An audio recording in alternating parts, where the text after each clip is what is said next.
Welcome, ladies and gentlemen. We have ourselves the closed qualifiers. My name is DK Truman, and I am joined by the one, the only Lacoste for what is essentially probably one of the best matches in the upper bracket. Absolutely. I mean, this is the best match in the last few weeks, probably the best match of 2024, and we just started.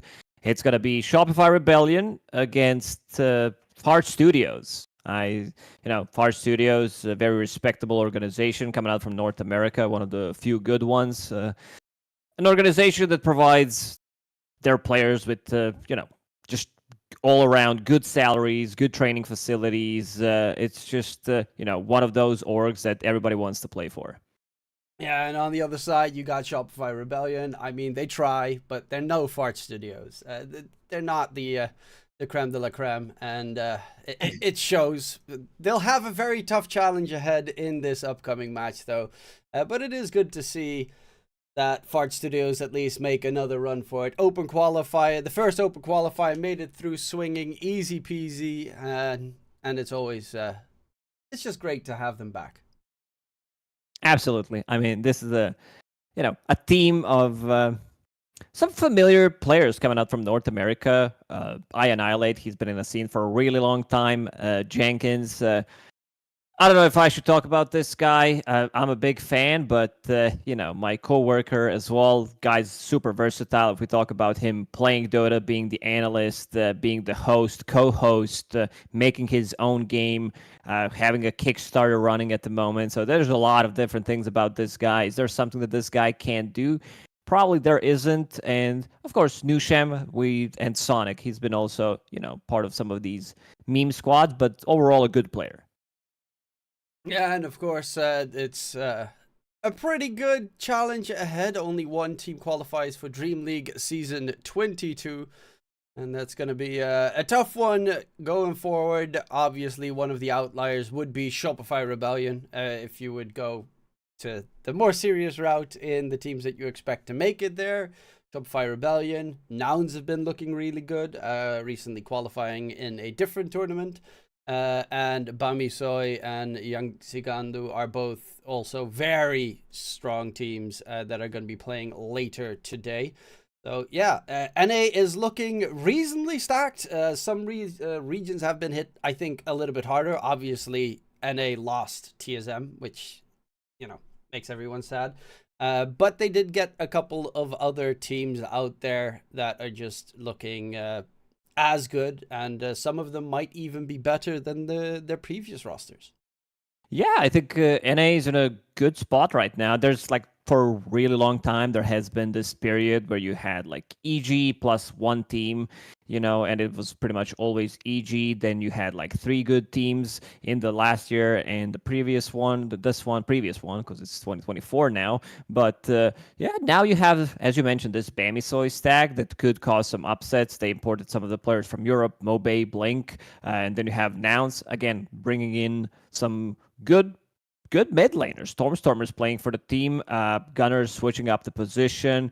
So there's a lot of these stacks that could do really well. And you mentioned the team with Yamson and Xantic, Speed, MSS, and Dubu. This is also a really good team on paper. Got to see them in action to see what they can do against some of these stronger teams. But overall, NA, it looks good. Having 3-4 good teams, it's always good for the region.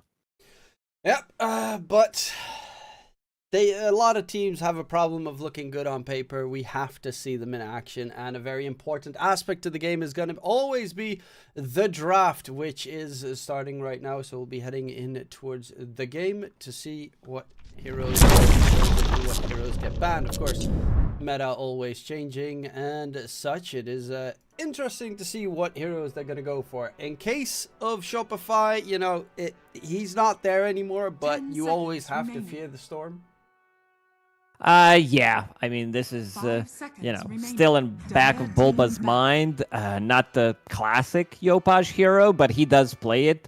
And we can go through some of these bans. I think the big one is Nature's Prophet on Dota Pro Tracker. This hero has 92% contest rate. This hero is just in every single game, every single high-level pub for a good reason.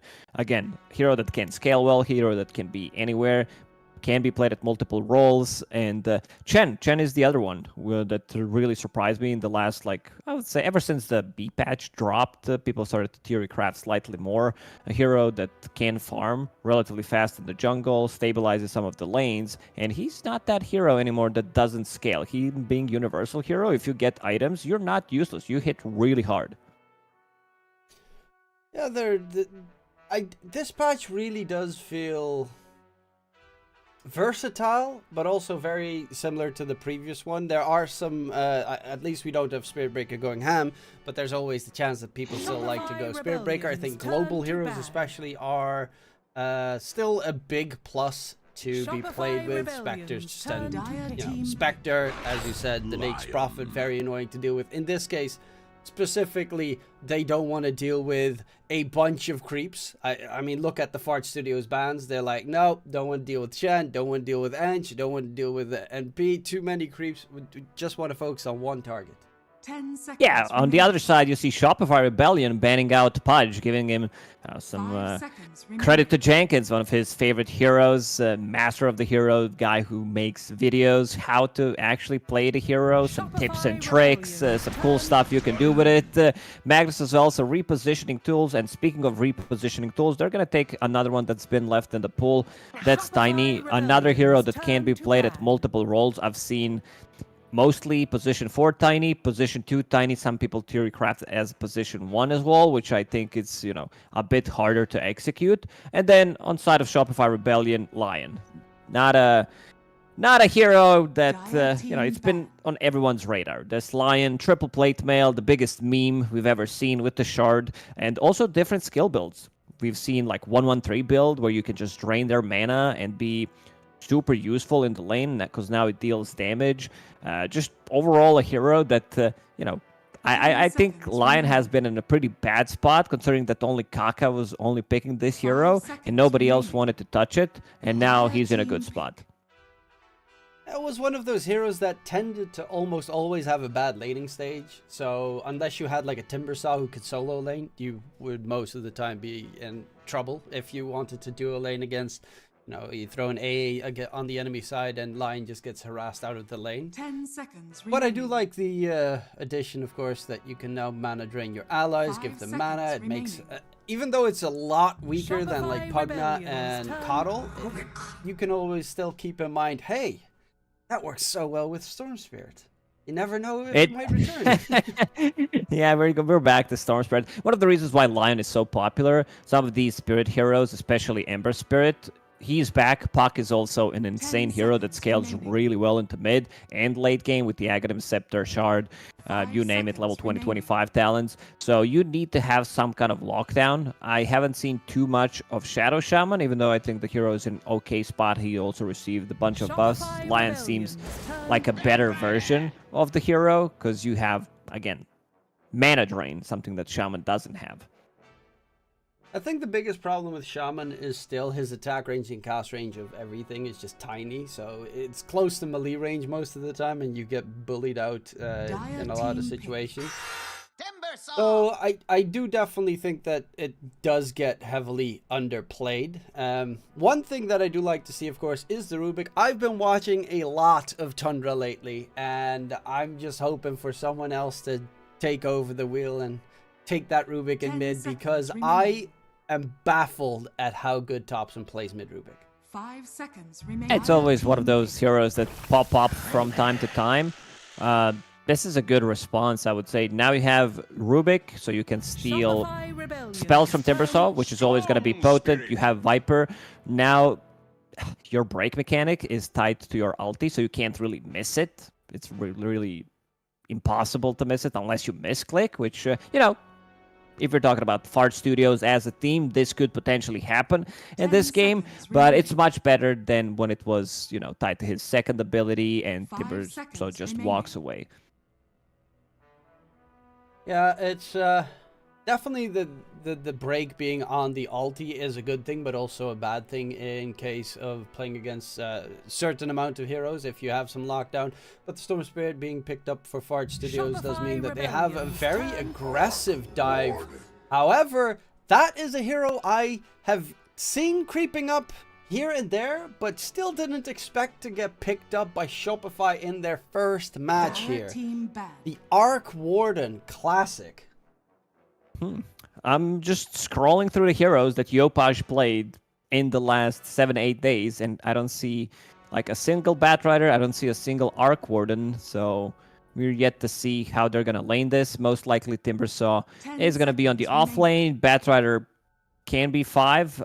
They also pick Storm Spirit, 5 so there seconds could be remaining. Batrider on the mid lane. It's an okay matchup for Storm Spirit, where Batrider, what he wants to do is dive. Sometimes this like 1-1-1 build on Storm Spirit could make a difference, where you can pull him into another Remnant, starting with the stick. So Batrider needs to kill Storm Spirit, while Storm Spirit is just chilling in that matchup, trying to get level 6, and then he's gonna be fine. But yeah, Arc Warden, a hero that I haven't seen much lately, not in professional Dota, but one of the reasons why I like this patch so much is because every single team out there could make, 5 their own seconds identity. remaining. They don't necessarily need to copy. We're not, in some of these older patches where you needed to pick, Medusa, Swen, and then like, okay, now we can't play Dota if we don't have this carry hero. There's a variety of the heroes that can be played, that can scale and can be played at multiple roles. So really liking this patch. Shopify Rebellion. There's turn to quite a ban. bit of flex on the Shopify side. Fart Studios is a lot tougher. I don't really expect this Viper to be a safe laner. So it most certainly is what Tiny 4, Rubik 5. Actually, Tiny 5 has been played a lot recently as 10 well in seconds remaining. pubs. So they might make the Rubik 4 and then the Tiny 5, but then you need a 5 safe seconds lane remaining. range hero pretty much. Well, Viper would work perfectly with it, but don't really think that that's the route they're going to go against the Timbersaw. Well, you can also see Fart Studios having the same debate where their heroes are gonna go, because they banned Terrorblade and they also banned Queen of Pain, so some of the heroes that they don't want to face right now, even though they have a lot of magic damage. Terrorblade could still be an issue. It's an easy Shopify classic, Rebellion's and turn also to pick. I think they need to put more like eggs in the basket in terms of scaling on side of Fart Dire Studios. team pick. This Arc Warden pick caught them slightly off guard, I would say, with the bubble, which is great against Viper. So, I think Shopify rounded up their draft real nicely with Invoker as the last pick. So you'll have this like Urn of Shadows. You'll have Mana Burn against the Storm Spirit. 10 Good way of seconds resetting remaining. things. These heroes on Shopify are relatively difficult to 5 kill seconds because they have remaining. so many things that can like survive. There's so much survivability. Timber Chain, you have Batrider with his second ability, Bubble, Invoker with Tornado, so they can choose where they want to fight. I do really like this. It's very greedy, I would say. 3 cores that all 3 want a decent amount of farm, and they have kind of a bit of a build-up. Arc Warden needs, the Hand of Midas. Choose your hero. Voker needs the Hand of Midas. Timbersaw probably a little bit of magic armor, considering you're playing against a Jenkins Viper. But we do get to see the Morphling, a hero that has been looking really good lately, and surprisingly, most, if not all, Morphlings go for that Vlad's first item. Yeah, it's a new tech because Vlad's can be disassembled. Like the components are relatively cheap. It's exactly what Morphling needs. A lot of the time you would see in the past few years, I would even say, where Morphling just buys a casual Morbid Mask, and he didn't want to turn that into anything, but now he's like, okay, I'll get some damage, I'll get some mana regen from it, so why should I not upgrade this item? And it feels really good because that's exactly what Morphling needs. It gives him some tower push as well, and also you'll have... So it's going to be Sonic on Tiny, Jenkins Viper. A lot of the times you'll see Vipers being paired up together with another stunner so they can't run away, so that's definitely a killer lane for Fart Studios. A little worried for their off lane. It's Rubik Morphling into Timbersaw, so that's not like the greatest lane for them to play into. Mid lane, also the one Storm against Invoker. I want to see Fart Studios pop off. Jenkins, a little disappointed in him. Usually he's the guy with the skill shot. Viper, not the hero that suits that profile. Yeah, it's really kind of a boring hero, I would say. Probably as boring as can be. but it is nonetheless going to be the choice here. It's pretty much you build what the Hurricane Pike build Prepare these for days. battle. I think the one thing that a lot of heroes go for right now is the Mage Slayer, especially on Ember. It's so amazing. All right, I'll tell you a secret. Mage Slayer's OP. I think everybody knows. Who do you think you It's are, not the top secret, but the item is just way too good. He has, you lower their magic damage output, and you also have extra magic resistance. You have magic resistance on Viper, so you basically don't take damage. It really synergizes well with Viper. Mostly it's been picked up on Ember Spirit. You see other heroes also pick it up, but yeah, the thing about it is you can't blink. Like, you're constantly taking damage, so you over 6 seconds, so that means that for 9 seconds you're not going to be able to use your blink if there's a blink carry or 30 just seconds blink to carrier battle. on your team. And it's just there's a constant Cheap. It's so cheap. The downside is, of course, you can't upgrade it anymore. But then again, if you could also now still upgrade it, it would be insanely broken. However, it is just a really solid item. You might get to see a little bit of a Ras coming out, but you don't want to go for a level 1 fight against the Viper. You The almost battle always begins. certainly lose that. Oh, Dio used Flame Break, but not going to be able to pick up the rune. No Let's body see what block Fart fine, Studios are going to do with this one. Kitrak still lurking around. Nusham won't be able to TP to the top lane, which means that Oh! Gitrak No with the morphling. stun interrupt and dodging and weaving his way out of there. Why are they fighting in this area is the question. Nonetheless, Gitrak, another stun coming out. Might be first blooded. Close, the sap is there. Doesn't have He's the fine. range. And Yushim is dead. Sonic Box in the tower range. Joe Punch doesn't even have a skill leveled up going for the cold snap. What a weird start of the game here. Fairy Fire, let's go. Yeah, still gonna die. All right, good start for Shopify Rebellion. They just handed them 2 kills, also giving some solo XPs to Saberlight, but also solo XP in this top lane for Morphling. But yeah, they used double blood grenades, avalanche mist, and they were not able to get the kill on Kitrak. And he's gonna TP bottom, bring some extra items to Arteezy.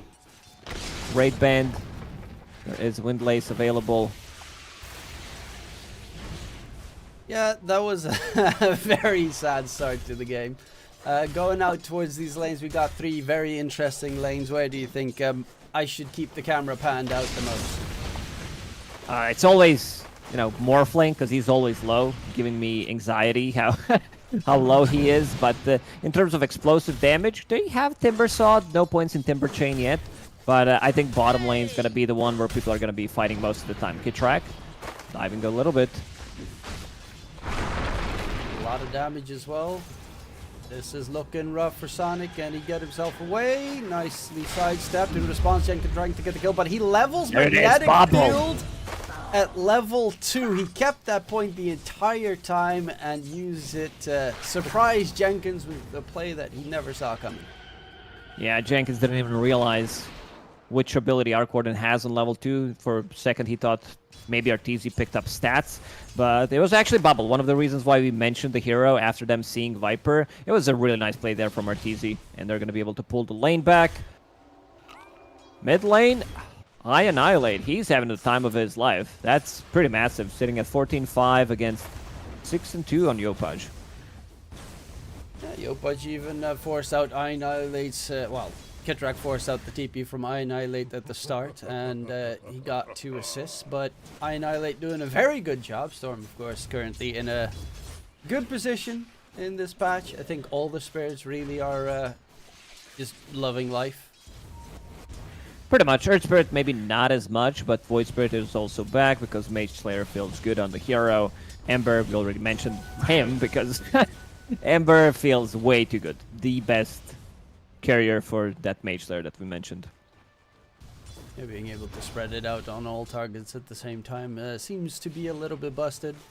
And also, you just don't die. You become stupidly tanky. To go back to that play for the first blood and second blood, maybe Fart Studios are trying to get some cool videos for their own, since they're content creators, some of them are.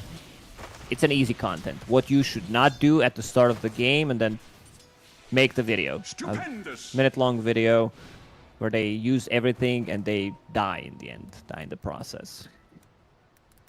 Yeah, you could use it for one of those Jenkins Herald React videos. Ooh, I annihilate mid. He is in trouble. No backup coming through, and yeah, all those nice last hits that he managed to get, and Yopudge is the one that secures the kill on him first. Saberlight doesn't need help top because it's a 5 position Rubik, so as the Timber saw, nothing wrong can really happen. They have decent amount of burst damage in this top lane. Rubik did hit level 3, so 2 points in Fade Bolt, 2 points in Adaptive Strike. Core is back to the top lane, but as you said, he can leave him for a short period of time, make a rotation, secure the rune, steal it from Storm Spirit. Invoker not the hero that relies the most on runes anyway. Jenkins bottom lane really struggling to get any last hits going against RTZ on that Arc Warden. Any build differences these days, or is it still just a Hanamitis, Gleipnir bots? That's pretty much the core. I could see in this game him picking up earlier Orchid, because he was playing into Storm and Morphling. Oh, toss back onto tower. Arteezy puts down the bubble and will TP out to tier 1 tower, so he's good. He already knows that they have no stuns available. Sonic used the full combo. So nicely done. And also putting the bubble so the tower doesn't hit him. And he's full HP, double raid band. You mentioned the build, like he just wants to have some early stats that he can last hit with, since he's not playing that mid lane where you can afford to maybe go for Hand of Midas immediately. Well, currently a 1k net worth lead. Saberlight top lane is not being harassed whatsoever. We can pretty much just ignore him until he gets level 6. I think he probably will kill Nushim on his own at that stage, but Theolacor is roaming towards mid the entire time, just making sure Annihilate gets nothing out of this lane. They maybe want to get one more kill before Storm gets level 6. Annihilate very close to it. After finishing off these two, it's not going to be enough, so they might go for it. Yopudge picking up Shield Rune. Could potentially dive, but also Annihilate doesn't have enough mana, has only Clarity. Made a little bit of a stack in the jungle for him. We'll try to farm it. And already a 2k gold lead for Shopify. Theolacor grabbing the bounty rune, making sure Annihilate doesn't grab it. Steals the creeps in the meantime, forces the Storm all the way back to base. While bottom lane, there's looking to be a fight. Kitrak got, it seems, tossed back. However, Jenkins is the target instead because Yopudge TP'd through. Jenkins, there's the flux coming in. The slow isn't going to be enough. Yopudge tornado does connect. A nice little spirit underneath. Jenkins still surviving, but eventually does drop dead to RTZ, who's looking for they're not done. Underneath the tower they go. Kitrak throws out the stun. Annihilate TP's in. Going for possibly the Lion kill here. There is no mana left on the Radiant hero, so they will have to bail out. They get at least a return kill. Annihilate forced to make a rotation, but nice play there from Yopudge. Still holding that shield rune. Just finished off Urn of Shadows, makes a rotation immediately, now has something to proc the Cold Snap with. And you said Saberlight might be able to get the kill on Nushim. He got the big one, he killed Skyward. Luckily, I did not miss it. I was like, oh, how's he doing in the top lane? And then just throws out a Chakram, Whirling Death, and an easy kill gets secured. This ain't looking good. Yeah, this ain't looking good ever since that start after they lost the 2 kills before the Horn. Skyward also making a rotation in this bottom lane. Sonic, toss back onto the tower. Arteezy seems like he's fine. Arteezy is still on his own though. Adaptive Strike is good available. body blocks though from Sonic. This is big. That's a huge play coming out, while in the meantime mid lane, Nushim's going to be the target of Yopudge. They're constantly fighting all over the map. No one is top because top's over. Saberlight, Saber Chad back in business. And I love the build on Timbersaw these days where you don't have to put like max out your reactive armor. Instead, you can whirling that. This spell is insane. Like mana cost has been increased in B patch, but stat loss percent has been increased in the 34 patch. So that's pretty massive. 13% is no joke. Especially for Morphling, who really completely relies on stats. He's actually not going for the Vlad zone morph. He's going for the Phylactery build instead. Toss back, Sonic gets Yopaj onto Annihilate. The zip comes through, nice stun in response. But Yopaj is still dead. The Impi at least drains Annihilate so that he cannot hunt for more. Oh, it also drains Sonic. This is one of the downsides of position 4 or 5 Tiny. You need to be able to, you know, get this constant mana going. If you're having a good early game, I think Mana Boots is now a really good option since it's much cheaper, so you get it earlier on pause 4 Tiny. And also, if you can somehow find a neutral item, that would be pretty massive. You know, find some Royal Jelly, Arcane Ring, anything that gives him mana. Trusty Shovel that provides mangoes. Otherwise, you need to have these constant clarities running on the hero. That's going to cost you your Blink Dagger in quite some time. Nushin towards mid, slowly being drained, pushed back. Should be finished off or not. Does get himself away. Yopaj walking around, greedily looking for the finisher, but Nushin will be able to walk away. They also have mana drain from Lion, so expect these heroes to not have mana throughout the whole game. This is... No, it sounds stupid, but it actually works. Saberlight, trying to put some pressure more onto Skyward. Kitrak is in this level 5, however. And on the mid lanes. Gets his mana drained again. Lasso. And an easy pickup. Get more earn charges while Skyward dies top lane. TP through from Annihilate. They get the break onto the Timbersaw, but he only has a level 1 reactive armor, so it doesn't matter too much or at all. They're even chasing deeper. Annihilate is out of mana. The tornado connects and he is dead. Who cares about, like, I've seen Timbersaw's level 14 not even leveling reactive armor. That's how little they care about the spell. Yeah, pretty much. And since you are being universal hero, it gives you damage. Not the most important part about Timber, because he can't attack during Chakram. But yeah, look at this. Jenkins wants to kill himself underneath the tower, and suddenly 8k gold lead 11 minutes in. I don't know if you know, but there is an official rule. It's not like real official, but it is in my book. When you hit 1k gold per minute advantage, the game pretty much automatically ends. So we're actually very close to that territory. One more fight like that from Fart Studios, and yeah, it might be over. Well, you know, they shouldn't ever give up. Go on till the end. You got a Morphling. He's going for that Phylactery. Once he gets the upgrade to the Kandra, it can do a lot of damage. I'm trying to look at the bright side here. Jenkins has, I guess, safety bubble. That's kind of cool. Other tools that they have. Jenkins managed to get a lot of farm, found that safety bubble. And one thing I noticed about Fart Studios is they are holding hands together. They're always bringing this like third, fourth hero. And on the other side, I annihilate. The one gets left annihilated. Gets Oh, caught. they found Arteezy. Scan connected. Let's see if Sonic can get initiation. Jenkins immediately tips Arteezy. Toss forward, and I mean, that's worth everything, right? They kill off RTG, throw out the tips, even the BM tip beforehand.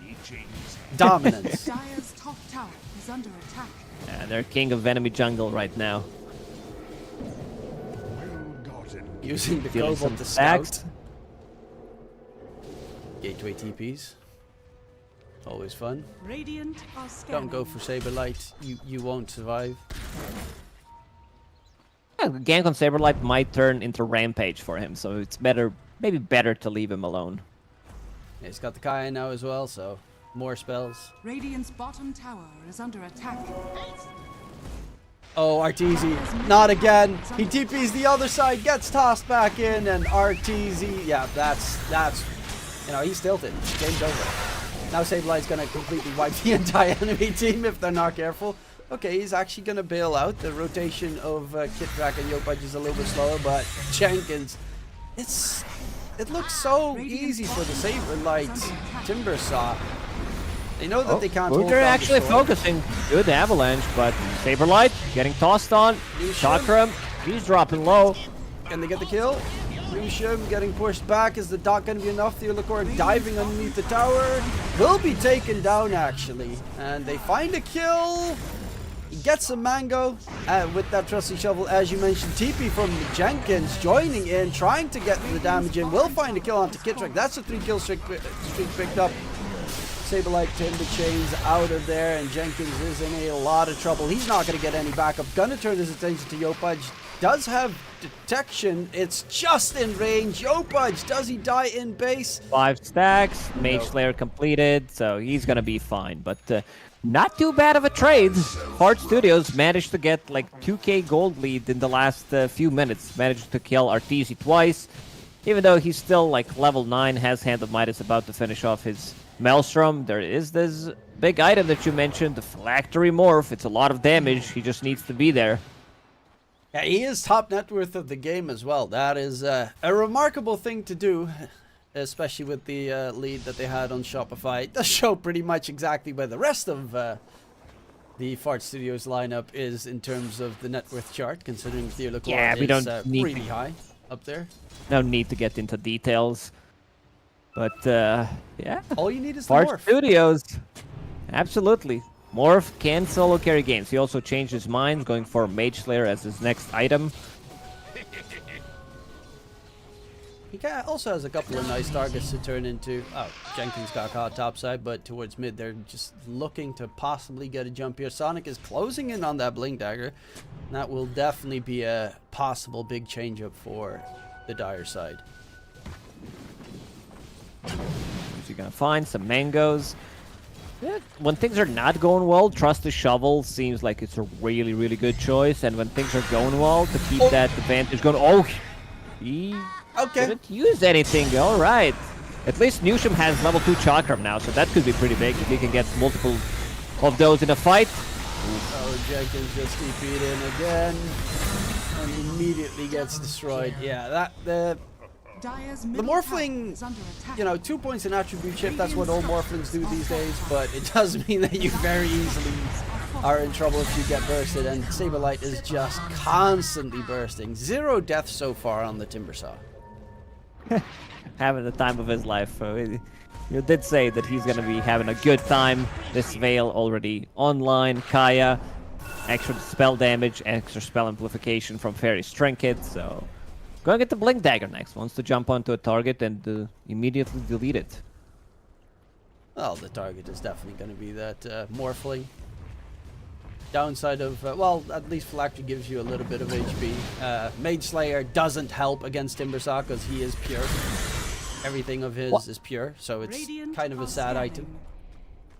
It's still good, like, against all the other heroes, I would say, but one thing I like to watch is when Morphling players die, they tend to shift their, like, total HP 100 more. Like, they're like, okay, I died, I don't want to go too greedy this time. Maybe I need extra 100 HP, it will make the difference. Saberlight's courier has been killed, that's his Blink Dagger. Arteezy, team is behind him.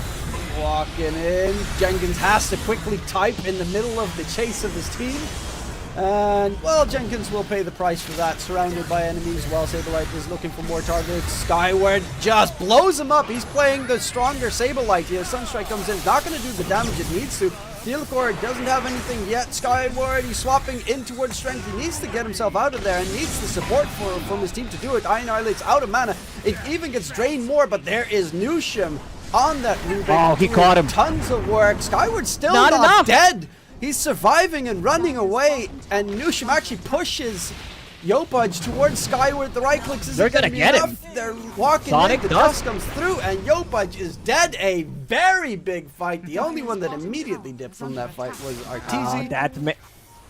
Mage Slayer making a difference, also having safety bubbles, so he manages to reset. And look at the amount of damage Rubik did in that fight, 3.5k. One thing I always liked about Rubik and Morphling is when they're paired up together, you can have better spells. You have amplified spells on Rubik. I Annihilate, running low on mana here. Nice stun. 2-man stun as well. The Hex comes out onto Skyward. Needs to be careful because there is a Sableye Timbersaw. There is no mana left, so he is found out. Skyward dies.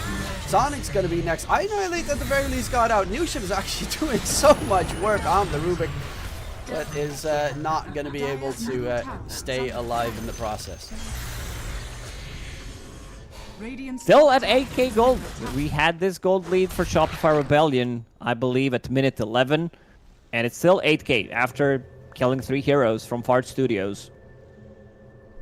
Dire's middle tower They're is just under looking sublime in this game. It is a classic Fart Studios game. You know, throw everything in the kitchen sink at their opponents and see what sticks. It's El Clasico. We've seen this matchup Fart Studios against Shopify at almost every single TI. So you know what you can expect from these two teams. Skyward got lassoed, but yep, it's the Mage Slayer magic resistance is really freaking good against everyone but the Timber.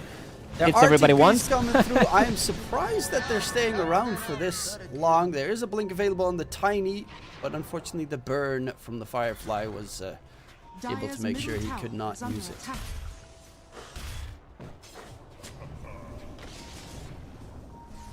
Pudge. Sonic in trouble, just placed the sentry a second too late. Timbersaw, Sableye walking in on the other side. Sonic is surrounded. Jenkins actually with the break on Sableye. Chakram gets stolen again. Sableye takes a lot of damage, but there's the finger from behind. Kittrick blows up Skyward. Knows he needs to focus down Newship because the Rubik is the real carry of this game, and they do absolutely decimate Fart Studios.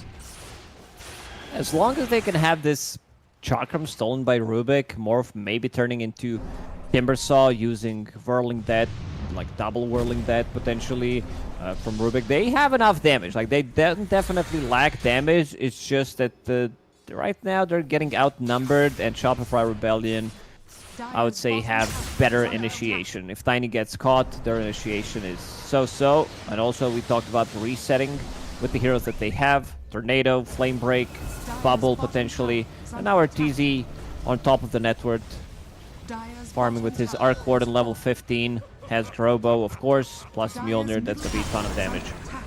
Lasso on to Sonic. There's the shard from Kitrak. AoE mana drain. Zippin from Annihilate, and very quick kill comes out. Teleport might be a second one. Goes for the TP. And will seemingly be able to survive through it all. Didn't catch him. Needed like extra 0.1 seconds for vision to cancel his TP, but unable to do so. Yeah, there's we also saw previously, of course, Skyward turning into the Timbersaw for a second and then blowing the Timbersaw up with his own spells. That is definitely a threat this game. Obviously, you don't get Chakram, but you mentioned the Whirling Death being really strong. Well, Timbersaw also does not like being Whirling Deaths. They definitely do have the tools to kill this Timbersaw, even though he's super tanky, having this Eternal Shroud. At one point, it gets really ridiculous. If we're talking about Timber, him getting items, Yopaj hits another Tornado. That's the real target here. Taken down, Zip comes through from Annihilate. Kitrak, great move there with the mana drain. So Annihilate does not have any use of the Electric Vortex. From behind, Sonic will at the very least find a kill for his trouble, but will be taken down. Skyward turns into Not the shifting. Foker. And yeah, he can't shift because of that. Also, not really most of the time the target you want to turn into. Yeah, Arteezy, he's ready to go. He's like, get me out of this game, I'll join. And we did mention the Orchid potentially coming out from him. That's gonna be massive. Double Orchid onto Storm, double Orchid onto Morphling, who doesn't have Manta style yet. So they're ready to close this one in the matter of a few minutes. They kind of want to just shut it down as soon as possible. Get game 2 going because they want to have another one of these absolutely memorable games. And hopefully we get to see Jenkins play a bit more of a He needs to skill-based be offlaner. absolutely needs to be on some playmaking stuff. Can't really, show us something that we don't know about Viper. There isn't, that like cool thing that you can do. Newsham Newsham? has Tempest double. He's got the double lift, double zap going on. And he already lost one of his. Kitrak. There's a lot of damage, but a triple stun coming out in response. Saberlight, Saberlight, going he's mad. deep, and that is a huge kill coming in. A 7-kill streak for Annihilate. And a little cliff action on Skyward there. That was a bit too greedy from Shopify. He gets on top of the hill, immediately clips Arteezy. Arteezy not even a part of that. He's on the other side of the map farming. Yeah, he's just catching Yopaj. shade right there. Yeah, but he managed to kill Tormentor. Yopaj, the one who got the shard, because Lion bought one for himself. That's such an annoying shard effect, the drag back into the MP.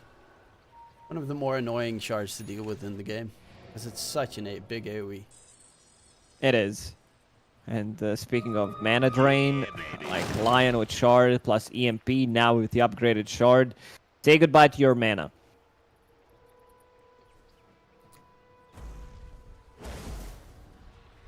I was thinking, like, was my game freezing or something? I was just watching them stand still in mid, Yopaj and Kitrak, not moving a muscle, waiting in the meantime. They do manage to get the shard. It is for the Tiny, which is, like, one of the sad things about playing Tiny supports. The shard is kind of with Mirana, the shard, giving that to those supports. You're like, why? It's useless. I can't use this on my support. Well, the good thing is it got buffed in the latest patch, so you have extra 100 damage on a 3-throw, so that's something. But yeah, I play a lot of pause for Tiny, and I always, like, start praying before we're killing Tormi, just like, give it to somebody else. I don't need this. It's not like Rubik kind of needs a shard because it's amazing on the hero. Even though this game, I mean, there are some very decent shards here that he can steal. Yeah. Oh, Skyward gets taken down. Oh, look at those bounties. You're so close, Annihilate. But he's just going to get chopped down in the meantime. They also get the Aegis secured onto Arteezy. Sonic gets fingered down. Jenkins surrounded by enemies, and the TP out will at least get the Rubik out of harm's way. He does have stolen lasso, so you could have some fun stuff if the Timbersaw goes too aggressive in a bit. He needs his team to be alive, though. Can't really do much as a position for Rubik. Rest of the team, Shopify Rebellion, farming up, and now full Bloodthorn finished on Arcwarden. Going into Manta style next, so that synergizes nicely with the item, with the Bloodthorn. Since it now deals extra 60 damage per unit, you have extra attack speed coming out. It's such a weird item on it's there's stuff. It's oh annoying. yeah, you experienced it, huh? Yeah, it's like instantly dead. What happened? Where am I? I've been on the receiving end from that one. Yeah. Oh, Jenkins instant. Kitrak's playing out. so good. Oh, the tossback play. Oh, Saberlight in the enemy's fountain almost. They find the kill. Lasso tossback. That's a nice combination there. That's one for the highlight reels. Yes, you're down 24k at 27 minutes, but it was a very neat play. Doesn't matter. Keeping the spirits high for the second game. This is where Fart Studios are gonna make the comeback, because this one, they're just heating up. Skyward with the buyback. They need to kill off Kitrak. He's the most annoying of the bunch. They finally do get the kill. Yopaj with the disarm. Silence coming out as well. Skyward being dragged back through the core. They're surrounding him. There's the second life of Arteezy, taking care of the second of Skyward. And there are pretty much no tools left. You've got Jenkins and Nushim, the last two remaining. He's got Magnetic Field on the Rubik, at the very least. Okay, Spark Ray.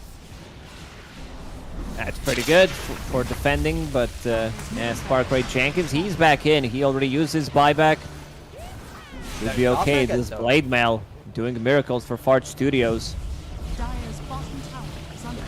It's actually kind of neat. The moment that Arteezy gets hit by the Viper ulti, he TPs away towards the tier 2 bottom, because he might as well push that while also not dying to the Viper.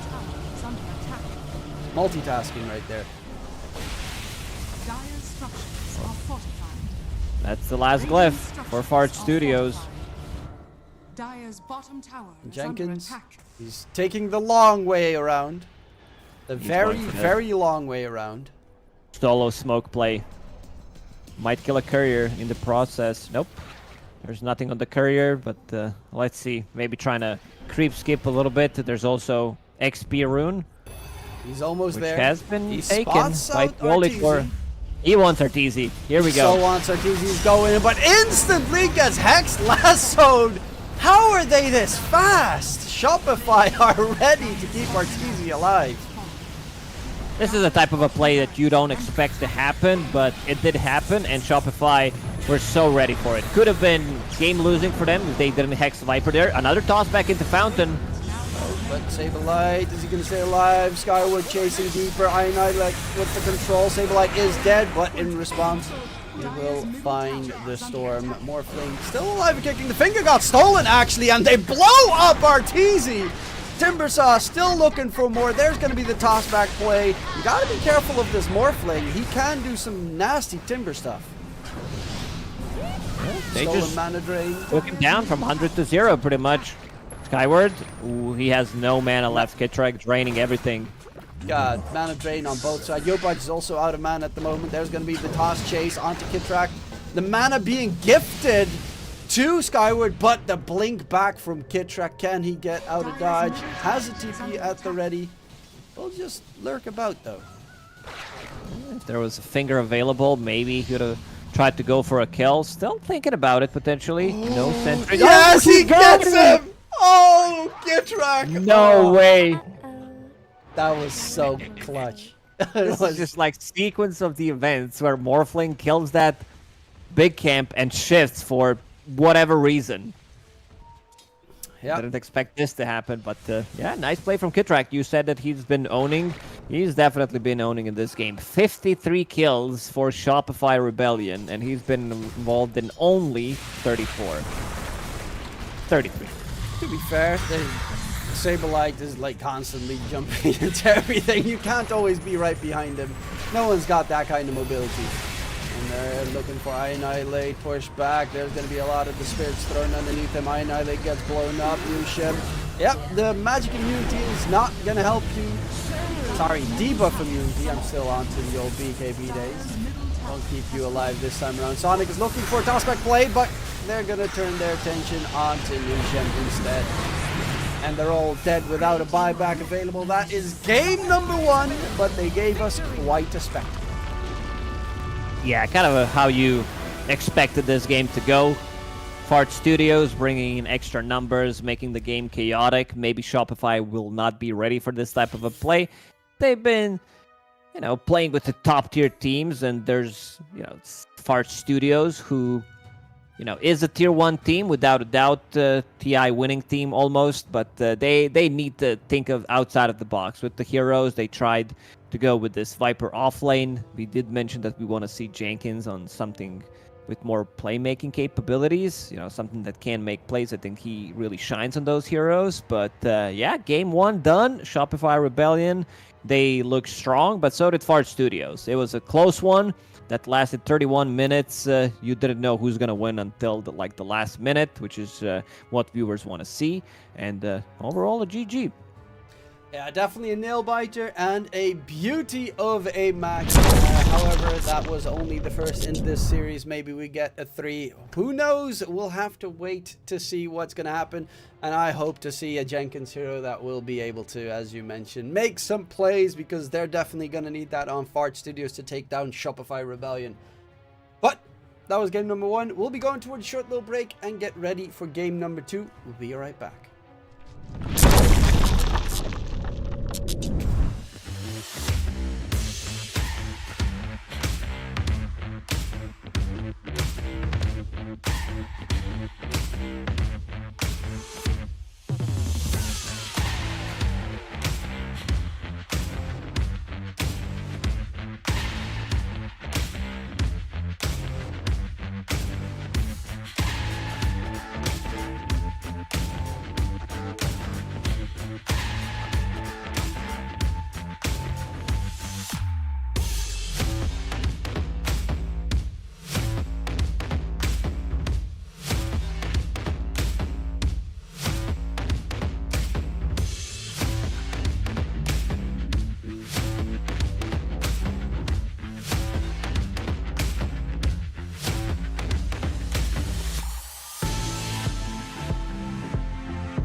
It starts with this, a person that you miss. Mine draws a blank.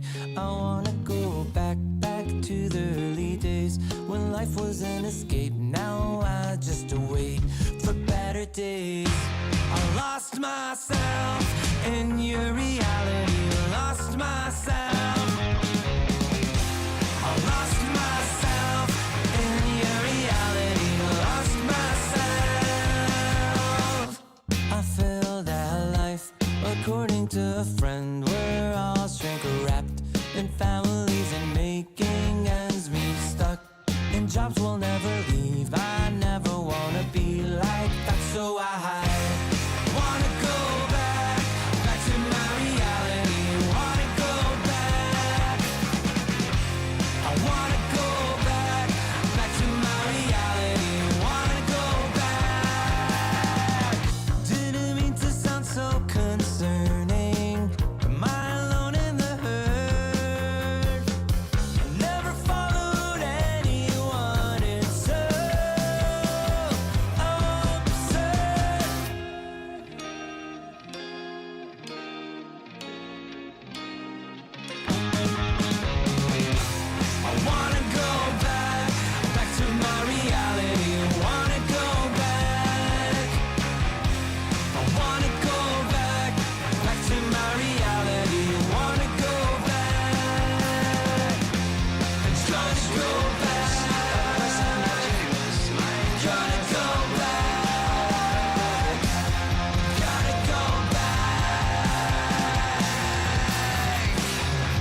rebellions turn Welcome to back, Radiant's ladies green and band. gents. We had game number 1 between Fart Studios and Shopify Rebellion. It was a clear victory there for 10 Shopify, but seconds remaining. Fart Studios did put up a great show, didn't they, Lacoste? They 5 absolutely did. seconds remaining. You know, playing for the memes, going for the Radiant's team smoke, banned. tipping our TZ before he even dies. They brought in extra Shopify numbers to be able to rebellions match turn up to ban. Shopify's early aggression. It's just that they Shopify lost every rebellions single turn to pink. lane, so it was pretty difficult for them to make a comeback. And Shopify again banning out the same heroes. Keeper of the Radiant's Light, team Magnus, and Enchantress. banning out Pudge. They don't want to play against these heroes who can reposition them. We've seen Power of Tiny when Nusham stole Lasso, some drag back into tier 4 towers, even into the fountain. Shopify rebellions turn Ooh, they did ban that one last round as well. The Meepo coming out for Fart Studios. That makes everything... Like, Meepo is such a wild card hero. It can go absolutely amazing, but it can go horribly, horribly wrong in no time.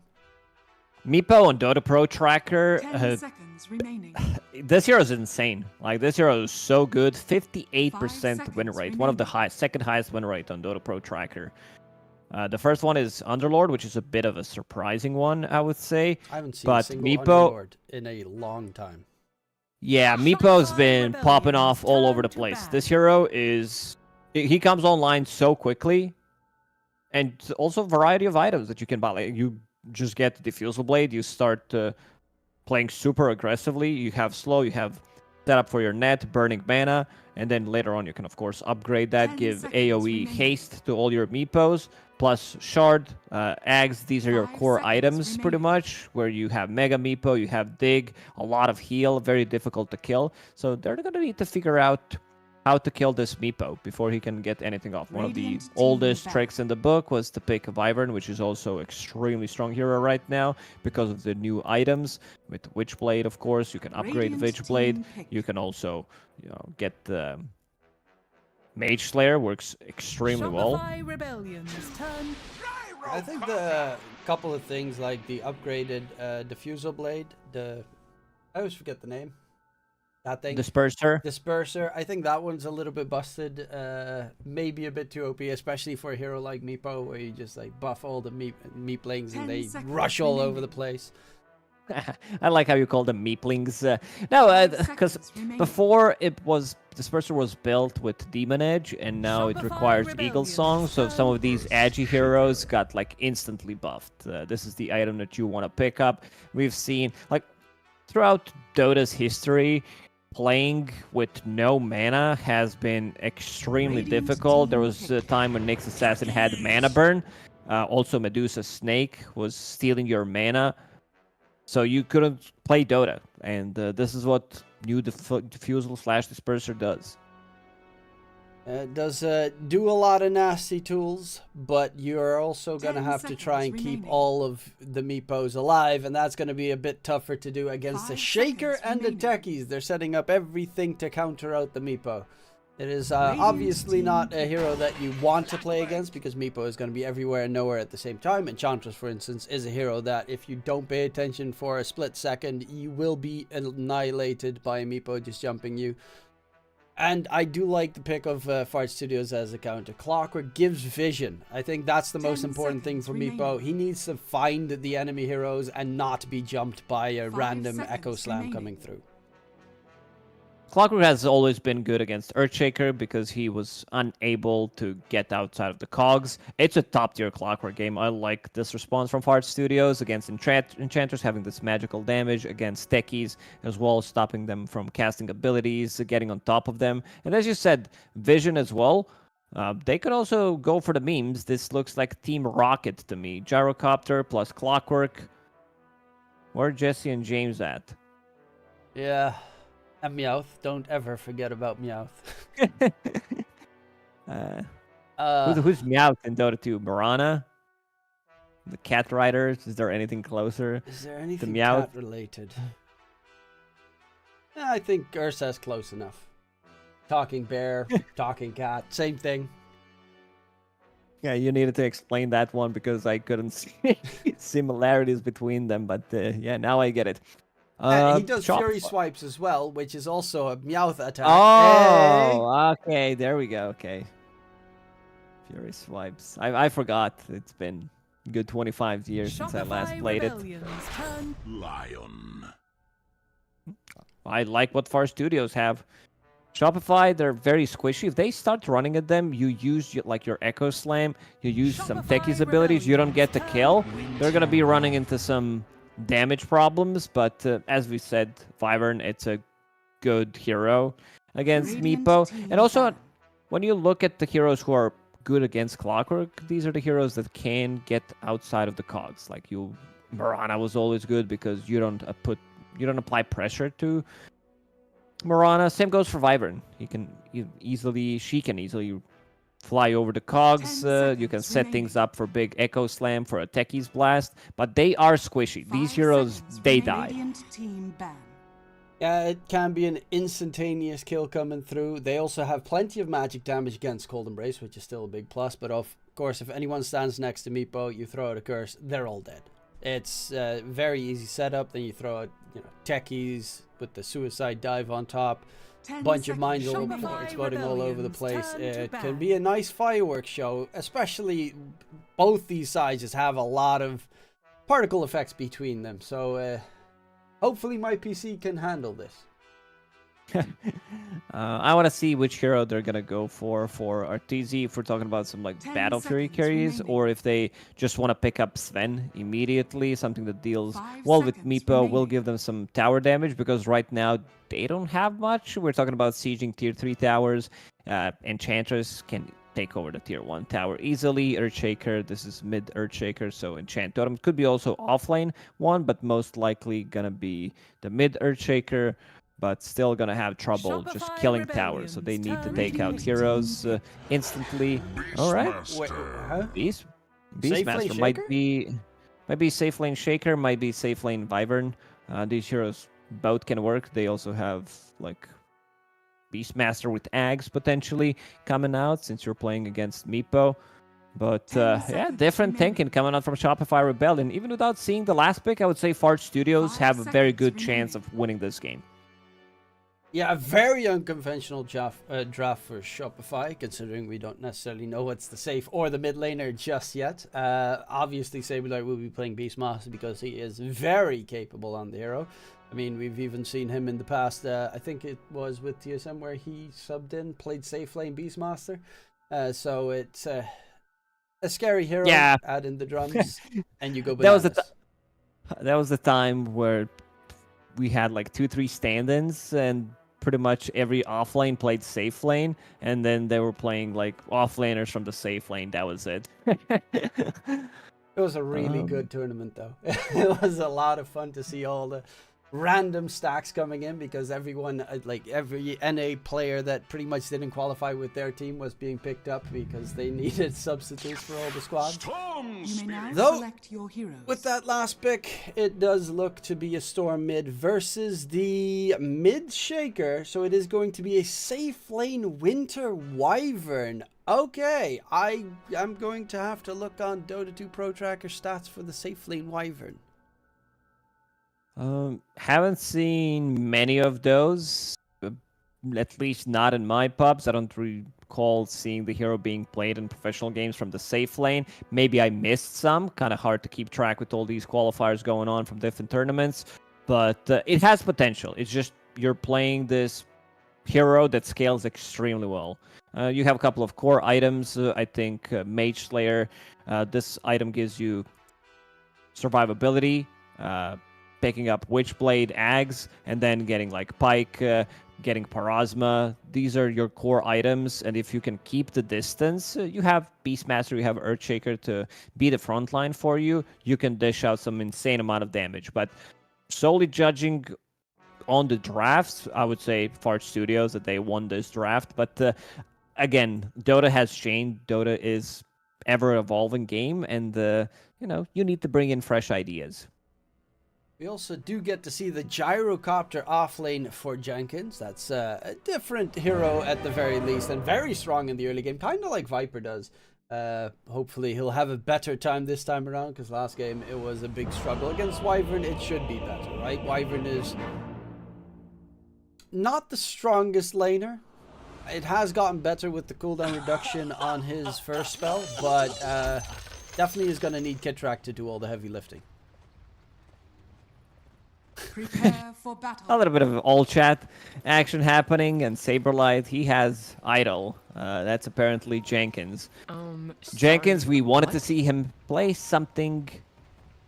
Let's see what's going on. I'm kicking your ass next time I see you. We wanted to see Jenkins on a hero that does stuff, unlike Viper. Oh no, Sonic again. Oof. They didn't know if the rest of the team is ready to back him up. Oh, from behind, but Saberlight spots it out and is instantly away. I mean, Shaker can't really fight because you want to level enchant totem. So, yeah, it's not really a fight they want to take on the dire side, Radiant side. There was this one game where Pango was mid against Earthshaker. I was covering it a month ago or something, and Earthshaker was forced to use Fisher to try to get some kills for the first blood, and then he lost the lane badly. I think in this situation, it's better to like lose one bounty rune, but you still have Enchant Totem, and then you have Aftershocks. You can actually play the game. This matchup isn't, as good because he's not playing into melee hero. He's playing into Storm, so I would say it's not that significant, but still you want to have Enchant Totem. Fisher, too long of a cooldown, and it's just gonna put you in a spot where, Yopaj. They're gonna get the root going in. Can they get the kill? On the other side, Annihilate's dropping low as well. It is going to be Annihilate dropping first. Both mid laners taken down, greedily trying to procure a bounty rune, and it will be a 1-for-1 trade. Nothing of value was lost. Let's see who's gonna pick up some XP mid. They're both gonna TP. So now Teolicor Soaking get the that XP one from creep. Yopaj. Yeah.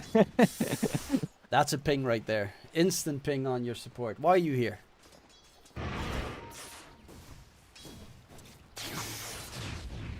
You did mention cooldown reduction on Wyvern's Arctic Burn.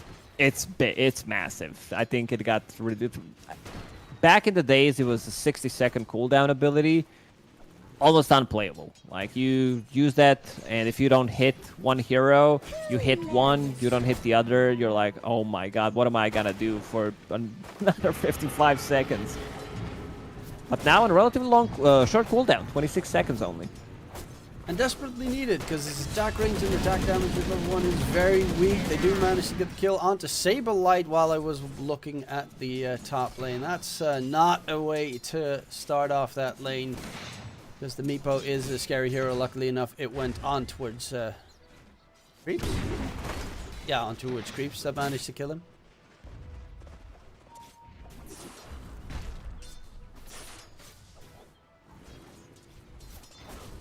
But yeah, the Winter Wyvern, I've seen some Winter Wyvern builds that go for Arctic Burn, Cold Embrace, and then just level Arctic Burn a couple of times. Does mean your farming speed, I guess, gets slowed down without the Splinter Blast potentially later down the line, but it is so strong in the laning stage if you have multiple levels of Arctic Burn. Absolutely. As a carry, you should max it out, lower the cooldown, damage scales, health percentage. Also, I was doing some math on Cold Embrace. This hero, if you're playing like some support Wyvern or just put one value point in it, it's if a hero has 700 HP, you heal for 210 or 220. It's pretty wild how much it heals you. And it's a relatively short cooldown, 24 seconds, just like one value point in it could make a difference. And of course it blocks all physical damage. In this case it is not the best, considering there's so much magic damage on the opposing side. Bottom lane, some damage onto Sonic. You are playing against the techies, Beastmaster, so there's a lot of spam coming through. With the wild axes plus anything the techies pretty much throws at you. Always got to be on your tippy toes.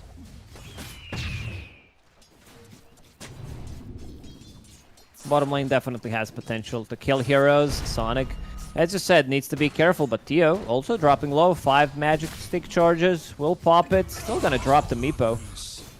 Saberlight gets the kill with the Boars.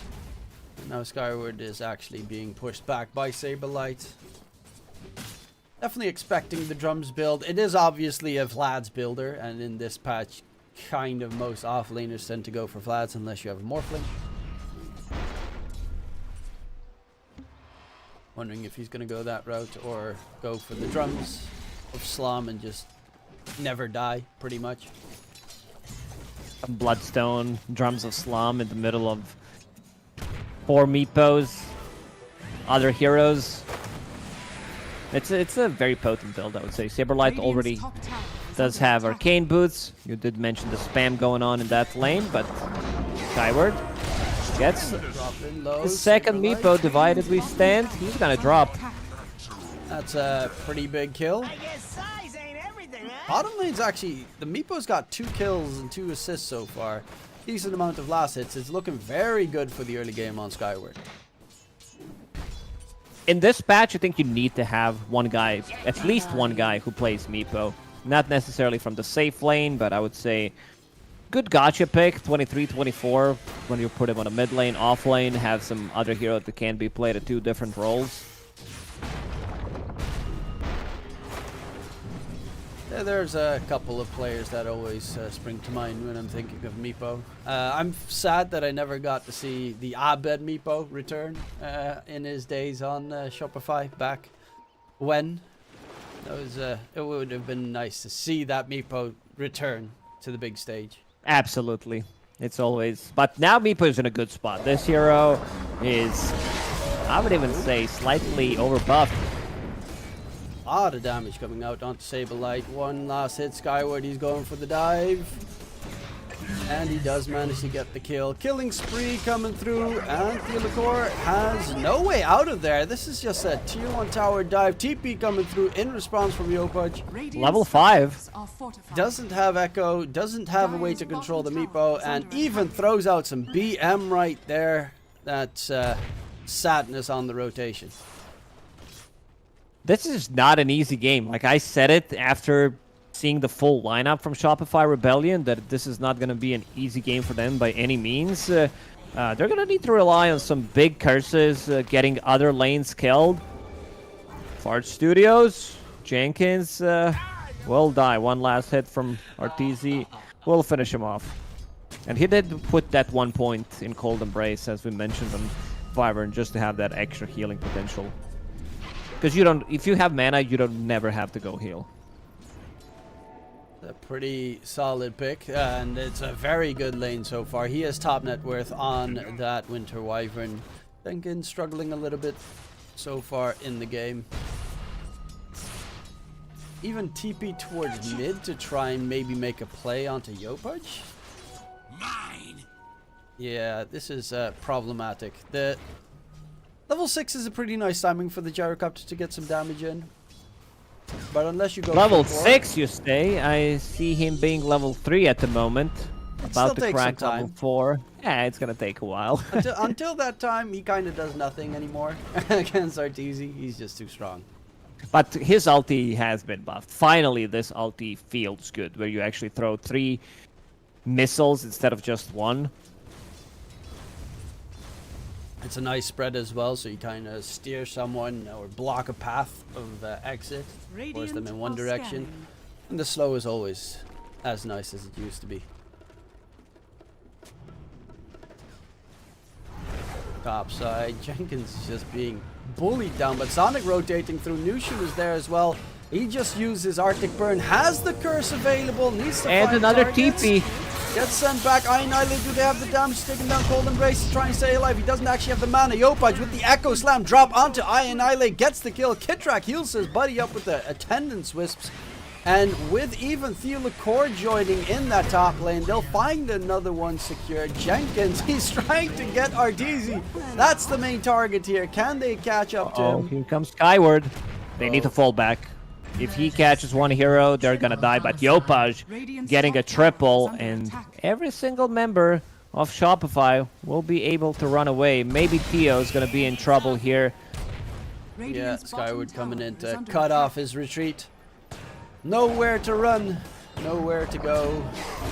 Poof into death. Some big stuff from Shopify. Yopaj. Those heals that you mentioned, 2 points in Nature Attendance, plus 1 point in Cold Embrace. keeping Ortiz alive, and we did talk about his itemization, what could potentially be, but seems like he wants to be slightly more oriented on farming, going for Maelstrom as his first item. I'm curious know if it's also because he wants to possibly go Gleipnir against the Meepo later, or if it's just for the farm at this stage of the game. Skyward bottom lane, they're going in to get some damage through. He's trying to disengage on the main Meepo, but there's a curse available in case it's needed, not even needed. Kill gets secured by Fielakor, and Yopaj is my idol. Somehow manages to find another kill in towards the mid lane without that blink dagger yet. Without Blank, without Echo Slam. Not sure how he managed to get so close to Lion to burst him from 100 to 0. He's my idol. Easy. Radiant's bottom tower He is a very under scary attack. mid laner to deal with. I mean, all those He Southeast Asian mid laners that they got in Shopify and EG. Radiant's bottom tower has fallen. Terrifying. Dire's top tower is under That has attack. been the success, if you want to call it that, for EG for a long time. Abed has been their mid laner from Southeast Asia, and they tried different off laners coming out from Eastern Europe. For now, they changed the formula a little bit, but East Europe to Western Europe, Saberlight is in, and seems to be fitting in nicely with the team. Yeah, coming into his own as well as Saber Chad these days. The interviews are hilarious to watch.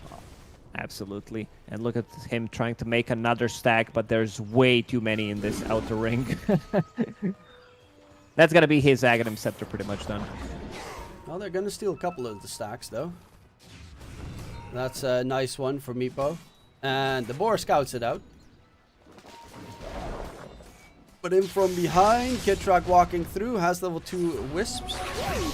Could be able to... Nope, definitely can't stay alive in the meantime. A lot more burst damage coming out. Yopaj has that Echo Slam and a Haste Rune, so you gotta be very careful, because there he goes. Blows everything on the 2 supports, and very quick kills come in while Jenkins is farming the triangle. I saw him very low. I was like, where's Jenkins dying off right now? But the neutral creeps are doing him in. And he's also farming with no flak cannon. This is off lane gyrocopter, trying to be more like utility. Yeah, I want to see how much gold Beastmaster's going to get from these stacks. This is pretty hype. Blink Dagger also on the Shaker, trying to get the damage. And there's the call down coming through onto Yopaj.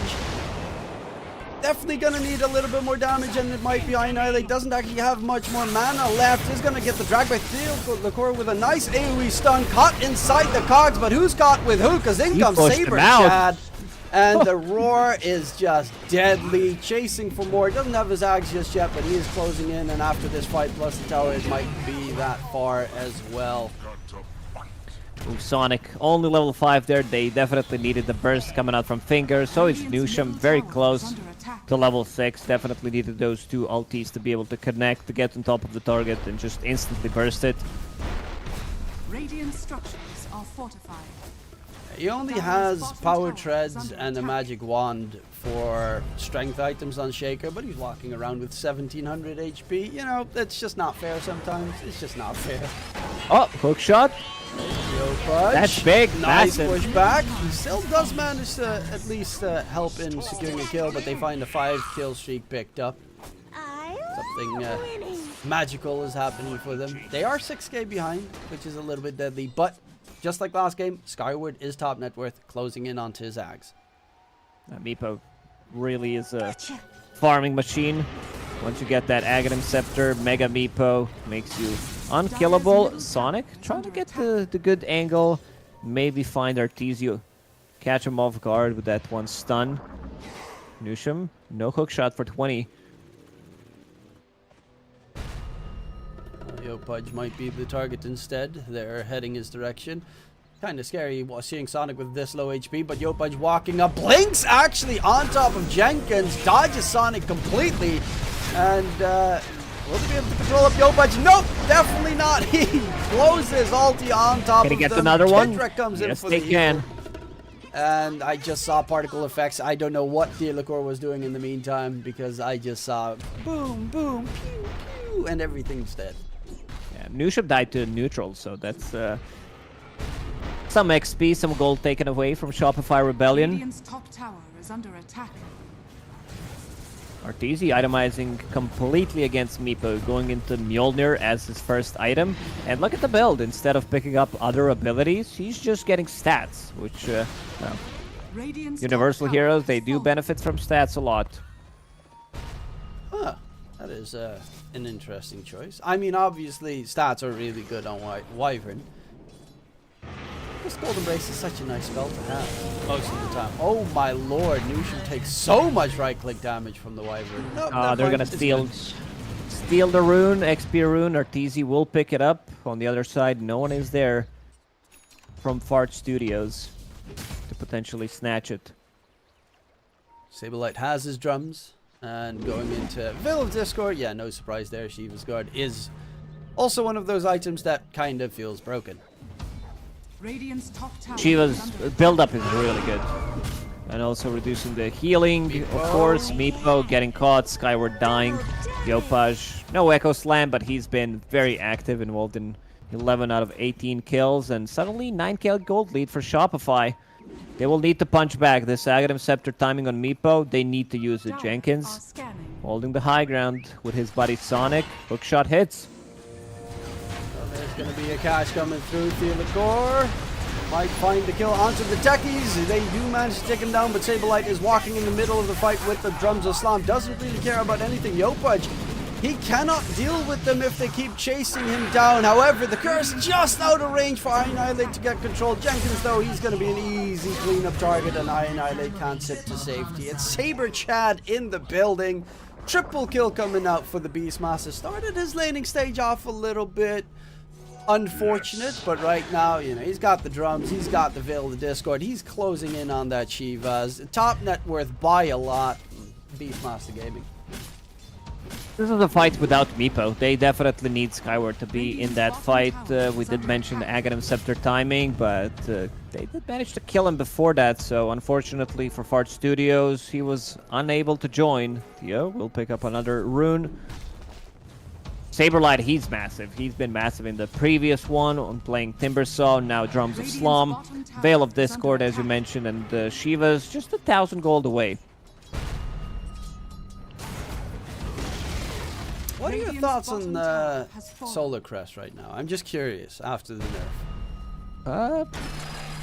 Oh. I think it's like an okay item for a support. What it was like, what was that? Because everybody bought, like, there was multiple games where I was playing, everybody had Solar Crest, 10 Solar Crests in game. That's how good it was. Now you can't use it on yourself, so you don't benefit as much as you did before Nusham. Get the solo kill here by Arteezy. Needs a curse or another Arctic Burn. And he's gonna get him. Doesn't even have him. Yeah, it was kind of busted, but right now it feels like an item I don't want to buy on my when I play support anymore. It's like, it was so good that it now feels so terrible. It was unreal how good it was, but no, I think it's a still decent item where you're buffing up your carry. It's just you're not getting the benefits. You can't get out of trouble. This is a big kill. Ooh, Easy 1,000 gold for them. Good track. Won't be hunted down in the meantime. Still 13k net with lead here for Shopify. Will they be able to break the 1k a minute mark that they had that they didn't manage to break last game? That's the real quest at this point. Oh. I think they're gonna be able to do it this time. Dire's top tower has been denied. But yeah, Radiant's Solar bottom Crest, tower is under attack. when there's like decent amount of physical damage, I think it's an item that you should buy. But there are also, like, if there's magical damage, then you should skip it. The Glimmer Cave seems like a better option overall. Yeah, it's I mean, I'd never liked buying the old one anyway because it just felt weak. At least now you get a shield from it, something tangible. Though the nerf was a Radiant's little middle tower is under bit attack. insane. Currently, let's see. Skyward, they're heading in towards the Roche pit on the side of Fart Studios. Aegis could be nice, but they keep losing the meatball very quickly most of the time. Saberlight kills Solo I kill. Annihilate in front of his base. Radiant's bottom tower Uh-oh, they're in trouble. Yeah, they got some Force pushing power. plus a wolf. Look at this pushing power. Very good trade. Roshan for a set of barracks and a tier 3 tower. I'll take it any day. Radiant structures are fortified. Plus, they don't have a glyph now. They used both glyphs. Well, at least they got Roach. Roshan Mid-tier has fallen 2 into towers should drop soon enough as well. Radiant's bottom barracks has fallen. Hopefully. Saberlight even all the way TP'd out, so this would technically be the best moment to take a fight. Unfortunately, they are definitely completely not ready to take an engagement. There's also Yopaj closing in on his Aghanim Scepter, so you're going to have Earthshaker jumping all over the place at the same time. Newsham throws out his cards, hoping to block them out, but he's just caught inside with them. Dire's top tower is under attack. And this just might be it. This might be the game, even though they are holding the Aegis. Skyward will TP in. The heroes are getting instantly deleted. There is curse available, so when he spawns, Arteezy will curse him probably. Go. Nope. Nice. be Echo for now. Aghanim Scepter usage, jumping onto Arteezy on the back line. He still has that curse available, but I Annihilate gets annihilated right there. Lots of damage from the support. And everyone around them at the same time. Saberlight just continuing the push. He constantly keeps on healing because of the Drums of Slam anyways, building up into the Eternal Shroud. He's impossible to kill, and they're all full HP. Most of them have full mana, Has fallen. and they're not stopping at all. Even a buyback from Arteezy just to join his teammates. Quickly buys the smoke as well to get there as soon as possible. And yeah, this might be it. Jenkins, he did manage to kill Arteezy with his upgraded shard and the rocket. Hookshot misses. They're ready to close it out. Radiant's Well, they are at 1k a minute right now. Can they keep it up? Very likely going to be the case. Nice curse coming out. I Annihilate zips into the middle of that curse to just join his teammates in killing each other. And they just get evaporated. It is Shopify looking pretty fly. They're run in the upper bracket where they continue. Yeah, what a surprising 2-game victory coming out from Shopify Rebellion. Underdogs in this one, but yeah, Fart Studios will drop down to lower bracket, and they will need to find a way how to come back in these qualifiers. Shopify Rebellion, full force in both of these games. You have a bit unorthodox picks coming out, having this Wyvern being played as carry, going for the stats, 4-1-1, and then everything into stats build. So, looking good. I like that they're theory crafting more, not afraid to show some of the, the ways that they are planning to counter certain heroes and playing different heroes. Arteezy played Arc Warden in the first one, Carry Wyvern in the second. So, the boys still got it in terms of, experimenting with the heroes and being able to provide us with the great entertainment. That definitely was very entertaining indeed. As you mentioned, I like the fact that they're changing their hero pool a little bit. Of course, Theolacor in the roster definitely does help in that. His heroes, like Techies, it's a hero that I love to see. Last game as well, played phenomenally. It's looking pretty A-okay on their part. Can they keep this up against, the stronger teams? Of course, that's the big question. They are definitely trying to make it into Dream. I mean, obviously, DreamLeague is, it's the big Riyadh build-up of the year, the quote-unquote new TI, as everyone tends to call it. So you need to qualify every single time. Pretty much, and you gotta take one thing that we did mention when we had DPC as a system is that every game, every series matters. I think you can say the same thing for some of these qualifiers because you're going to get invited to TI based on your performances. You did mention Riyadh Masters. So you got to show up in every single game. You can't just allow yourself to lose to some of these teams that are not on the same level. You got to take every game seriously. Yeah, qualifiers are only a couple of days long, and you have to give everything you got in those couple of days, and then you can, at the very least, take a longer break compared to previously build up to the tournaments, which for the players might also be a very big addition, that they have some more rest, because I think for the DPC League, that was also one of the issues, that they never actually had a break, especially if you threw on some third-party tournaments along the line.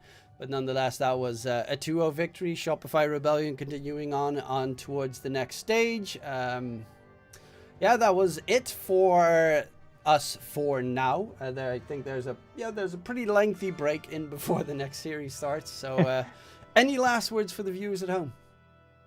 Yep, if you have enough time, play one Dota, lose it, and then watch some of your...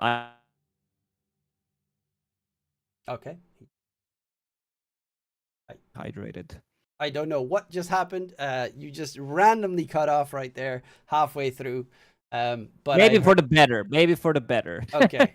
I heard hydrated, so stay hydrated, everyone, and lose your Dota games, as Lacoste was definitely mentioning at the start of that sentence.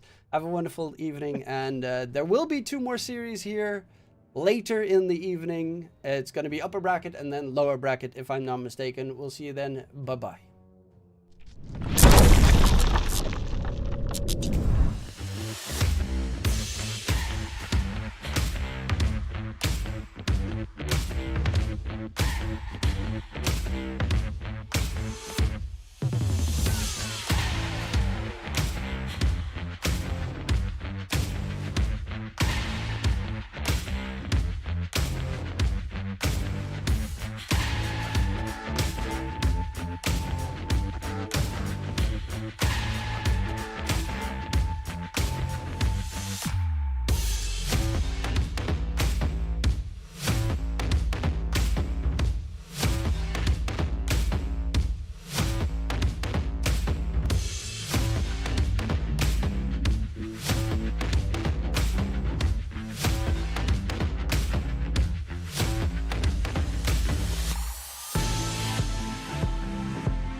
It starts with this, a person that you miss. My mind draws a blank.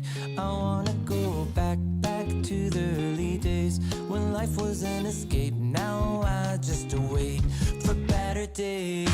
I lost myself in your reality. Lost myself. I lost myself in your reality. Lost myself.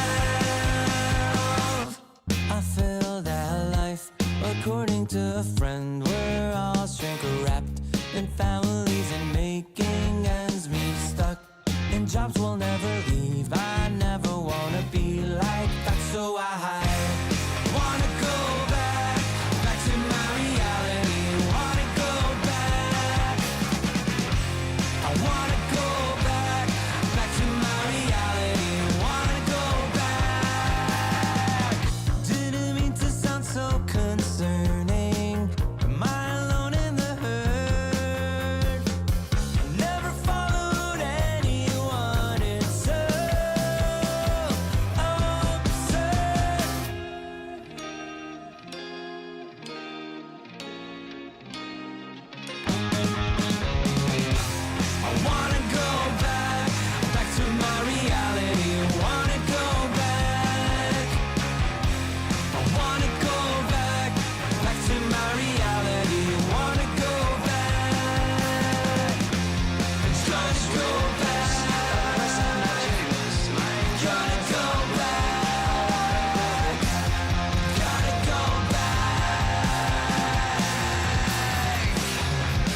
creature with no skeleton inside your hands.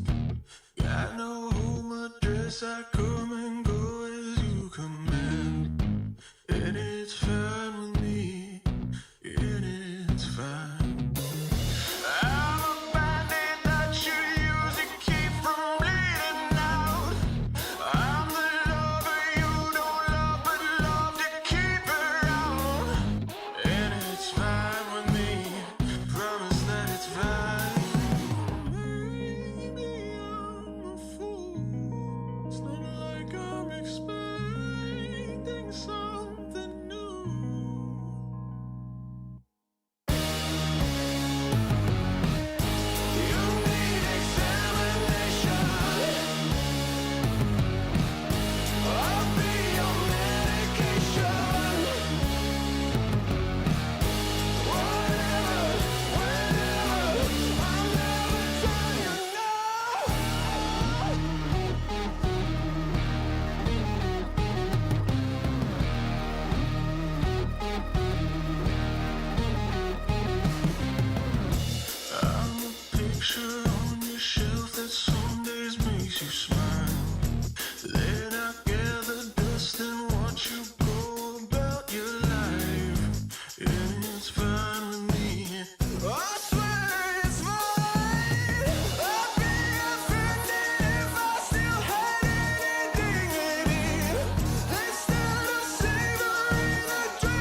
It starts with this, a person that you miss. Mind draws a blank.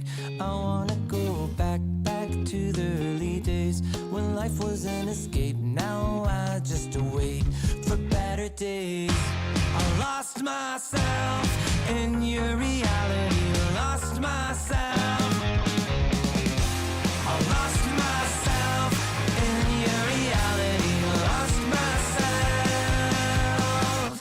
I feel that life, according to a friend, we're all shrink wrapped in families and making ends meet. Stuck in jobs we'll never leave. I never wanna be like that, so I wanna go back to my reality. Wanna go back. I wanna go back to my reality. Wanna go back. Didn't mean to sound so concerning. Am I alone in the hurt? I never followed anyone in search.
picture with no skeleton inside your hands.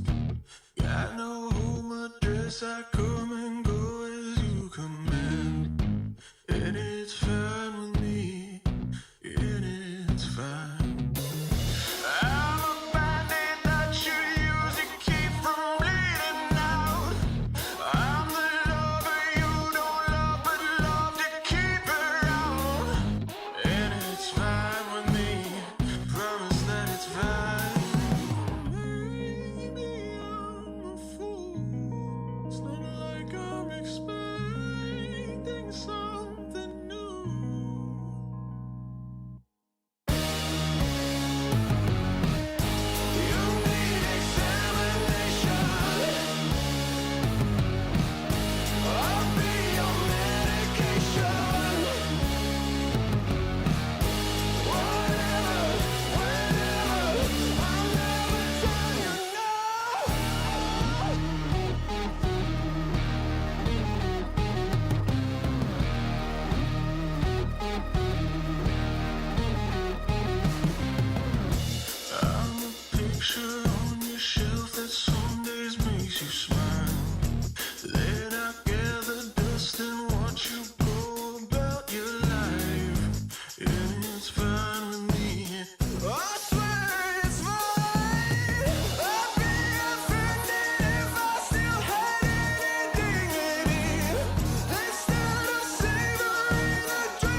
It starts with this, a person that you miss. My mind draws a blank.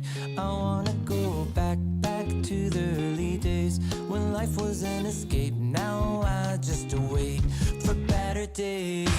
I lost myself in your reality. Lost myself. I lost myself in your reality. Lost myself.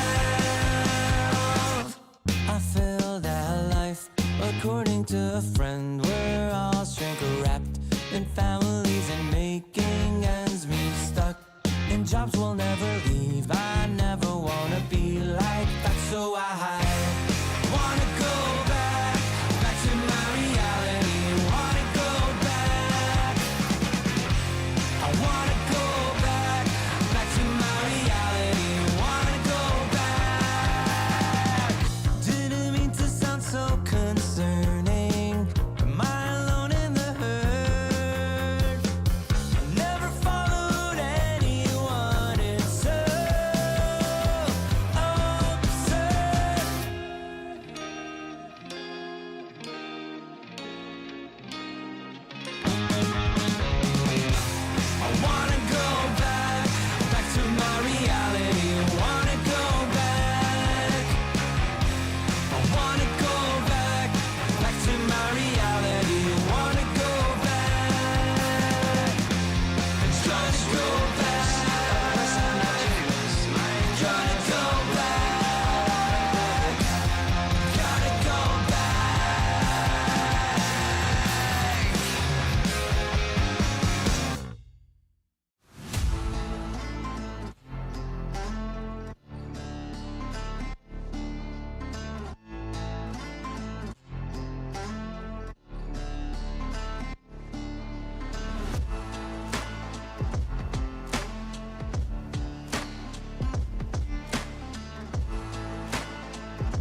dress, I come and go as you command. And it's fine with me, and it's fine. I'm a bandit that you use to keep from bleeding out. I'm the lover you don't love, but love to keep around. And it's fine with me, promise that it's fine. Maybe I'm a fool.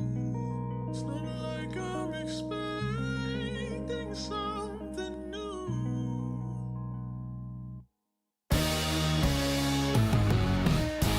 You need examination. I'll be your medication. Whatever, whenever, I'll never tell you no.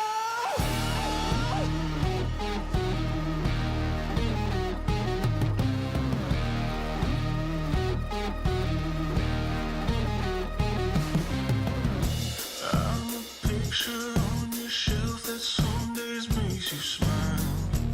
Then I gather dust and watch you go about your life. And it's fine with me. I swear it's fine. I'd be offended if I still had any dignity. Instead of savoring the dreams you're slowly killing me. Say it's fine with me. Tell me that it's fine.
It starts with this, a person that you miss. My mind draws a blank.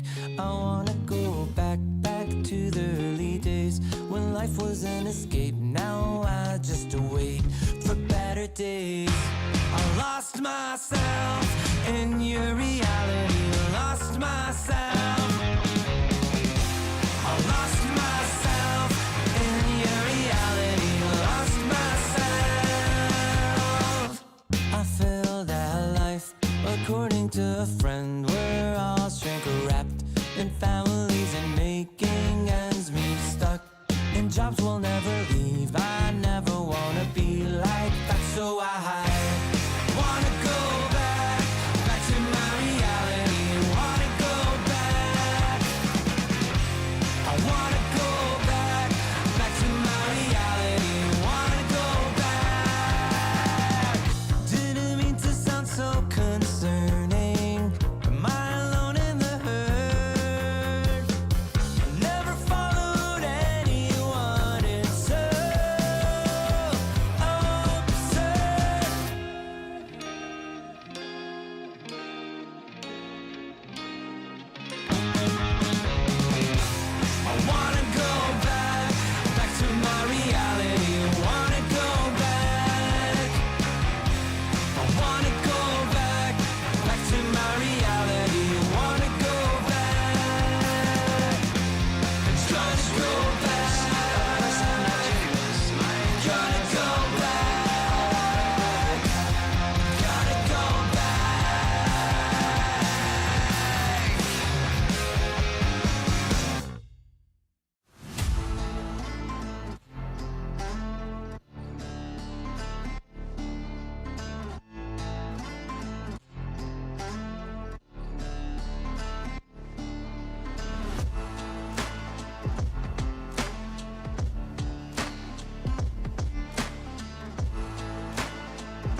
dress, I come and go as you command. And it's fine with me, and it's fine. I'm a bandit that you use to keep from bleeding out. I'm the lover you don't love, but love to keep around. And it's fine with me, promise that it's fine. Maybe I'm a fool, it's not like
Welcome, ladies and gentlemen. We are getting ourselves ready for another match in the evening of NA Close Qualifiers. My name is DK Truman. I am joined by T-Panda, and we've got ourselves Bamisoy versus No Bounty Hunter. Take it away.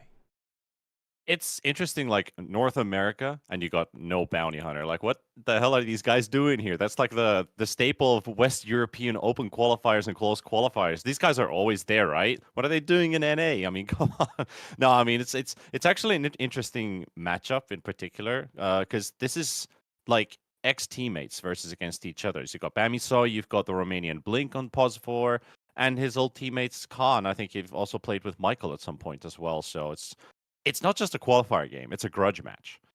Yeah, definitely interesting to see the Romanians play in the NA region. If I'm not mistaken, in the first open qualifier, Khan actually played in the Western EU open qualifiers with a shad stack. They got eliminated in the first round. But they did manage to make it to the NA close qualifiers. No Bounty Hunter. They won their deciding match in the open qualifiers. Both games in the finals with a pre-10-minute victory, which is honestly, I've never ever seen one, especially two pre-10-minute victories. That's a very interesting stat. Yeah, that's something I haven't seen either. Like the moment you mentioned it, I was like, wait, did he say 18 minutes in game one? It's like, no, 18 minutes for the series. Like, what the heck is happening there? But yeah, it's 2 games under 10 minutes going through the open qualifiers. But I feel like when I looked at some of the players that were playing in the open qualifiers, this is a completely different training ground. And for a team like Bamisoy, they've been reinforced. I mean, I think Mobe, who I feel like his stocks were either going up or going down or just kind of stabilizing a little bit. And like, is he consistent enough to be good or considered to be a really good mid player? Is now playing for a team where he could shine, he could pop off. Like, this is a very interesting Bamisoy roster with Moo in the off lane. How much does he need to rely on Moo, or does Moo just help him out throughout the game? Blink, also another fellow European, we already mentioned him, playing together, most likely with Mobe. It's going to put No Bounty Hunter in a very challenging place, I could maybe put it that way, because the Bamisoy team is capable. You know the names on the roster. You look at the team, it's like, this could pretty easily be like top 4, maybe a top 3 team if things go well. But does now No Bounty Hunter challenge up to that, even with their open qualifier stomps? We're just going to have to wait and see. Yeah, it's definitely, I mean, an open qualifier team against an invited team is, of course, tends to normally be a difference. I mean, there are some outsiders in that case with, like, Tundra and stuff, because they had so many roster swaps going on that they had to rejoin through the open qualifiers. But in this case, I do have to say Bamisoy is a very capable team. They've had some decent results. Unfortunately for them, the NA region always only pretty much gets one invite. So the fact that they got 3rd place, and I think another 3rd, 4th place in a qualifier in the past, I think for KL qualifiers and also Bedboom Dacia, they did just fall short. But they have been very impressive in their showing. You know, the ex-Nouns roster pretty much spreading all through the wins at this stage.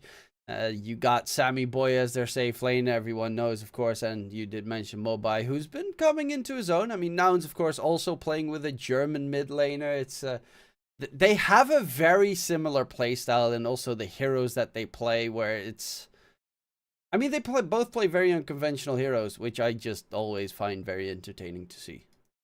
Yeah, it's always fascinating the way a team's able to build their draft, and is it with their strengths, or is it something that they've practiced in their scrims lately and just trying something out? It could just be like, if your mid player is very inventive with what kind of heroes he likes to play. It could literally be the last pub game he played. Like, I made this mid Oracle work. It kind of brings you these Thompson vibes of where you just bring out something completely random. You're like, what is this hero doing in this draft? And it's like, oh, by the end of the draft, it's like, oh, this is a core. Like, let's see what he can do with that. And untraditional hero, like, also untraditional mid hero pools can definitely be a big game changer in terms of how you're setting up the draft for yourself. Do you get completely surprised by something weird showing in a way?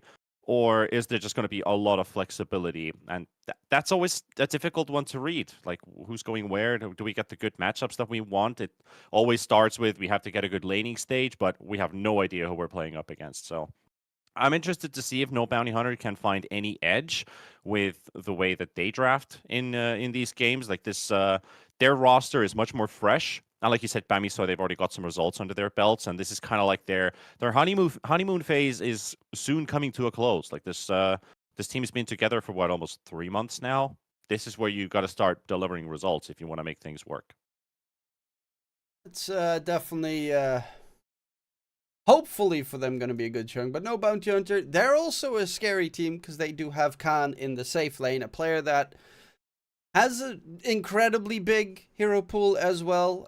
In the qualifiers, he played a game of Slardar safe lane. He played a game of the Meepo safe lane. I remember him primarily as a Lycan and PL spammer back in the day. So, you know, there's so many wide heroes, and a bunch of those are cheese. So you have to be, between both these teams, careful of a lot of cheese. Meepo needs to immediately get banned. As we see, we're heading into the draft immediately. But, there we have it. The first ban coming into play is getting rid of that Meepo for No Bounty Hunter. 10 seconds remaining. Yeah, you gotta target the strong weapons first. Like if you got this 5 super seconds comfortable remaining. player on a semi-cheese hero, like cheese Dota is not really a term these days, if you want to put it that way. So if you see a good spammer on the opponent's side, just respect ban it, just get rid of it. No need to worry about it at all. And the Sammy boy is the type of player who's like, ban Meepo, ban Meepo, ban Meepo. Like, just get rid of that. Like, don't let him get his comfort. It's also the fact that even though it might not be the strongest hero in a certain game, it's annoying. It's one of those heroes like Lone Druid. It's annoying. It's very hard to kill him. Wyvern in this case is also annoying. It counters a bunch of heroes. 10 seconds remaining. It can be very strong. We even saw Arteezy play it as a safe lane in the last series.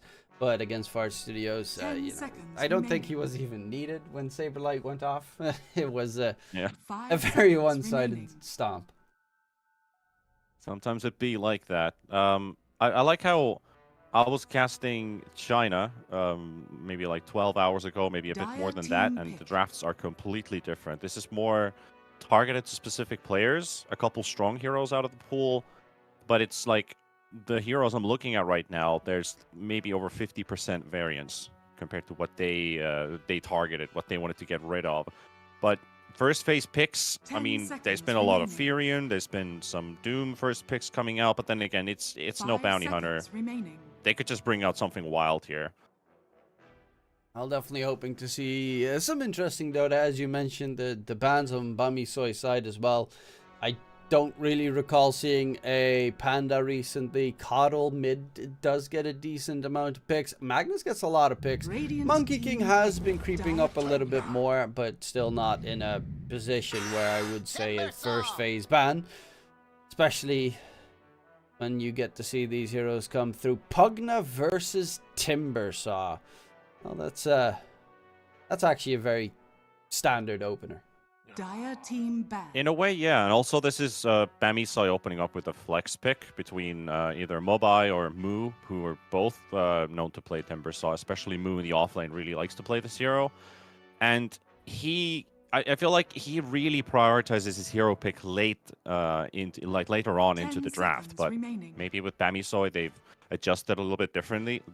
That Moo's just going to have to kind of tank this first phase, get himself a good hero, which might get countered, but he's not going to get his last pick anymore, which he did get in his previous team, which was the Nouns roster, where they really wanted to prioritize Moo getting a good hero.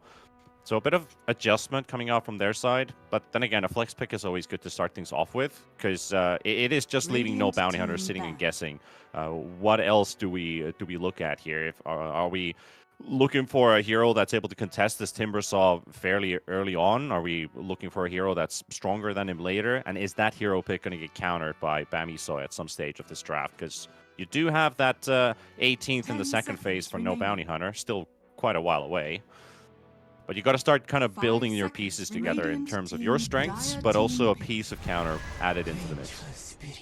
I think a very important aspect as well about the Timber Saw is that it counters a wide variety of Khan's hero That pool. it does.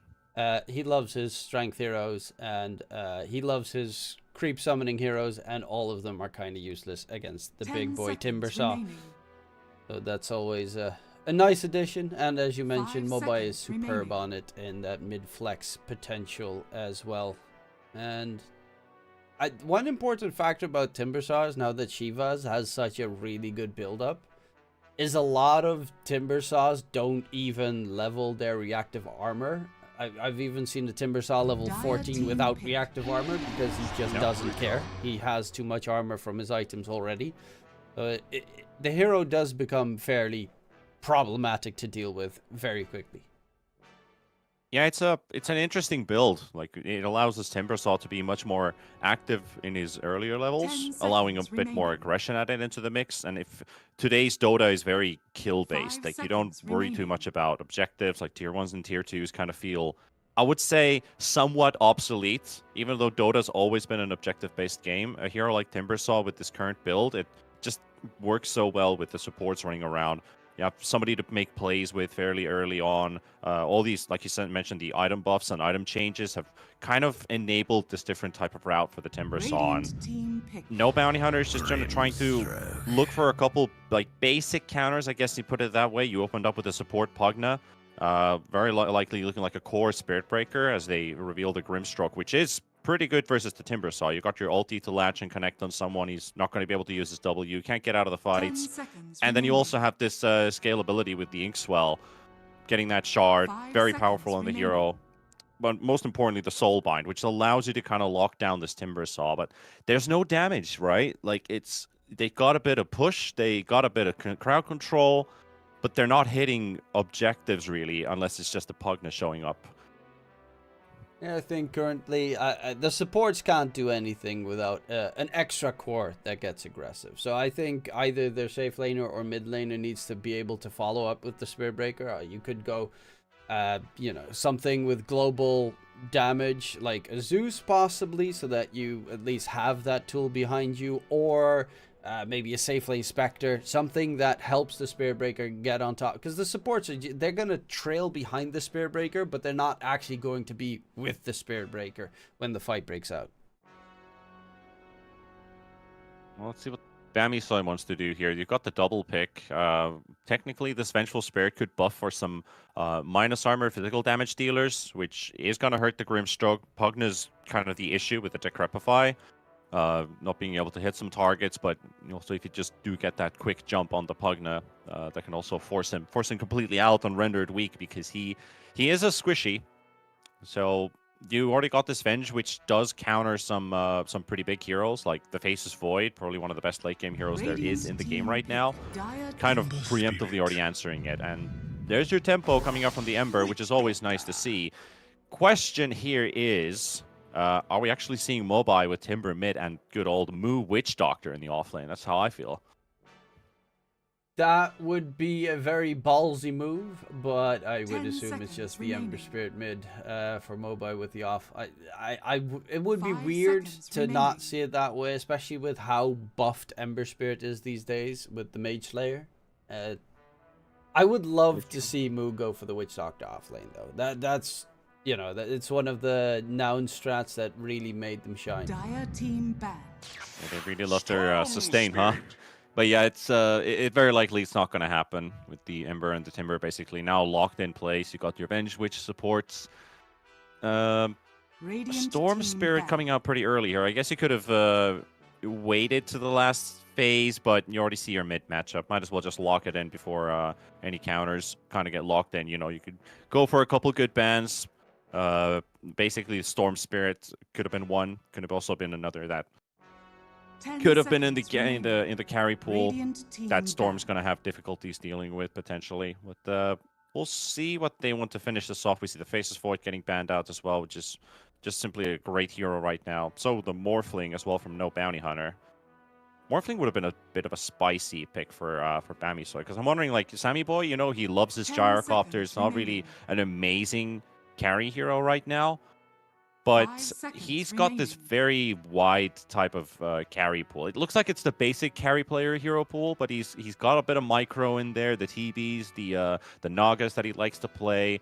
And also, of course, a very strong hero, which I'm looking at a bit, is the Ursa, but it's not a very good Ursa game either. Ursa gets a little bit problematic when you play against Pugna and Grimstroke. They've got solid control and ways to tie you away from the rest of the team. And against Naga, the Pugna is amazing. If you get the shard at 50 minutes or you get it for free from the Tormentor, it one-shots all the illusions. I think because of that reason that they know that Sammy loves playing the Naga, they probably went for the Pugna as the first phase pick so that they immediately show you're going to have a problem if you pick this hero. Just don't. No. Well, it's going to be no Bounty Hunters pick 10 time, and I'm seconds thinking remaining. Bamisoy, for most likely looking at 5 Sammy Boy seconds himself, Mr. Samson. He's actually been playing some Meepo. Of course, Meepo was banned in the first phase, the literal first ban of the game. He has been playing that on top of those micro heroes that we just mentioned. He's got some Alchemist games. I see a Dazzle carry here as well, which is Not very going to baffling. happen, but yeah. Not going to happen, but yeah. Yeah, we don't want to go too wild here. I mean, Bamisoy looking like Radiant's favorites, team but pick. based on the draft, well, there goes the Ursa.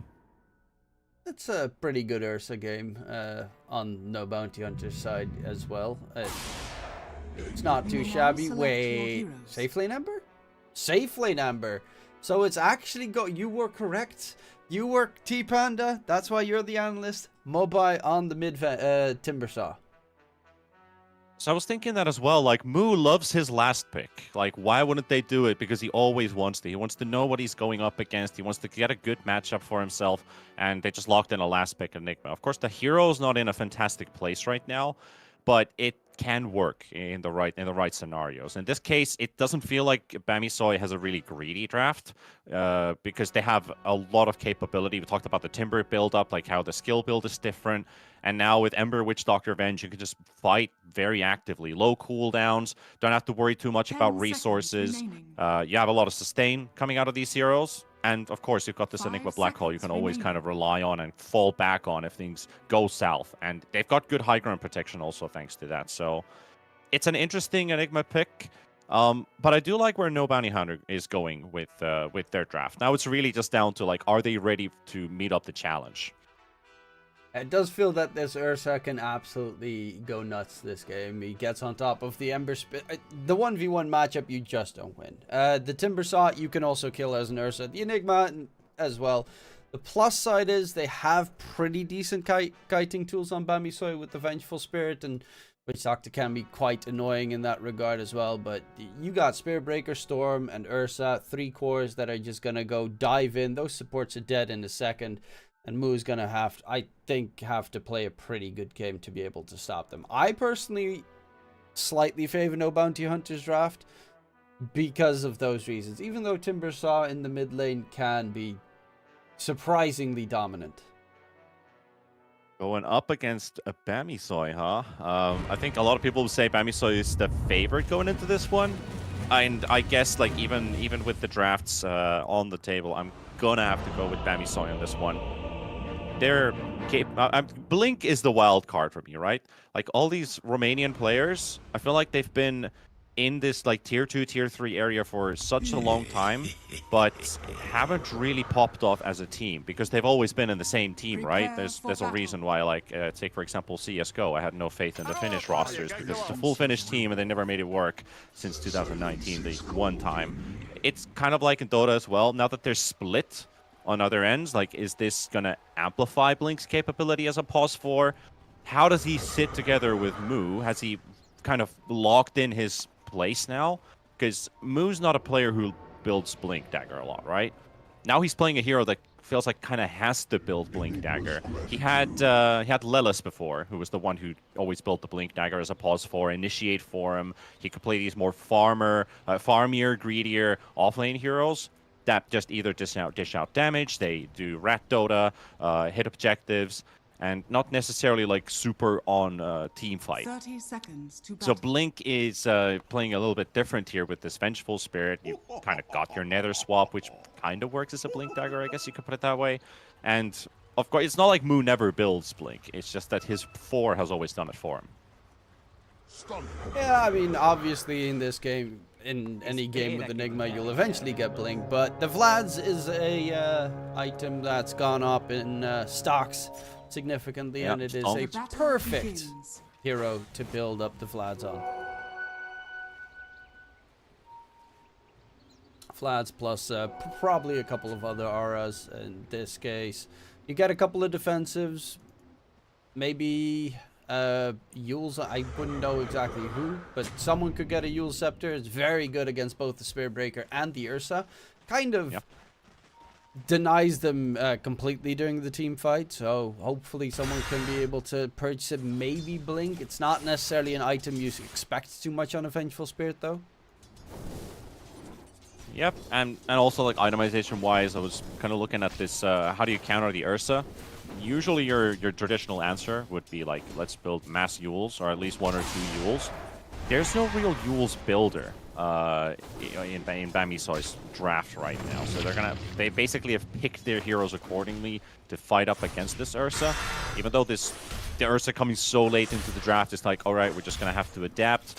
We can't really itemize against them, but we've got the heroes that are capable of finding workarounds against it. We'll see how that's going to happen. But we have 3 different lanes, and T-Panda, for you the question, where should I keep my camera most focused to? Or are we looking at the most? I mean, mid lane is just going to be a bit of a basic grind and hold, basically, just between the two. You want to look at like the support rotations pretty early on, because getting that pre-6 gank on Storm, if that happens, is very good. Though these days Storms do tend to get that level 6 before the power runes are spawning, so probably not looking at mid at all. I'd maybe keep an eye open on this top lane a little bit. Like, can Venge and Enigma find a Grimstroke off guard for a moment? Also, the Ursa packs a big punch and damage. Like, their stuns are somewhat limited, but they're good enough to keep the Ursa at bay. So I'd look at top lane mostly for battling. Maybe bottom lane. The safe lane Ember is a bit intriguing. Husky doesn't really misposition himself too many times. He's actually doing a good job bullying Ezekiel the whole time. The Spirit Breaker is barely getting any CS in this lane. And Samson's got the Urn of Shadows marked up. I'm curious to see what kind of gameplay he's going to throw out. Of course, Ember Spirit. When I think safe lane Ember Spirit, I think good old EE Daedalus Battle Fury Ember Spirit. Oh no! But no one does that. Let's not go there. I miss the it days. though. It's so greedy. I'm curious to see how he's gonna build. Is he gonna go for the? I mean, you kind of have to, especially against this dire lineup, get yourselves a Mage Slayer, right? Yeah, Mage Slayer's in an amazing place right now. That'd definitely be a good item choice to look at. Like, you go Face Boots, Earn, pick up the Mage Slayer at some stage, fairly early on as well into the game. The stats are so good. The reduction against the Storm Spirit, that is literally no Bounty Hunter's big playmaker early on in the game. If you get that debuff to connect onto the Storm, Muzi feels like, man, I'm not doing anything with this hero, and I'm supposed to be making all the plays. Also, they're gonna try an Husky. He's got the Voodoo Restoration constantly pumping out. Fairy Fire is available as well. It's not easy to kill off this Witch Doctor. At least they're trying to keep up the pressure the whole time, like forcing him to burn a lot of mana. He's slowly draining down, like he hasn't even leveled up his cask at all. It's just the sustain in the lane, recognizing that Pugna's going to be poking a lot, and his job is to keep that Spirit Breaker at bay, but now Ezekiel can actually lane a bit better. And they're not really looking for kills on the side of Bamisoy in this bottom lane, just to kind of out-trade your opponents, because they know they're getting hit a lot. You know what's a bit disappointing is that they're... Top lane. Oh yeah, got a Khan first in blood. trouble, and that is indeed first blood being secured. Michael in trouble as well. The Eidolons can do a little bit more damage. Mu trying to get Radiant's underneath the courier tower. has Needs been to be killed. careful himself of any possible Radiant's middle rotations, tower but is the under storm is attack. not coming through. Michael? Ooh, no Malefice for Mu to be used, so he'll be able to stay alive at the very least. But that is first blood being secured for Bamisoy. I was just going to talk about the fact that they still have the old Bamisoy logo in the top of the screen. That is absolutely horrid to look at, while they have a new logo already made. Big fight in bottom. Ski dropping low. Yeah, Dana knew he was going to die. Let death become peace. Yeah, you got the Maledictory on top of you. Like this is a game where you have both Malefice and Maledict. So you know, nice tongue twisters for you in team fights. But it's the right call, right? Like the moment you have your Maledict already connected, Sammy's gonna try and keep up the pump. You've got this Flame Guard constantly doing tick damage. You have no real way of recovering once that is connected. It's like you are gonna take a hefty amount of damage because the sustain is too great. Boba is really just destroying that mid lane. Fairly enough. It's not a huge advantage, but it's good enough because he could just dive Muzi here. It's pretty good. Like he didn't get his level 6, you know. We talked about that level 6 before the 6-minute rune. He doesn't need it. He solos the game. Though. Top lane, Khan trying to get the kill onto Blink and dip out immediately afterwards. Should be able to disengage. Has his boots already done. So 1-for-1 trade. A bit of revenge there for Khan. He's very poor in CS though. This lane has been abysmal for no bounty hunter. This Ursa has barely any farms, so now he's going to get up these kills. But will Khan be able to finish him off? He does get the kill, immediately dies afterwards, but at least gets the experience associated with that kill, which is something. And considering Blink TP towards mid, you get a full regen onto the Ursa, which is pretty nice. Muzi dropping low. Luckily enough, is level 6. God, that Timber Saw damage. Yeah, max level Whirling Death. He is not gonna... Well, give your opponent a chance here. This is the beauty of having such a powerful flex.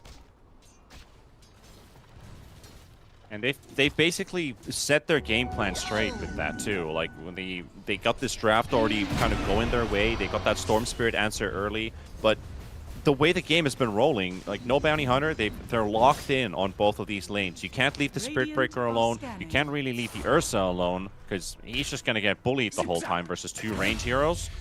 And it leaves Storm all by himself. Like if Mobai gets himself a bit of an advantage, like we just saw them killing Muzi again, Storm, he's like, I'm not getting help anywhere from my team.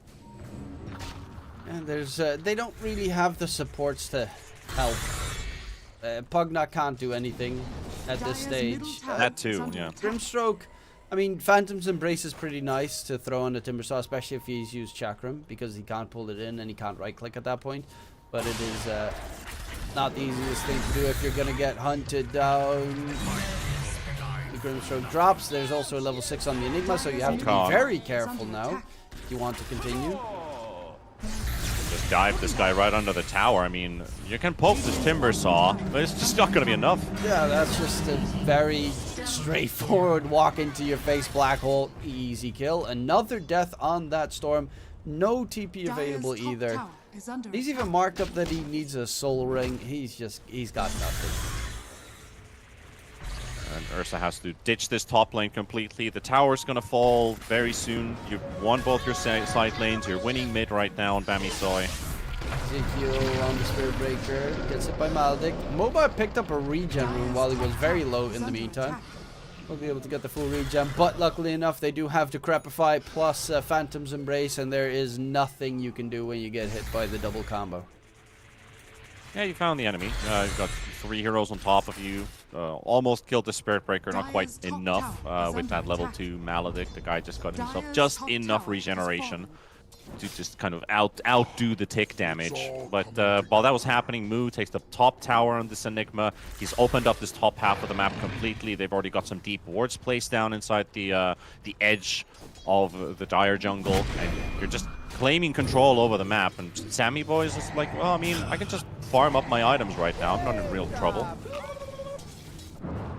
Sammy Boy, he's Also got his level 6, so very elusive. Does need to definitely be careful if he doesn't get hit by the Phantom's Embrace, the Crapify combination. That he does spot out that the Pugna is nearby, but might not know where Michael is currently.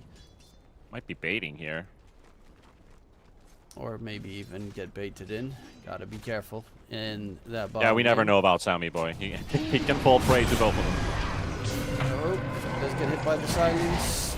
There's also the Decrepify, hold him down. Sammy Boy taken down. Timbersaw TPing in. Mobile is here. He's ready to play. Gotta dip out immediately. And that's exactly what they're trying. Moosey's got no mana left. Dana. Yeah, this Timber is just dismantling this game. He went for Blink Dagger first item. It's not even there yet, but that's showing exactly how confident he is. He knows if he's got a Blink, he's going to be on top of anyone, and no one can run away. I mean, if you look at net worth, this is like a disgustingly strong Timber Saw. He's at 6.7k when the next core from No Bounty Hunter that's supposed to counter him, the Ursa, is at 3.8. And he had a hard lane. You have the Storm Spirit that lost to the Timber Saw.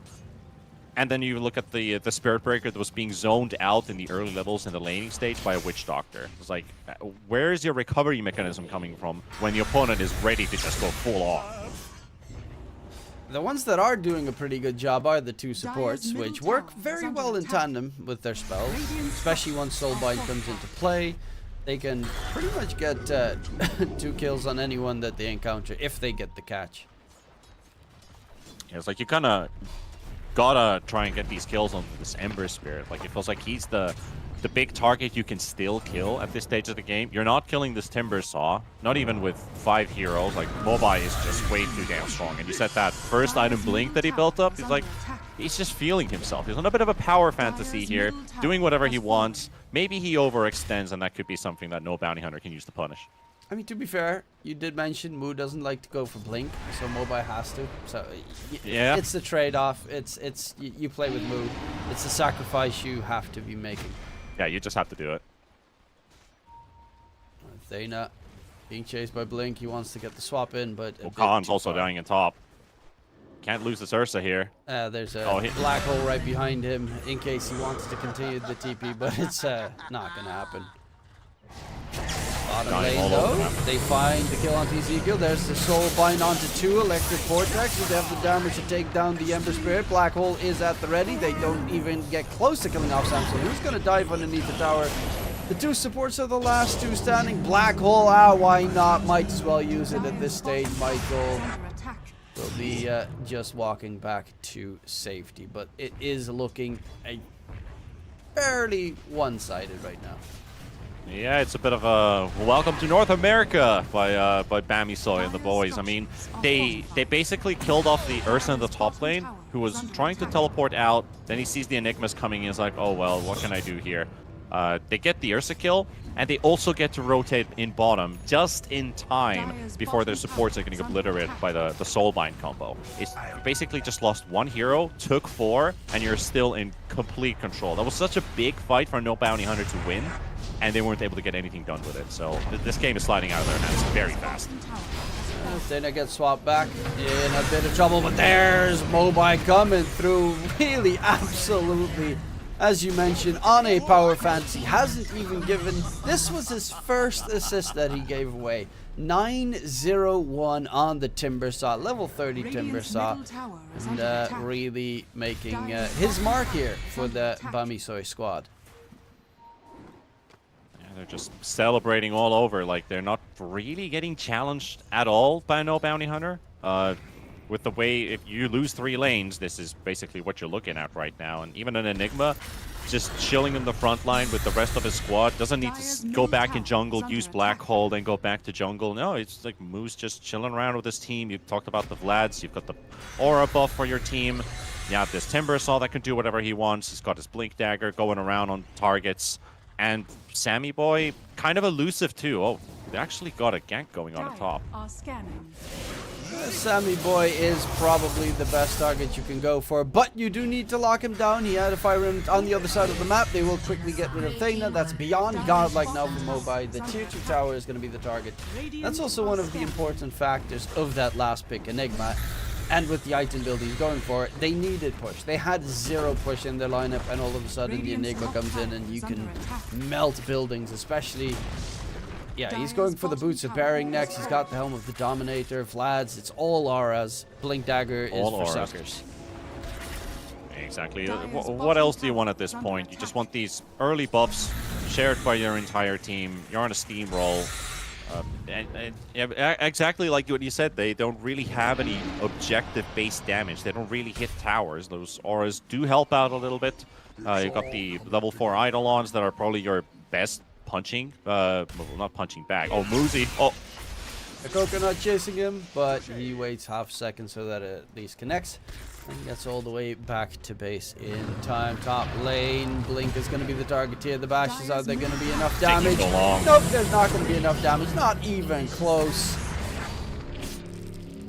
Topo's Way too long. everywhere. I'm baffled that he doesn't have a bots right now.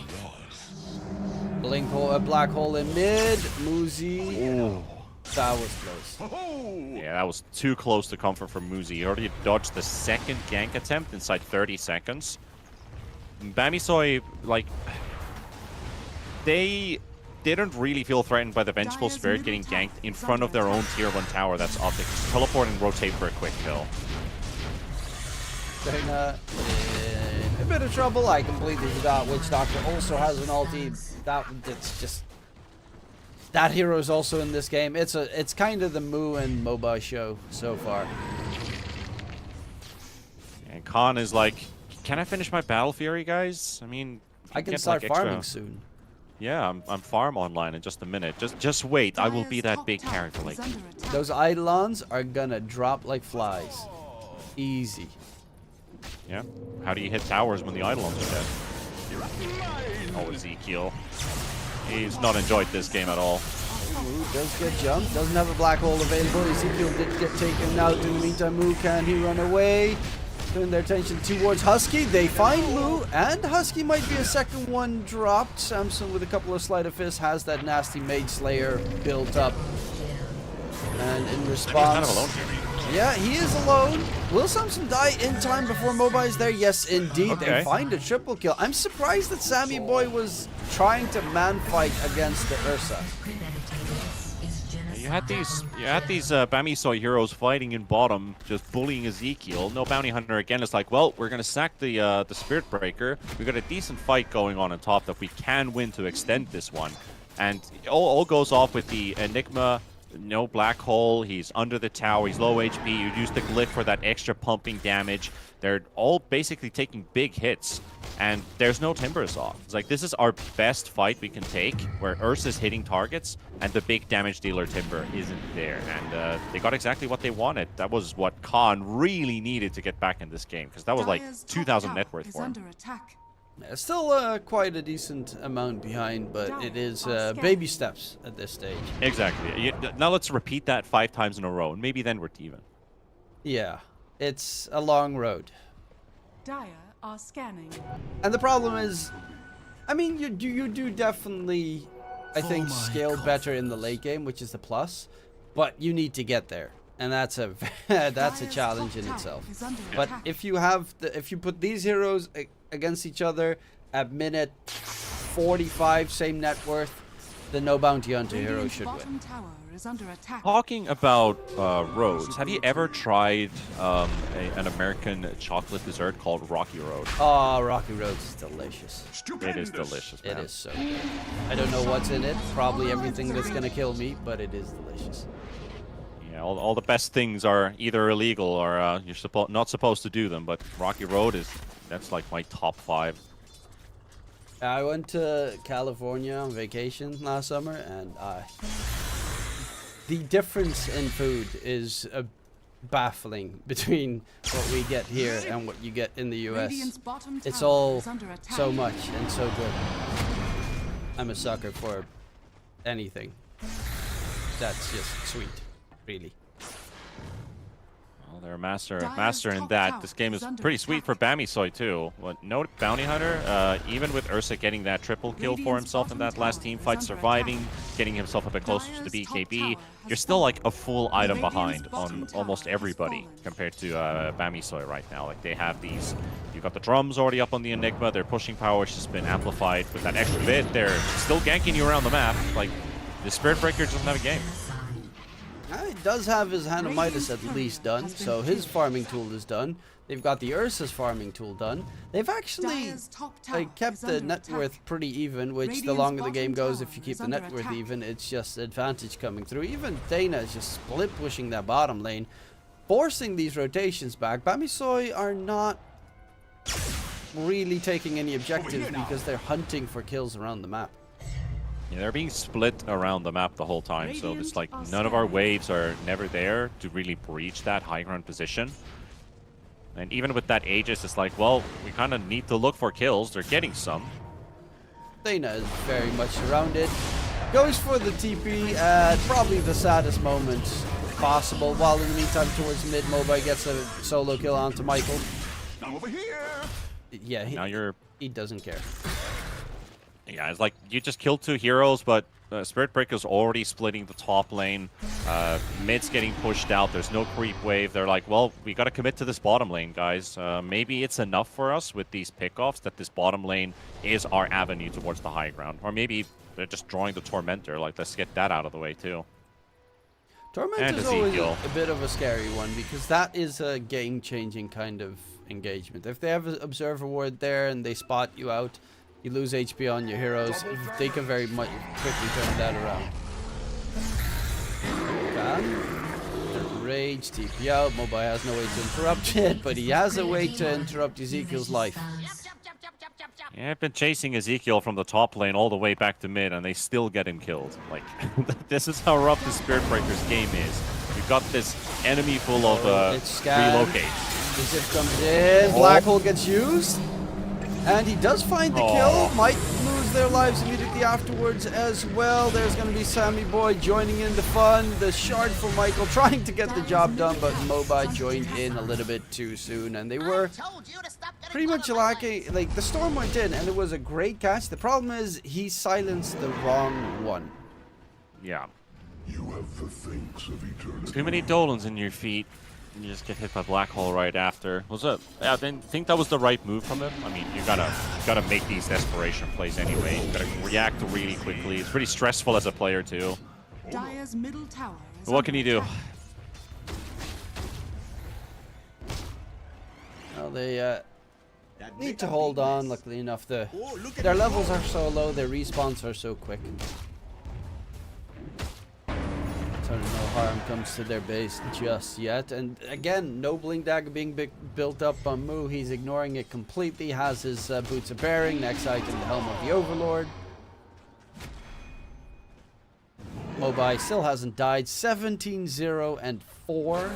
And because of the TP right in front of him, he is going for a sacrifice. He realizes, I need something to interrupt their TPs. Gotta be careful here. You don't want to use your BKB too early, only just the disengage. You're going to need to use that offensively. Blink has Ags. That's not bad.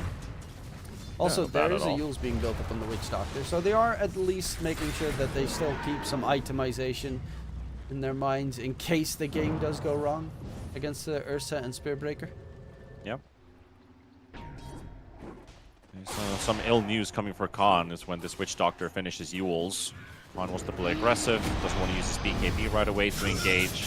Gets thrown up into the air. It's like, well, he's not really doing much here, is he? Oh, Ezekiel again. Like, this guy's just not catching a break. Like, how long are they going to bully him? They're just going to try and force Ezekiel to make personal GG?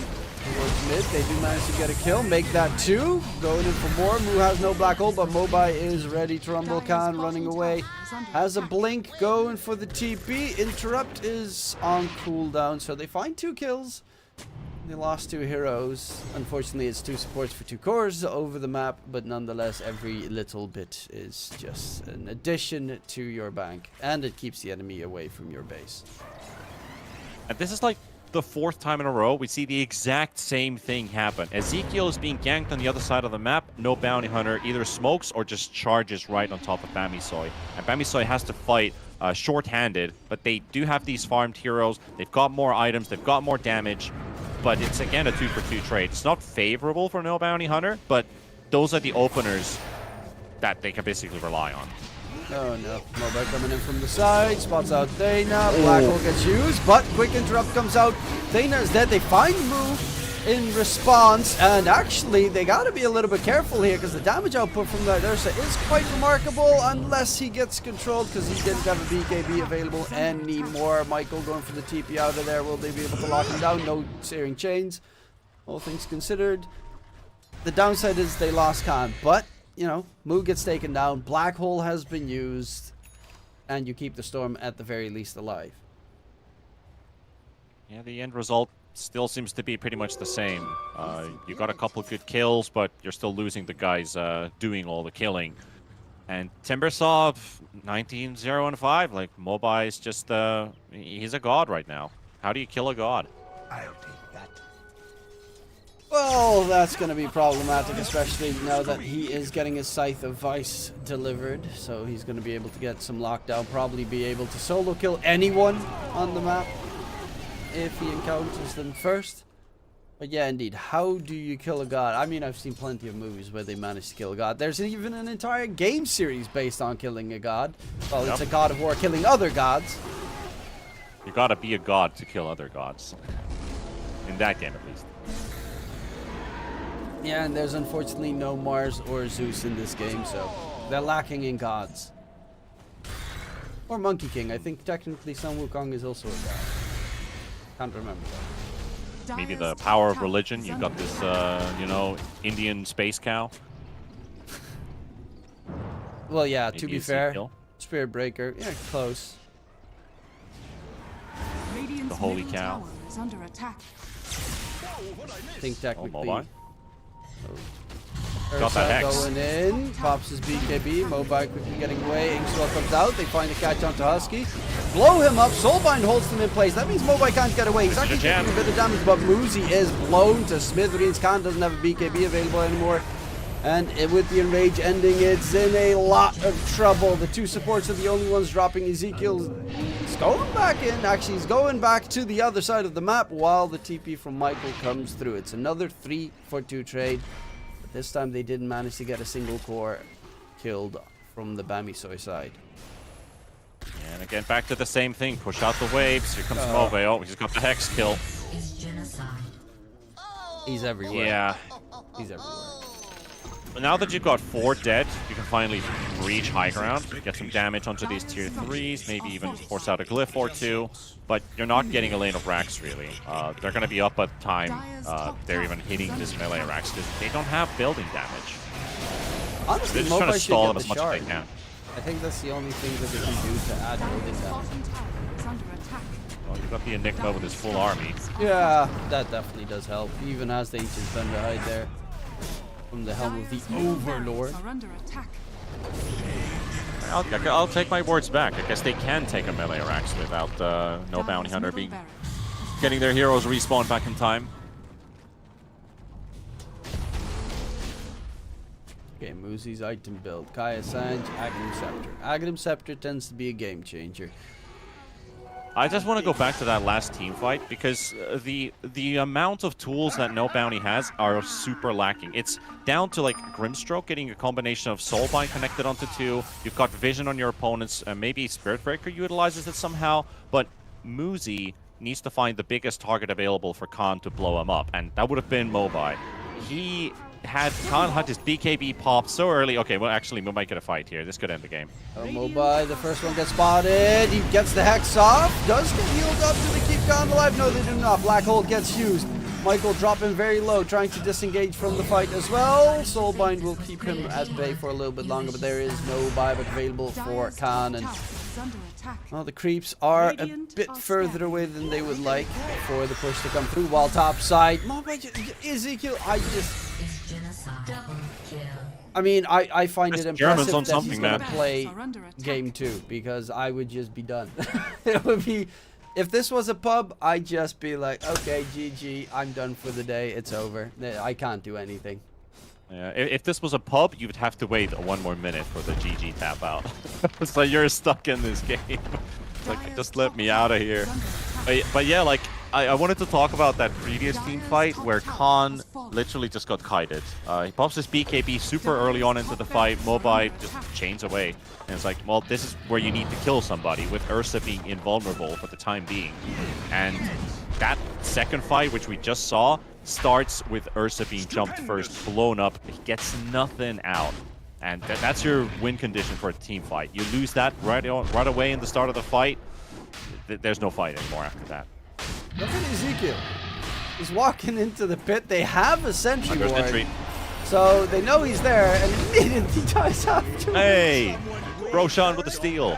Oh, that's at the very least a plus. Muzi also walked all the way through, trying to scout around the pit. They're actually going for an aggressive fight here. Roche is about to swap sides to the other side of the world, which puts Muzi in a very awkward spot because he is just in the wrong avenue. Even gets spotted. Mobai gets stunned in the meantime. Muzi, you don't have enough mana to zip all the way home. Is the TP going to be long enough? No, he zips right in front of Blink and Samson. Oh, that's you.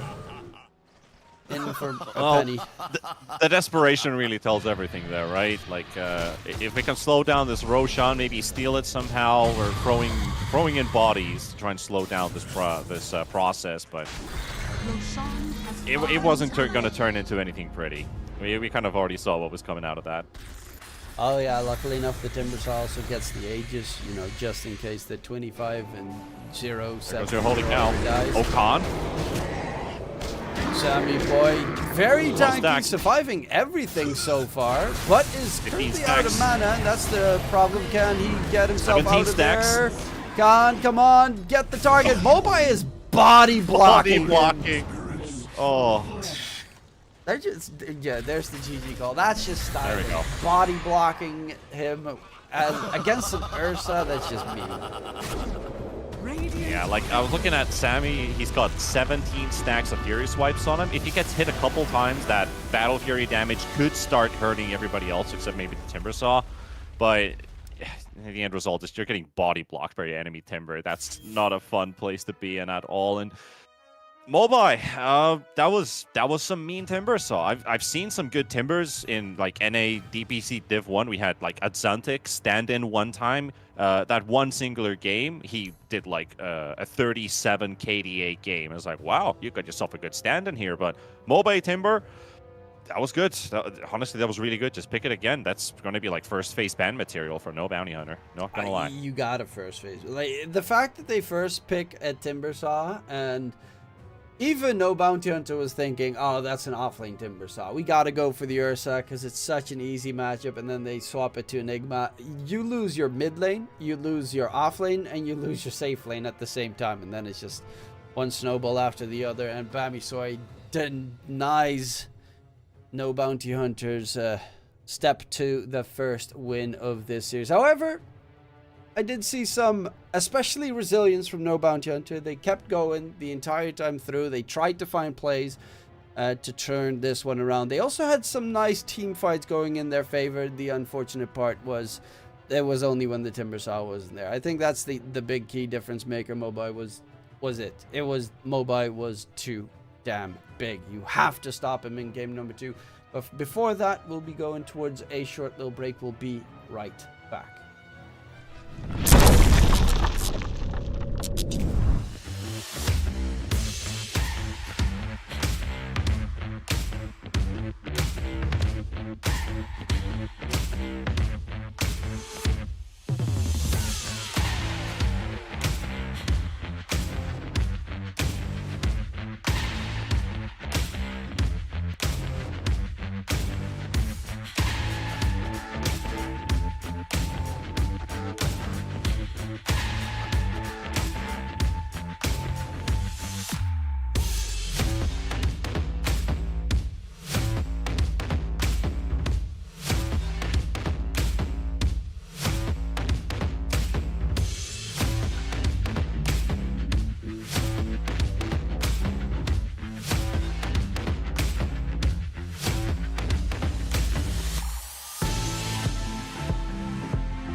It starts with this, a person that you miss. My mind draws a blank.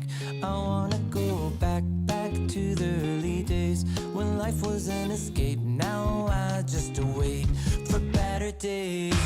I lost myself in your reality. Lost myself. I lost myself in your reality. Lost myself. I feel that life, according to a friend, we're all shrink wrapped in families and making ends meet, stuck in jobs we'll never leave. I never wanna be like that, so I wanna go back to my reality. Wanna go back. I wanna go back to my reality. Wanna go back. Didn't mean to sound so concerning. Am I alone in the hurt? I never followed anyone. It's so absurd.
Welcome back, Radiant ladies team and back. gentlemen. That was game number 1 in favor of No Bounty Hunter. Game number 2 is about Radiant to start. team My name is dire team DK pick. Truman.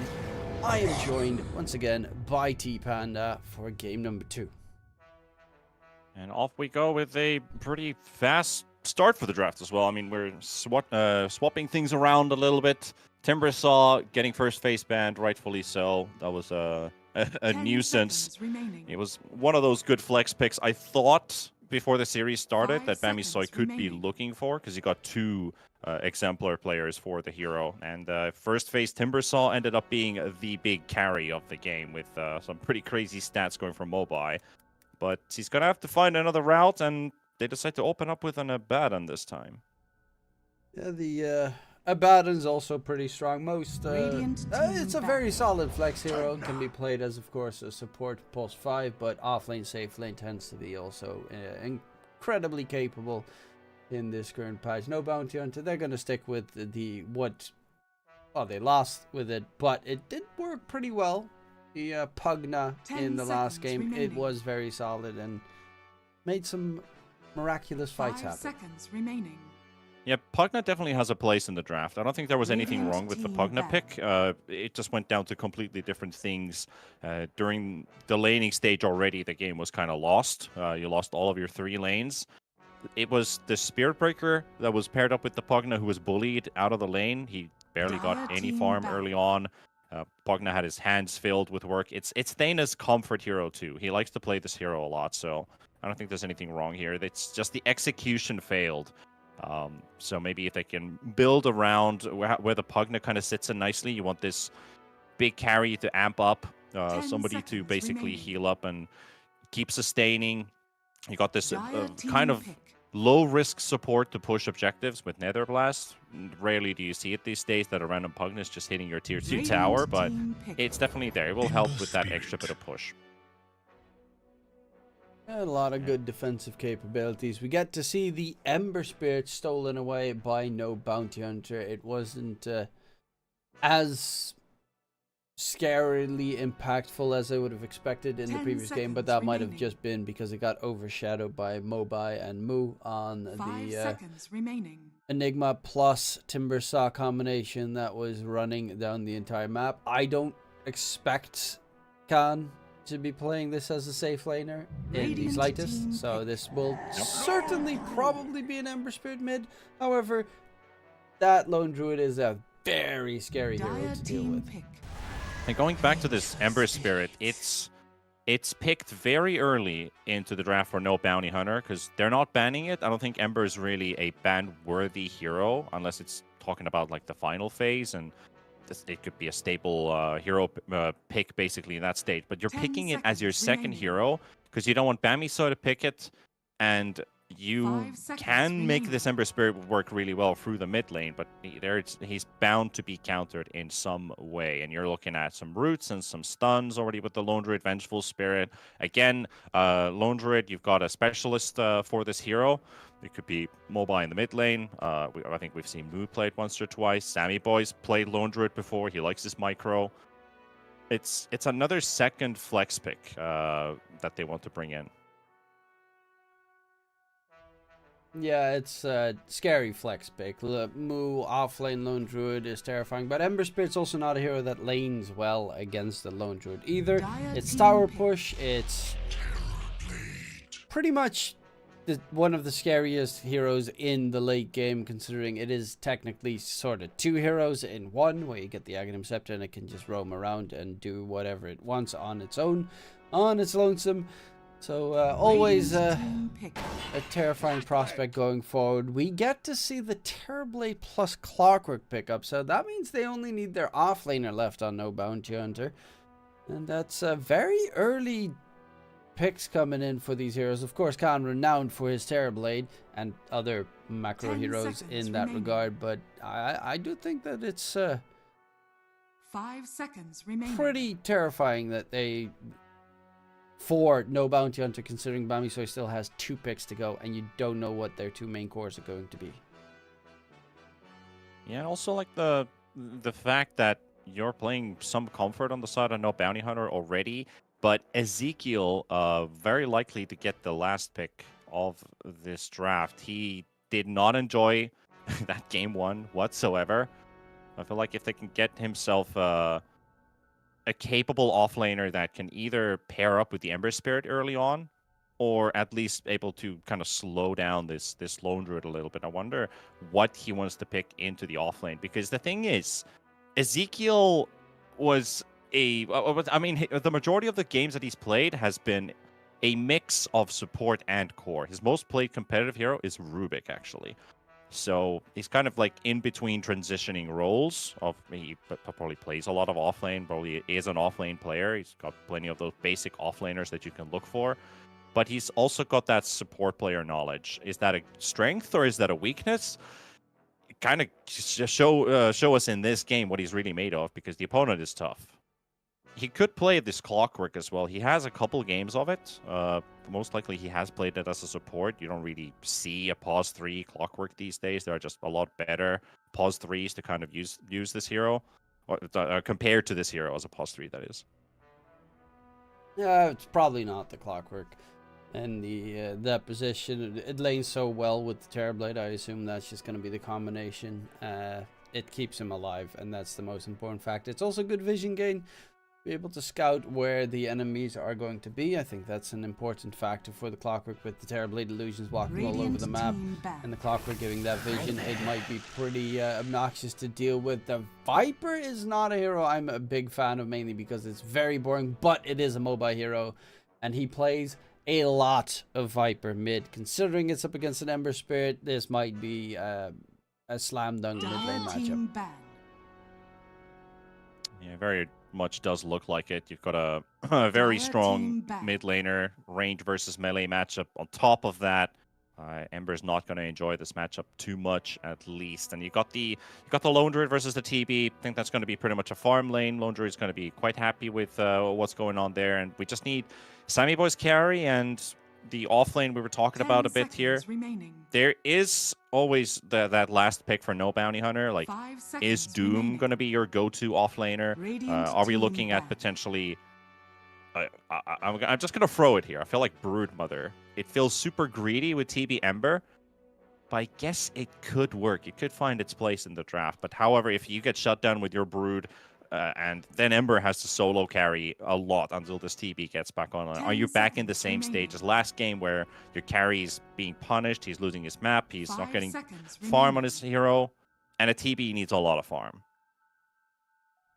That is definitely an admirable shout. It depends completely on what Bami should pick as their safe laner, but no, there goes the Doom. It is one of those heroes, if you get like a Broodmother, that is a surprise to deal with, and a lot of times also too hard to deal with. For instance, Lone Druid has a problem catching up to him. Viper, same story. He's just going to scurry all the way through the trees, keep cutting creep waves, and extend the game. And I think that's the most important thing at this stage. They need to extend the game as much as possible so the Terrorblade can be active.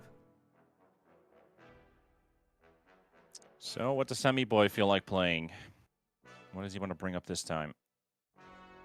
He already played the safe lane Ember. He's actually going to play the Lone Druid by the looks of it, because I see a Sand King from Moo. Does Mobai play mid Sand King? Because Viper's not really a Moo hero, to be honest. It might be Viper safe lane. It could actually be Viper carry too. Yeah, they could still move around the missing parts. It might be a Baden safe lane, actually. And then Sand King support. Viper pulse 4. Viper pause 4. Okay. I mean, it could, but I don't think they necessarily want to go with their jackets open. Okay, this is like some ex-Nouns players. They were very banterous for sure. Every time we had a winner interview with them, they were definitely going all over the place. So I wouldn't be too surprised if they're like, well, we'll just play a Viper support and we'll have fun with it. Yeah, this is, I mean, kind of my favorite kind of Dota, where I don't know exactly what's going to happen until the heroes actually pick. The players are going to pick their heroes? I'm just trying to think about the laning matchups because Sand King in general, like Sand King Rubik was your go-to Terrorblade counter. So it's like Sand King definitely feels like the offlaner. Mobile could play the Viper. It's the Lone Druid carry. Ember? Offlane, true. Yeah, What are they okay. cooking here? So it is a safe lane Lone Druid with a +5 Abaddon. Offlane Ember. Offlane Ember. Yeah. Is this the go-to hero here? Or are they actually swapping Michael into 3 and putting Ezekiel as a support? I've seen him play support Ember. I don't think so. Probably not. I mean, Ember, considering how, especially in this game as well, impactful the Mage Slayer is going to be against Sand King, Viper, even the Abaddon Vengeful Spirit. I think you'd rather have a core Ember Spirit and go for 10 seconds that build remaining. at the very least. I am really surprised at these hero picks on both sides. I'm actually kind of digging this choice from No Bounty Hunter. Yeah, the Ember Spirit's not going to have fun against Lone Druid in whatever lane against Lone Druid he's going to have. They'll sacrifice that lane. But the Evoker mid should have a pretty decent time. If Mobai doesn't have as big of a snowball effect as he had last game, I can definitely see No Bounty Hunter making an upset with their lineup. Yeah, at least Muzi's able to zone out Mobai a little bit with this Invoker, so he's not going to take a full-on punishment from this Viper. Good attack range, good abilities to keep him at distance. But I'm a bit worried about what is this Ember Spirit going to do in the laning stage versus the Lone Druid. He's not really going to kill him. He's not going to harass him that much either. Is his item choice going to be good enough to play around Muzi? Who, if he goes Quaswex on the Invoker, you've got someone to run around the map with. You kind of everything clicks together in terms of the time and space created for the TB. But the impact of the Ember is the one that I'm worried about. Yeah, I don't think the Ember should have too much of an impact from the laning stage, and it's also not a hero that recovers as swift as other heroes, depending on the item build, of course, and skill build that you go for the hero. If you go max level Flame Guard, it definitely can go a lot faster, but I don't think that you're going to have much use of Flame Guard in that lane, so it's probably going to be more of a max level Sleight of Fist, so that you can at least get some creep kills from range before the Lone Druid Bear gets too strong and hammers you down. You also kind of do get hurt a lot by this Lone Druid in the laning stage, because Ember, again, is like a hero that's very reliant on early experience. You scale very well with your ability damage more than your itemization early on. So the items will help you kind of prolong the damage output, the sustained damage you deal on your opponents, the vision that you give, the nimbleness of dodging abilities. It's a nice, fun escape hero player. Like every spirit basically is in the game. You have one escape mechanism on all of them. But the damage he isn't really the source of damage, and he's also limited to some crowd control with that searing chains. So I feel like it's like Muzi needs to have a good laning stage, and they're playing with somewhat the similar types of supports as in game number 1, where they're more defensive than offensive with Clockwork and Pugna until you get levels. The plus side is because Pugna is decent at playing defensive and is a super strong laner. Hopefully this time, last game it didn't go as well as planned, but this time he might be able to keep Ezekiel alive a little bit better and zone out the Lone Druid, because he definitely can zone him out, and with the Crapify to be used possibly in the lane against Lone Druid and Abaddon, there's a good save to keep him going. There's definitely not going to be any kills there shouldn't be any kills coming out for No Bounty Hunter in that lane though. I'm kind of worried, are they going to kill anybody until they get their levels?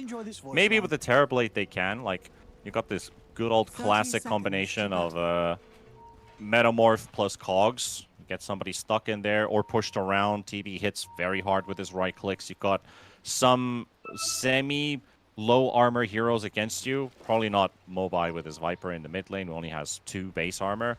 But heroes like the Sand King can take an easy beating. The Vengeful Spirit also, if they make rotations around the map. How much do you want to move around on the map with Khan on this TB? You don't really want to make portal plays.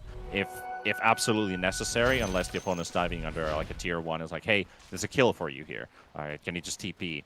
Which he might have to do with that Metamorph, because they need all the damage they can get. Nice little fun stat is the fact that Bamisoy are playing with 4 universal heroes, and Viper can turn universal with his level 25 talent. So they're technically sort of playing with 4.5 universal heroes on this Bamisoy lineup. Yeah, that's a pretty ridiculous level 25, right? You just completely change your stat to another and get a lot of right-click damage from that. It's pretty sick. Like, when you're playing it as a 2 or even a 1 Viper, you got, like, very high magical damage output. You feel a bit squishy if the opponent runs at you. The moment you're chasing, you're doing a lot of damage, but you just get this extra right-click buff at 25, which is actually pretty massive for Viper. It's such a silly one as well, because it's like, you get damage, you get more slow, you get more stun duration. Nope, becomes universal. Like, how wild is that? Complete entire aspect of the hero just changes with that one move. And yeah, the top lane, the bottom lane is kind of as to be expected. Lone Druid Bear just goes brrr, and they're being bullied back. Some pretty, like, if I want to look at the super late game, there's some fantastic 25 talents. You've got Sand King with the blind against the TB. Oh boy, no, that didn't take too long. Without the metamorphosis as well. That's Michael just blasting away at his opponents. It is a solid hero for that. Mobai has 10 denies in the mid lane. What? Foker has 1 last hit. That's a last pick. And this lane was supposed to go good, right? I mean, at least better for Muzi. It's totally not like Mobai. What is this guy on? I want some of that. Radiant's courier His has hero been killed. pool is so unconventional. Well, the Viper's not the most unconventional, but he plays it when no one else does, and it's surprising, but he is so good on everything that he touches. Yeah, it's weird if you get like 2 games in a row Radiant's where middle the same tower player is under gets away attack. in both games and just dominates. So already having like this big of an advantage in terms of experience with all these denies going his way, he's half a level ahead of the Invoker. And Invoker was the big playmaker to open up the map and get a couple kills going for your team. It's not really what they were looking for. I've never seen this many denies at the 3-minute mark. He might die here even. Okay, he's actually under the safety of the tower. A couple of misses there from Mobai, but you're absolutely right. Like, he's got quadruple the denies than the amount of last hits on Muzi. Ugh, that's not good. Top side, Khan already used his metamorphosis, so he doesn't have as much ways to help Michael stay alive. Luckily enough, Michael is a Pugna, very fast hero, and a lot of nice damage output coming through. They're really greeting this one. Do they have Burrow Strike? Yes, they do. Oh, but Khan it's not staying enough. alive. Moo dropping low. He would have wanted to get that kill, because if he did, it would have been beautiful, because Khan would have splashed all over them and they would all be dead. Speaking of dead, Muzi does die to no. Mobai in mid, and we do have Moo. I guess he walked underneath the tower to die. Yeah, it did look like it. He knew he was already dead. BNC was basically, or Blink was just TPing in. Might as well just give away the kill. Oh, bottom, Ezekiel. Yep. Just dove under the tower. I mean, it's a lone druid. The bear doesn't really care. If it almost dies, you just resummon it. Is under It's attack.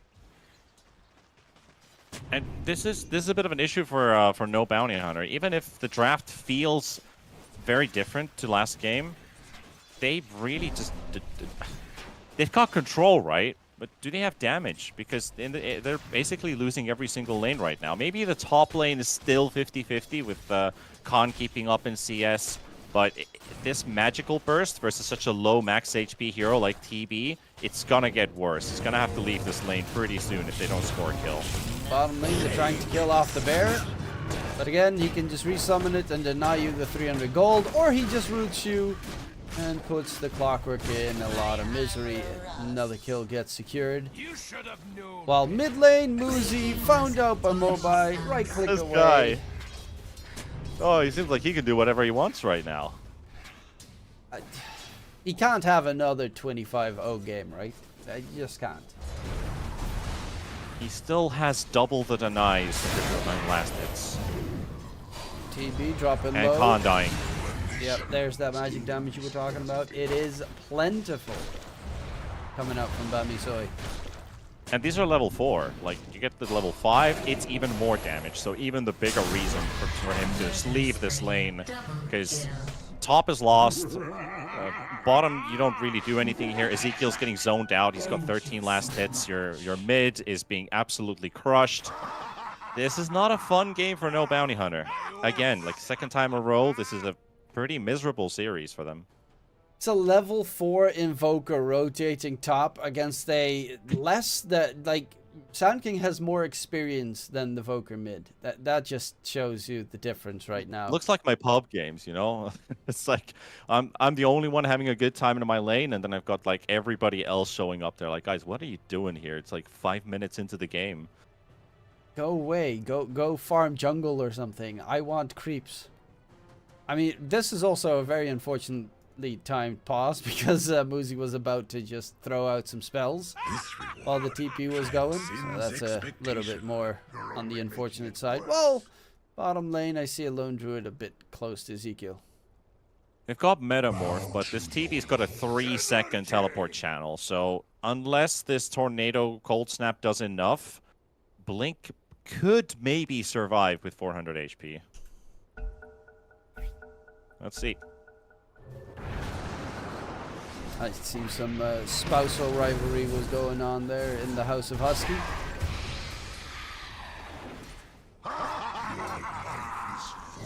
It's always fun. Yeah, classic NA. Let's see. Mobai, he's got the haste runes, level 7. I love these things. Does anything go... Okay.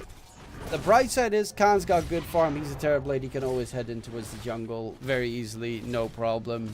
In case That's the league only gets too thing going their problematic. way. Yes. Gotta look at the bright side. Muzi. Yeah. Light at the end of the tunnel, right? Ezekiel's getting ganked in bottom. Yeah, but, you know, the Ember Spirit, that was the throwaway lane. We expected that one to happen.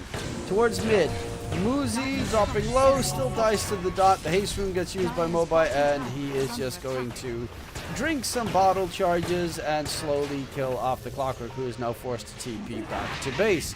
In comes Michael, and Mobai spots him out, and then is like, oh, that could be another kill. Target Let's acquired. go for more. Blood is fun. Murder right here. No, Michael is not gonna bait him into the tower for that long, and Husky even throws out the tip, seeing that his mid laner is going on a complete bananas rampage. Yeah, and a 4K lead at 7 minutes as well. This is looking like the Aster game we were casting earlier on this morning in the China qualifiers. It's like Aster should be a team that is gonna beat or sweep at least some of the lower tier Chinese teams, and they were losing 6K in 8 or 9 minutes. This is kind of like Bamisoi repeating that kind of dominance. Yeah, Bamisoi looking pretty good. Khan still got decent farm, just like last game.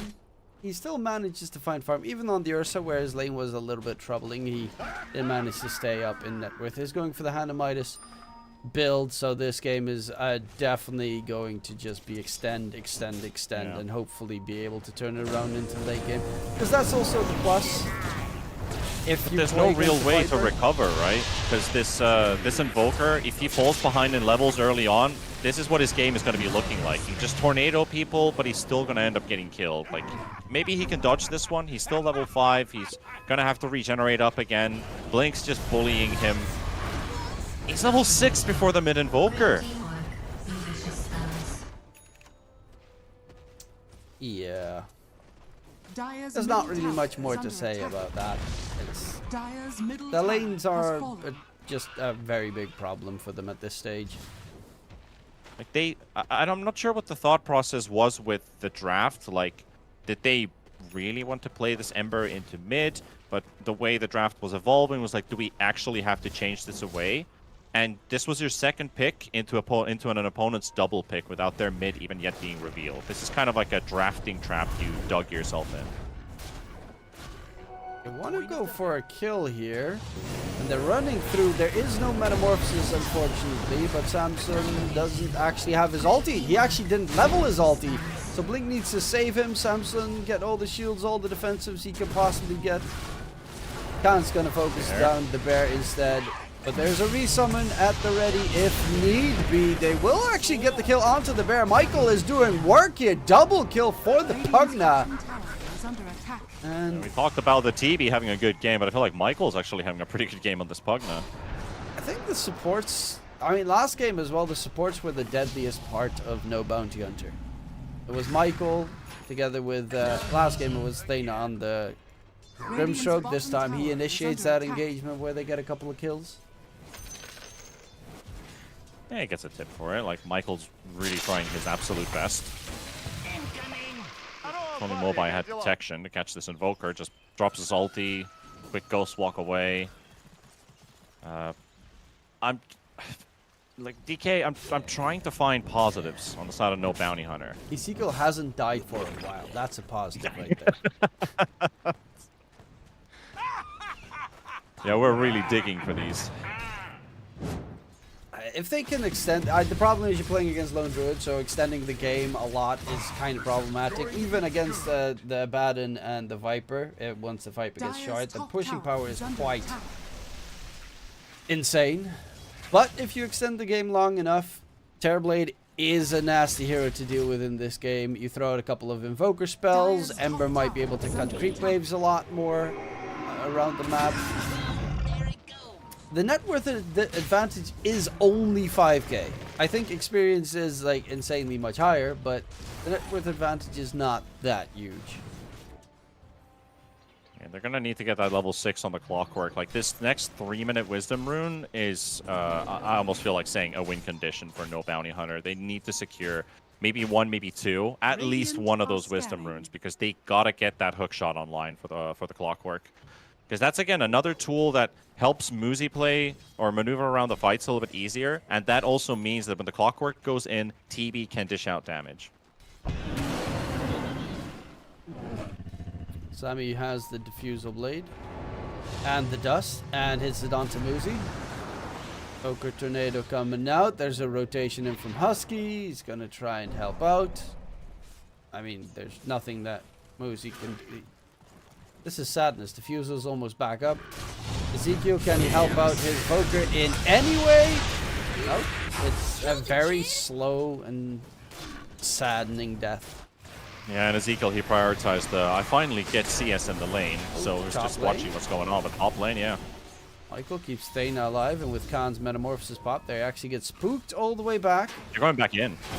Yeah, Boo's got the epicenter as well. Burrow, epicenter, not even needed right there. Michael is draining away. Sunder comes through. Khan is trying to stay alive, but the epicenter does eventually finish him off. A 1-for-1 trade so far, but the two supports are trying to run away. There's the Ember Spirit getting the catch on to move. In comes Husky though.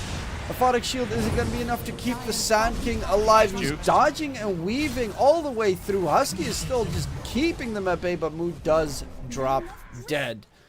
And now they have back to be into careful. the range of the sentry. Like he could have actually survived if he was on the edge of the sandstorm. He was missing a couple of hits, but he walked right back into vision. Muzi was able to right-click him away and trade off with that Sand King. It was a much better fight already for No Bounty Hunter, but it was also Bami saw it just kind of underestimating a bit there. They didn't instantly use the epicenter with the Burrow Strike, meaning that he got like this 30 HP Sunder off, and they had to actually pop the ulti right after, secure that kill onto the TB, and by then No Bounty Hunter was able to rotate to the help and kind of played into their playbook, just because they got a Sunder off, and they were able to stretch that fight a bit longer. If TB just died right away, Sand King wouldn't have died, and it would have been a much cleaner fight. Radiant's middle tower is under attack. God, it's so sad to see someone die to Lone Druid. It's just you're stuck. You get slowed, you get rooted, and it's a slow death. But yeah, indeed, that Sunder was a pretty big play. Could have gotten a lot worse. There's the steal of those experience runes that you were talking about that they really need, because that Clockwork is still not level 6. No hook Not shot getting any. available. Dire's middle Getting a tower single is under one. attack. He's actually not moving currently. The big importance, basically, of that previous fight was if you could rotate to push the tier 1 tower, take over the Radiant side Wisdom rune, or just rotate back to defend your right side of the map, because I felt like that Wisdom rune Dire's was such a bottom tower crucial is thing under to get, attack. and now Thane's gonna take a bit longer to get his level Dire 6. are scanning. Probably gonna have to soak away some away from Ezekiel, who's farming in the lane right now, pretty happy. He's getting some CS, but it's like these small things, like they all click together. The net worth advantage is the same as 5 minutes ago. Even though, of course, Terrorblade, 2k of that's the Hand of Midas. But they're keeping up with it. And Viper is one of those heroes that scales really poorly in the later parts of the game. Yeah, until Universal, yeah. There's a phase where the Viper just feels it's in a weird place. Yeah, it tends nice. to be in about 10 minutes-ish. Muzi, Dire's top tower is Crepify, under it's Swap going play. for the TP out, but of course they can just fear it. Ezekiel joins the fun. There's the heal attempt, but there's 5 heroes bashing away at your Voker. Don't think you're going to have enough heals to keep him alive. If only they had hookshot. Like he just got his level 6, farming some creeps in the Dire's mid top lane tower while his is under invokers attack. being chased at the same time. If they had a wisdom rune, Dire's and he top could have tower has interrupted that, fallen. that would have been Clockwork dying instead of the invoker. And maybe even some damage, maybe even a kill. We were singing Blink 182, all the small things with Lizard earlier on this morning. Just a Oh, deja the vu. small thing. That's the one. Having a bit of a deja vu here, like all the small things. If they got that wisdom rune, that could have been a fight. They could maybe even get something out of it. Radiant's bottom tower is under attack. That's a good song. It's But a good one. yeah, I mean, Dire's top tower is I under would have attack. loved to see them at BlizzCon. I know they performed there once, and I saw it on like the live feeds, and it was amazing. But yeah, currently Radiant net worth wise, structures are Khan's still getting good fortified. farm. He's actually Radiant's bottom closing tower is under in attack. slowly but surely on his Dire's Manta top tower is style. under attack. Oh, he dies in Fountain because Mobai hits him with a bunch of spells. Ezekiel's got the Mage Slayer done. That's actually a denial of a lot of damage that they could throw out. Dire's top tower Got a has 3-man fallen. rotation to bottom, trying to catch Viper while their tier 2 falls in the top lane. It's rough. This is like the move you make with 3 heroes towards the bottom lane 10 minutes ago. Now every move you make on the map to try and overpower your opponents is an objective Dire's falling at middle this tower pace. Because is under if attack. last game Bamisoid didn't have pushing power, they've got plenty of it this game. Talked about the Viper Shard, they got the Sloan Druid with his Demolish. Dire's middle tower has Venge is fallen. buffing everybody up with extra right-click damage. Sand King keeps these waves pushed in the whole time with his Sandstorm, with his Caustic Finale. It's so much easier to play as Radiant's Radiant in bottom this game. tower has fallen. Yeah, the Foker is also currently limited. He doesn't have a point in Exort yet, so he doesn't have his full range of spells that he can use. So it pretty much comes down to Cold Snap, Tornado, EMP. That's about it. Yeah, cross your fingers and hope for the best. We drain their mana, it's pretty nice, but I don't think Viper or Lone Druid really care if you Dire's drain their bottom mana tower in the is under slightest. attack. Khan top side. Slowly but surely dropping low. Does have a Sunder Good shot. possibility. While in the meantime, Blink dies somewhere else. Nope, he just straight up dies. Khan gets murdered in his base, but they will find the kill onto Moo and Blink somewhere else. Oh, they got a 2-for-1. They're pretty low here. Sammy boy. Alright, he's not interested in fighting anymore. Kind of used everything, but losing the Dire's TV, top yeah, tower that is definitely under hurts, attack. but this was a win for the Ember and the Invoker. You got the fresh Mage Slayer up on the Ember Spirit. You've got this debuff applied. It hurts the Viper even more. You talked about his scaling. Mage Slayer makes his effectiveness even worse. Sammy's bear is chasing after Michael, even though the bear can't hit him. But he does throw that defusal. He has a TP. Smoke got used in the process, but the bear Get does. juked. I find the bear such a Dyer's weird courier thing. has been Like killed. it's a hero unit, but it isn't. Like you can smoke next to it. It's a Schrodinger's bear. Yeah, Or Schrodinger's hero, even. it's He isn't, and he is. it's kind of BS. The fact that you can't sunder it is insane. Dyer's bottom tower. You should be able to sunder it. It pretty much just counts as an extra hero. Yeah, kind of makes sense. Could be able to. Dyer's bottom tower has But is fallen. that a big nerf for Lone Druid? Well, it would have kept it calm alive in that situation. But in general, with other ability-based spells and such, everything works against Lone Druid, except for that, kind of. Just love to see a Manta style on a Spirit Bear. Feels so weird, but it feels so good at the same time.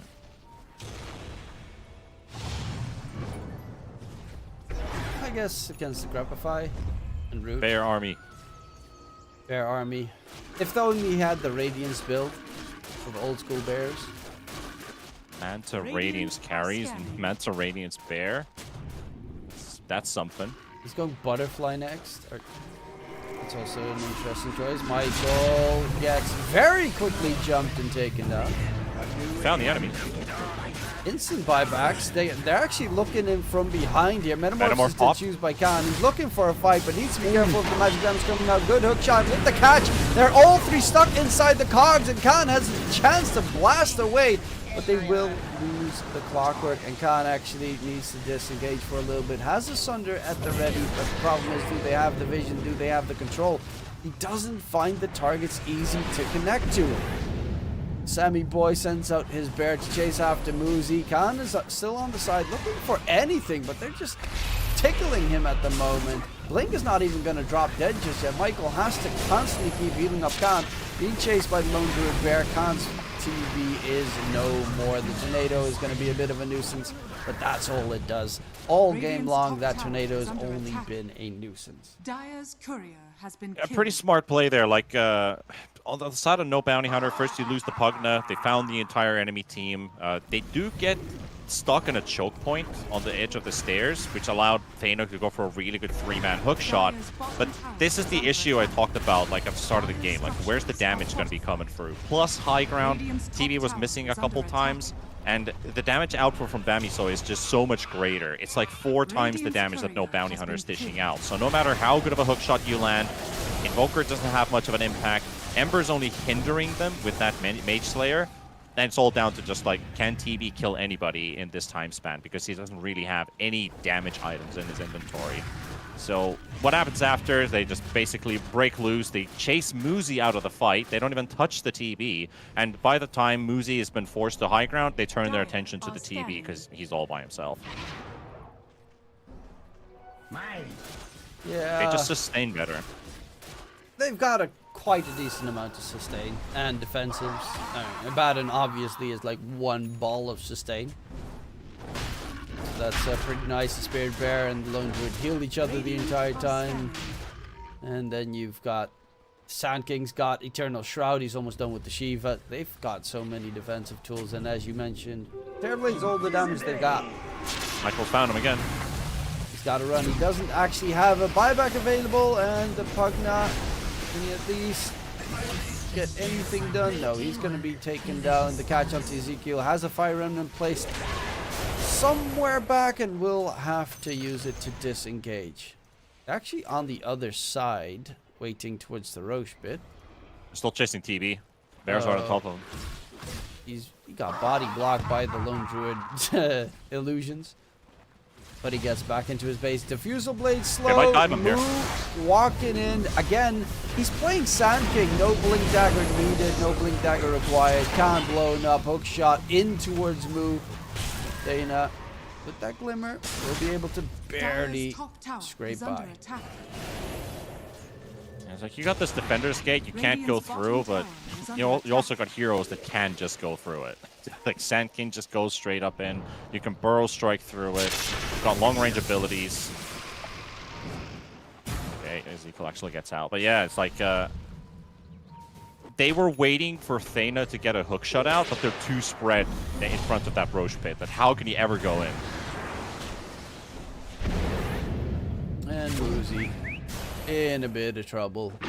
Surrounded by an entire army. This time, at the very least, it wasn't Mobai, who, by the way, still is playing a perfect game, 10-0-4 on that Viper.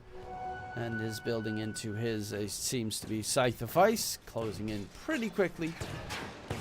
And with Thena being spotted, has a hook shot in 1 second, will not be tickling down. Yep, these 2 games accumulated together, Mobe is currently on a 48 KDA with 0 deaths. I mean, technically, that would be, 0 deaths. There's no D. There's no D, yeah, it's just a KA. Yeah, 48. It's a pretty sweet number. Yeah, no bounty hunter that can say goodbye to those 9-minute GGs they got from the open qualifier, because competition is rough here. Yeah, this is the big boys. This is a team that is competitive against any other team in NA. Bamisoy, I mean, obviously you've got the core from the old Nouns lineup as well, but they're just really solid. Add in a little bit of that EU flare and it becomes scary. Metamorphosis is used by Khan. Do they have the damage? It is already Husky's first life used. Muzi throws out the meatball in the middle of that. They actually get the kill onto Husky, looking to kill more Khan. Can he get a Sunder off? He's dropping low. He does get the Sunder off onto Mu, but Mobai just bashing away from the side, not being targeted whatsoever. This Viper is AFK right-clicking. He just hit the ground Beautiful. and looked away. Such a clutch swap coming out from Blink as well. Yeah, there's the GG call. Man, like, it's so frustrating when you have this 200 HP Sand King right next to you when TB with Metamorph is punching you. TB gets blown up by the epicenter after the Sunder's been used. He's about to die to the dot damage, gets swapped for the shield barrier, and Mu, after the swap, just charges back in with his Burrow Strike. They're still trying to hit him, can't take him down, and just schooled in that fight like that. But basically, that's where you see the discrepancy between experience and items that they've already accumulated up till that point. No bounty hunter was just relying that can't do enough damage on a TB. It's way too early for this Terrorblade to be participating in team fights, but they were forced into this position. What else can he do? We got to try something. Rough game. That was a nice attempt, that last fight, catch them when Roche moves to the other side. The idea was there, just the items and the gold wasn't. So it was Kaz against the world, and the world won in this case. Bamisoy, Mobai, perfect series, 0 deaths on the Viper. Absolutely astounding performance. And every single time I watch him play, it baffles me how good he's performing. Yep. Ends up with a 50 or 53k, somewhere between that number with that last team fight. So, I mean, he was a promising player playing in European Division 2 for the DPC for a very long time, participated in a lot of those Tier 2, Tier 3 tournaments outside of that. And I just love to see teams being interested in him as a player, because I always kind of hold Mobai kind of has the promise of a really good prodigy mid player in a sense. He's got the ingredients for it, but we'll see how far they go in this qualifier. Yeah, definitely looking forward to see what they can do in the upper bracket, because that is where they are continuing. I think I'm quickly going to have to check if the other series is also done. Yes, indeed, it is done. And not really too surprising, it is the 3 teams that were invited and Shopify Rebellion that have won all their series 2-0. So you definitely can see a difference between the top 4 of NA and, well, the rest, the open qualifier teams coming through. However, the question is, how well will they stack up against the other squads in the upper bracket. Of course, those matches will be tomorrow, but there will be one more today on this channel. There will be Tilted Boys versus Fart Studios and Grin Esports versus No Bounty Hunter. We'll be going towards a short little break and get everything sorted for you, ladies and gents. I'm saying short little break. I think it's 2 hours. Yes, it is 2 hours. So we'll be back in about 2 hours for the last series of the day. Have a wonderful evening, and we'll see you then.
It starts with this, a person that you miss. Mind draws a blank. I wanna go back to the early days when life was an escape. Now I just wait for better days. I lost myself in your reality. Lost myself. I lost myself in your reality. Lost myself. I feel that life, according to a friend, we're all shrink wrapped in families and making ends meet, stuck in jobs we'll never leave. I never wanna be like that, so I wanna go back to my reality. Wanna go back. I wanna go back to my reality. Wanna go back. Didn't mean to sound so concerning. Am I alone in the hurt? I never followed anyone. It's so absurd.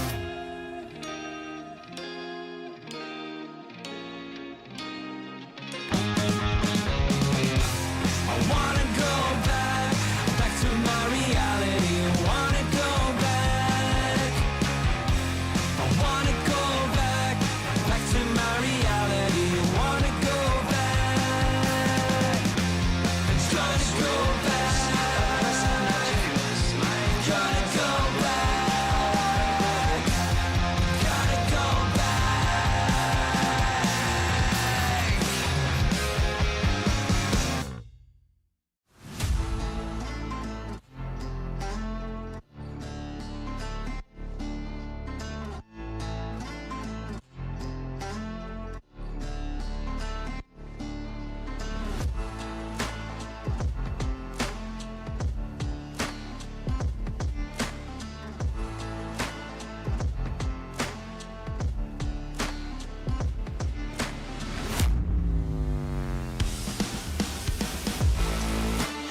picture with no skeleton inside your hands. Got no home address, I come and go as you command.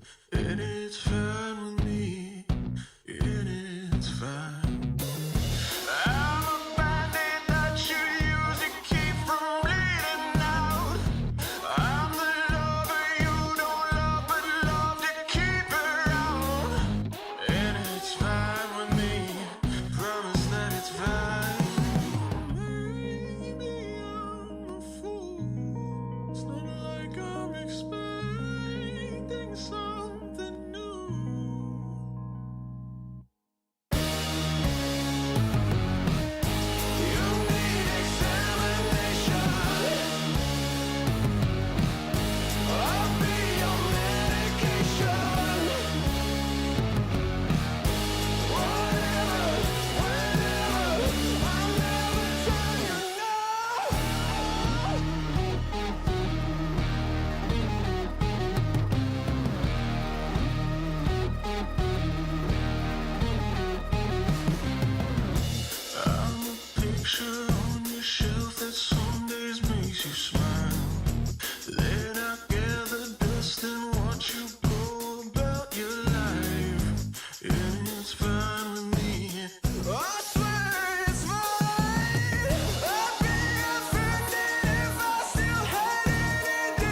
starts with this, a person that you miss. Mine draws a blank. I wanna go back to the early days when life was an escape. Now I just wait for better days. I lost myself in your reality. Lost myself. I lost myself in your reality. Lost myself. I filled that life according to a friend. We're all shrink wrapped in families and making ends meet. Stuck in jobs we'll never leave. I never wanna be like that, so I wanna go back to my reality. Wanna go back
no skeleton inside your hands.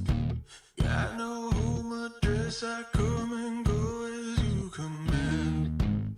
And it's fine with me, and it's fine. I'm a bandit that you use to keep from bleeding out. I'm the lover you don't love, but love to keep around. And it's fine with me, promise that it's fine.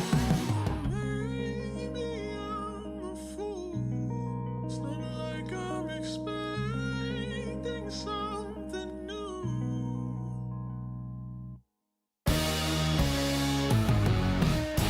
You need examination. I'll be your medication. Whatever, whenever, I'll never tell you no.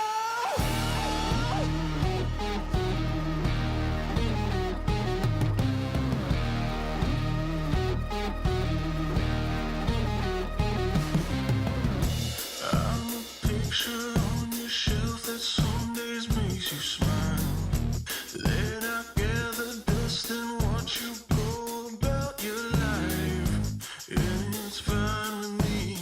I swear it's fine. I'd be offended if I still had any dignity. Instead of savoring the drink, you're slowly killing me. Say it's fine with me. Tell me that it's fine.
It starts with this, a person that you miss. My mind draws a blank. I wanna go back to the early days when life was an escape. Now I just wait for better days. I lost myself in your reality. Lost myself. I lost myself in your reality. Lost myself. I feel that life, according to a friend, we're all shrink wrapped in families and making ends meet, stuck in jobs we'll never leave. I never wanna be like that, so I wanna go back to my reality. Wanna go back. I wanna go back to my reality. Wanna go back. Didn't mean to sound so concerning. Am I alone in the hurt? I never followed anyone. It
creature with no skeleton inside your hands. Got no home address, I come and go as you command. And it's fine with me, and it's fine. I'm a bandit that you use to keep from bleeding out. I'm the lover you don't love, but love to keep around. And it's fine with me, promise that it's fine. Maybe I'm a fool, it's not like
It starts with this, a person that you miss. My mind draws a blank.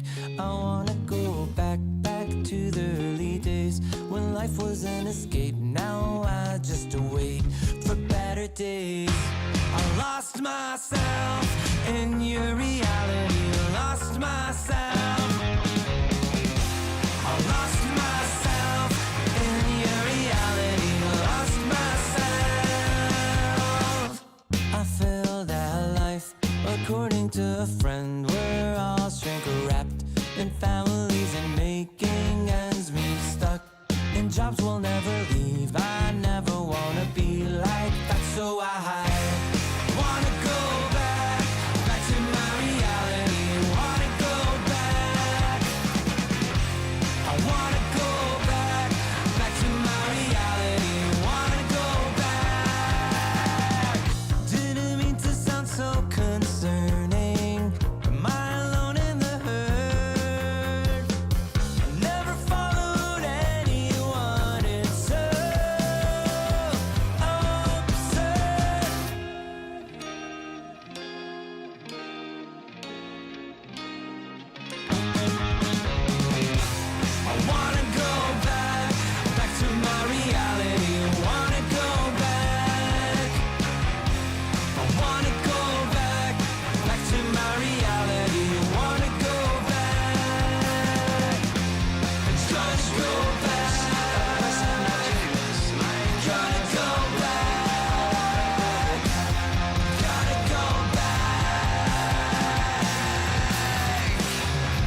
a creature with no skeleton inside your hands. Got no home address, I come and go as you command. And it's fine with me, and it's fine. I'm a bandit that you use to keep from bleeding out. I'm the lover you don't love but love to keep around. And it's fine with me, promise that it's fine. Maybe I'm a fool, it's not like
Welcome, ladies and gentlemen. It's time for the last match of the evening. Grin Esports versus No Bounty Hunter. It is the lower bracket match, so we are going to have to say goodbye to someone. T-Panda.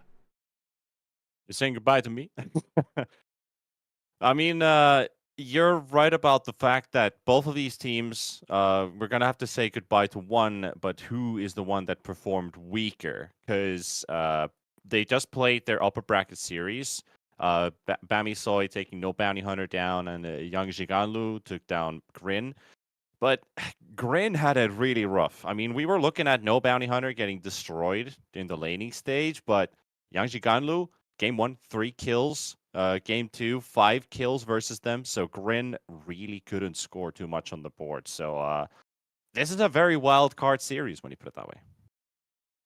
Yeah, it's hard to guess or to estimate team strength if you haven't seen them play against each other, especially considering, well, one team has a little bit more experience playing together, I think. That's the advantage, and also the time zone advantage for Grin Esports. No Bounty Hunter, I mean, they have two random Romanians in the roster with Just 3 some random Americans. Romanians. Yeah, I mean, obviously well-experienced Romanians, but I would not assume that they have had that much practice playing together, mainly because they play on different servers, even though NA tends to sometimes play in EU as well, but I don't think it happens that often. But let's see what actually happens in the draft, and I believe that is actually, I'm actually correct. We were talking about what was going on in the lobby chat about one of the players who's going by the name Ezekiel. That is actually Sadman, and that is High Shack. Okay. So an ex-mid player from NA now put into the off-lane role for No Bounty Hunter. But he has had the roughest lanes against Bamisoy two games in a row. They really bullied him out of lane. Spirit Breaker in game 1 didn't get anything done. He would just be a literal space creating cow around the map. You charge somewhere, you pull, you Radiant draw the team enemy back. to you, allows your team to fight the rest of the remnants of the opponent's team while he potentially dies or tries to get away from the initial 10 gank. seconds remaining. And then game 2, Ember Spirit, well, didn't get to play the hero at all. Like, he's a Radiant decent team Ember back. player. He's a good Ember player in some extent. But from a pause 3 role where you're already losing the laning stage in like 10 2 minutes to the seconds lane, remaining. you have no XP, you have no farm, you've got no items. I 5 would like to see seconds him remaining. maybe replicate it. It sounds weird as hell for me to say it, but I wouldn't say no to him doing offlane Ember again if the matchup looks better. Dire team ban. Yeah, against Lone Druid, it was the reason why I thought that they were actually in a very solid 10 advantage seconds during the remaining. draft, is because I saw 2 picks, and there was a Lone Druid 5 and an Ember, seconds and I was like, remaining. okay, if those two go head to head in mid, Ember loses. You just can't win against Lone Yep. Druid as an Ember. And then they dodge it completely by just playing it in Dire team one of pick. the side lanes, which, yeah, that Radiant completely team defeats the pick. entire purpose of dodging the match in its entirety, because he just got bullied out. Yeah, and then also coming to the fact of like they've got the team Viper, so they already have 2 heroes they can put into the mid lane that's going to have an absolutely stellar time. Which lane are we sacking? The Ember's lane or the Invoker's lane? But honestly, they're realistically they're just going to lose both of their lanes. So that draft was an instant 2 lanes lost inside the draft. But this game 10 seconds looking a bit remaining. different here. We've got the Pudge for Thena, which 5 did seconds remaining. show up in the open qualifiers. We looked at that 9-minute stomp happen 2 times in a row when they qualified to this close qualifier. They had that Pudge added into the mix, Dire and team I know back. Thane is capable of playing this hero. The thing is, what do they combo it with? Do they have like a direct support / core that follows Thane around for the hook, get some follow-up damage? Or is this going to be more like a Pudge help everybody type of pick? I do know that Khan 10 also likes seconds playing remaining. Pudge safe lane, so there might be some flex in there. Some flex, yeah. On the 5 no seconds bounty hunter remaining. side.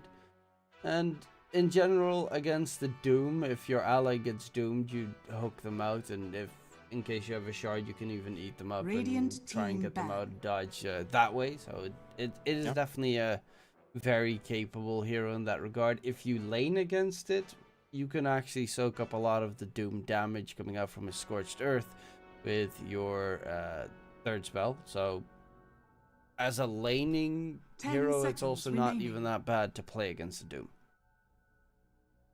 5 seconds remaining. They ban the Viper and the Ember on the side of Grin. And no Bounty Hunter, probably just looking at what they just played. There's, of course, the Chen ban going up against them. I think that could be an indicator towards Roseanne. I have no idea about this Canadian Pulse 4 player for Grin Esports. I'm familiar with ARMS and Hijack and Rojo Fireflu and Bloody Nine, so I'm curious to see how this, how yet another newer North American player does here in the NA qualifiers, because it's always nice to experiment on these newer names, these newer players. How do they fare when they're put into the 10 competitive seconds scene? remaining. Because most of these players just picked up from the pub scene. They might 5 look like they're seconds very remaining. solid in pubs, but competitive is a completely different environment. Everything changes. No matter if you're top 10 in MMR, it doesn't mean that you're going to win your lane in a competitive game, because the circumstances are very different. So I'm excited to see what he can do. There's at the very least this time around not going to be an Ember or a TA for that matter, which is definitely a more interesting ban. The Doom could technically also still flex towards his support. Hijack plays a really good Timbersaw, and no Bounty Hunter has Dire already been team crushed by pick. Timbersaw before, so they definitely need to be aware of that choice. I think Hijack also spams Doom a lot. I think those are probably his 2 most beloved heroes, plus Beastmaster. So yeah, Grin Esports still has many a choice. Rubik is always nice against Doom, because 10 if you steal seconds Doom, remaining. you just have a better version of his spell anyway. 5 seconds remaining. They also just revealed now that Pudge is a core, because we have a Rubik into the game, and this Rubik is definitely not going to be Dire played as a team core pick. this game.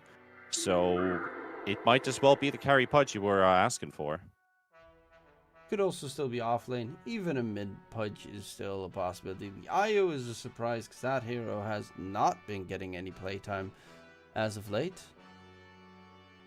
I don't think 10 we're going to see an seconds off lane remaining. pudge, mainly for the reason that the matchup that they have, 5 he's seconds remaining. he's better served as a pause for with the element of surprise, the itemization that you do as a support in a pudge. It's mainly about the hero spells. If you buy items on this hero, you might as well just buy the super expensive ones and make him into this big juggernaut of a carry. And he will struggle like against a couple matchups as well if played as a core. And that's a very, very valuable hero to lose. But I do believe it could be played mid, it could be played carry. Those are still left open. And you're bringing out this Radiant IO, team pick. already have a Doom to kind of synchronize with. This could indicate another flex pick with this Wind Ranger. We've seen NA play multiple times as support Wind Ranger. We've also seen it as a mid matchup. So this could just be their early mid pick, but I do 10 think this is seconds looking more like a remaining. support Wind Ranger paired up with the IO. They want to leave things open, see the double 5 pick from seconds NBH, and remaining. then pick the pair up as a carry with your IO. Unless it's just Doom IO safe lane. Wouldn't be too surprising if the Wind Ranger might be picked up as a safe laner as well. It's been heavily favored in EU as of late. A lot, I think. Like at one point, I saw 3 games at the same time, and all 3 had the safe lane Wind Ranger, which I'm not the biggest fan of.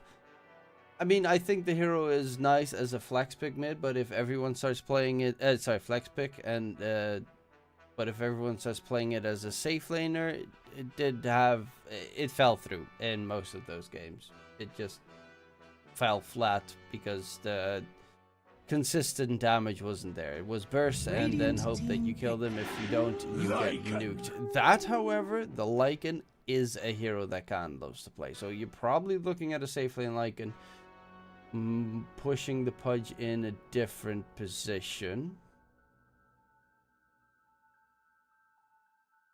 I do 10 think we are looking seconds at remaining. offlane Doom. Could be paired up with Dire IO team or pick. something else, maybe the Wind Ranger, because Arms hasn't played Wind Carry at all. So I don't think he's going to go that route. However, no Bounty Hunter. Well, this is a very Dire team melee-heavy core lineup that they're bringing up. The Magnus already added as well for some extra damage for this Lycan. Lycan could also be put into the offlane role as they have the Pudge already going in, most likely into the safe lane. Magnus going mid or could be played support, but I think that's more of a mid Magnus we're looking at.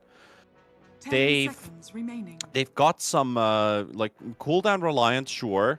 5 seconds You got a remaining. couple teamfight ultis going your way, like Lycan and Magnus. Most likely, Lycan, for example, needs to time his fights right. But when he does have a lot of early game Radiant potential. team ban.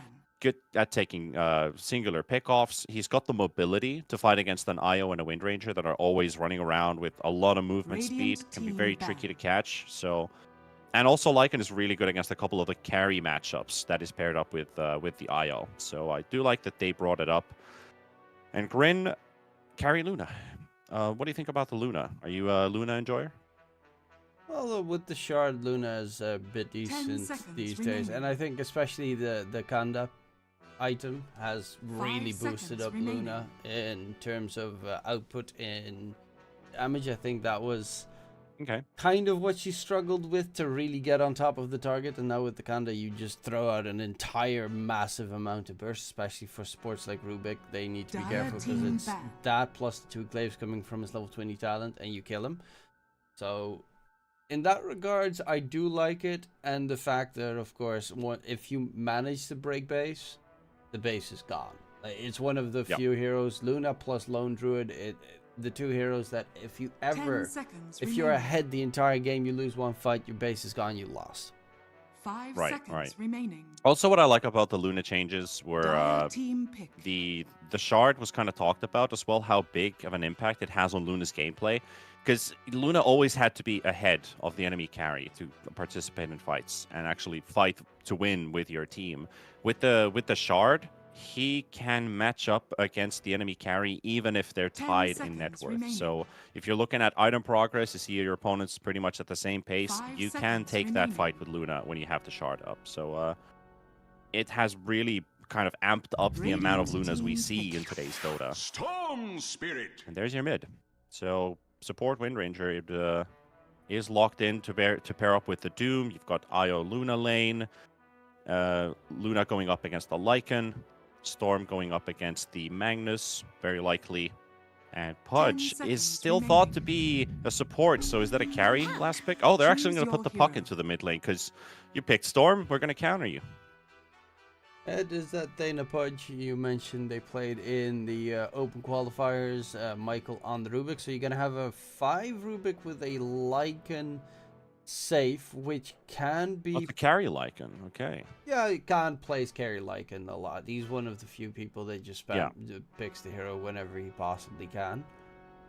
It is against the Doom, so he's going to be able to eat your wolf, and he's also a Midas builder, so he's going to eat your wolf. Unless you go Helm of the Dominator, but I don't... You know, I don't actually know if Khan will. I think he might just go for the Harpoon build on Lycan, and maybe get like a quick, decent timing on Nullifier to make sure that Wind Ranger won't be annoying. You could also think about timing a good disperser, get that extra movement speed, catch up your opponents. Lycan, if he doesn't have ulti on, can also catch some people. You've already got Magnus that buffs up your damage. So that's something that they could look at too. And this could just be the game where they swap Muzi into the off lane, because you want to get that puck versus the Storm. That's a no-brainer to get that matchup. Yeah, definitely an interesting draft. I love the fact that they, of course, with the puck and the beautiful Magnus, you have some great playmaking potential. Also puck into hook. And if your offlane duo is going to be a Pudge plus Magnus, there's a lot of very scary displacement tools that they have in that offlane, where, you know, hook into skewer, you start off at your own tower, and in the meantime you're in the enemy's tower a second later. So they have a lot of very nice little combination tools on No Bounty Hunter. An important game as well for both of them, because both of these teams are just coming out from a stomped series, and they're playing for elimination and staying alive in this bracket. Of course, these two teams, they probably don't have their hopes too high up, considering you've got the likes of Nouns, the Shopify Rebellions, the Yang Jianglus playing in this qualifier that are looking for that one singular spot to qualify. But in a sense of just accumulating experience, playing for fun, getting a bit of enjoyment out of the game, this would be a pretty important game one to get that good feel momentum going your way. Well, hopefully we get to see something entertaining. Normally Pudges tend to be that way. It's also a support Pudge, so can go for a bit of a different item build. Early shard will probably be a crucial aspect against the Doom, against the Wind Ranger, even against the Luna's Eclipse. It's a very big win factor. I'm also a bit worried about the fact that if this game or this series turns into a halt, I am actually casting China after North America. I've got the G2 IG versus Azure Ray series right after this one in 3 hours, so, or less than 3 hours from now. So if this goes game 3, I'm gonna have to be in 2 places at the same time. We'll see. We might have fast games, but we might also have a very lengthy 3-game series. We'll have to wait and see if you're going to get lucky today or not. Nonetheless, it is going to be a 2-for-2 bounty trade. No surprise tools coming in. Lycan now also being universal means he can go for those Wraith Bands. Ooh, look at mid. I like this idea here. Thana going for the smoke hook play for first blood. He's going to catch the Storm Spirit. He's going to get stuck, and then you got the puck, and oh, there we go. And that, oh, he doesn't actually get stuck. He just walks past. Does get the blood grenade to connect. A lot of damage going in. Yeah, he's still going to get first blooded, and that's big. That's very big. It also does make a lot of sense, considering any high-level pro will be blocking those creeps anyway, so it should be a quote-unquote easy hook. If there was a deep ward placed on the other side of the river, they would have seen that smoke coming, because it also hit Sadman, aka Ezekiel. So that was a very interesting one there. But they didn't have the vision placed on the radiant side of the map, so I didn't see it happen. Dana got another hook. onto Hijack and body blocked him in the trees as well. So he's almost down. Could still die here. Okay, he's actually got 5 armor. I think he's gonna be fine. No mana left for Thena. But already this like support Pudge, it's so much better than just anything else than a carry Pudge. Like carry Pudge is still decent, but playing it as a support above any other role, just having this constant threat looming around the map. If he gets this hook to connect again, like that is, oh, he's already winning one lane or helping win one lane. He could win a second lane because now you look at the last hits in mid. Puck's already at 8, while Storm's sitting at 5. Okay, he was sitting at 3 a moment ago. And Puck naturally already counters the Storm Spirit. He's ahead in experience thanks to that 1 kill. And this is like a snowball effect in a matter of time. It's scary if you've got a very good Pudge player. It is, he is currently playing as a +5. Okay. Oh, what? Yeah, that's the outplay potential. You think, oh, I got first blood, I'm looking really good, and then you make that mistake. Yeah, he just threw away his advantage. By me, that can happen. Sure, Storm Spirit getting the kill on the Puck, but probably something that he didn't want to give away. Like Shaggy is going to feel a bit disappointed after that. It tends to happen in that matchup more often than not. Pucks die because they get too aggressive. Storm Spirits, they're nasty in the damage output that they have. It's always surprising, especially if you get first blood. You just feel cocky. You're like, ah, I got the advantage. I got more gold. I got more XP. He can't touch me. And then he hits you with an electric vortex underneath the tower or something, and you. Like a Roseanne. You're dead. Radiant structures God, that are fortified. Thena Pudge is, I think, hitting every single possible hook. Just what you want from your +4. Well, in this case, Shaggy. +5, sort of. He has a bit of vengeance in mid. Diving under the tower, this time successful, so regaining.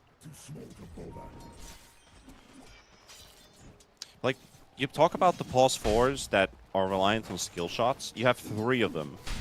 And in this game, you have 2 out of those 3. That if they don't land their abilities, they're literally just creeps. You've got Pudge, you've got Marana, and then you've got the Wind Ranger. So especially Wind Ranger support.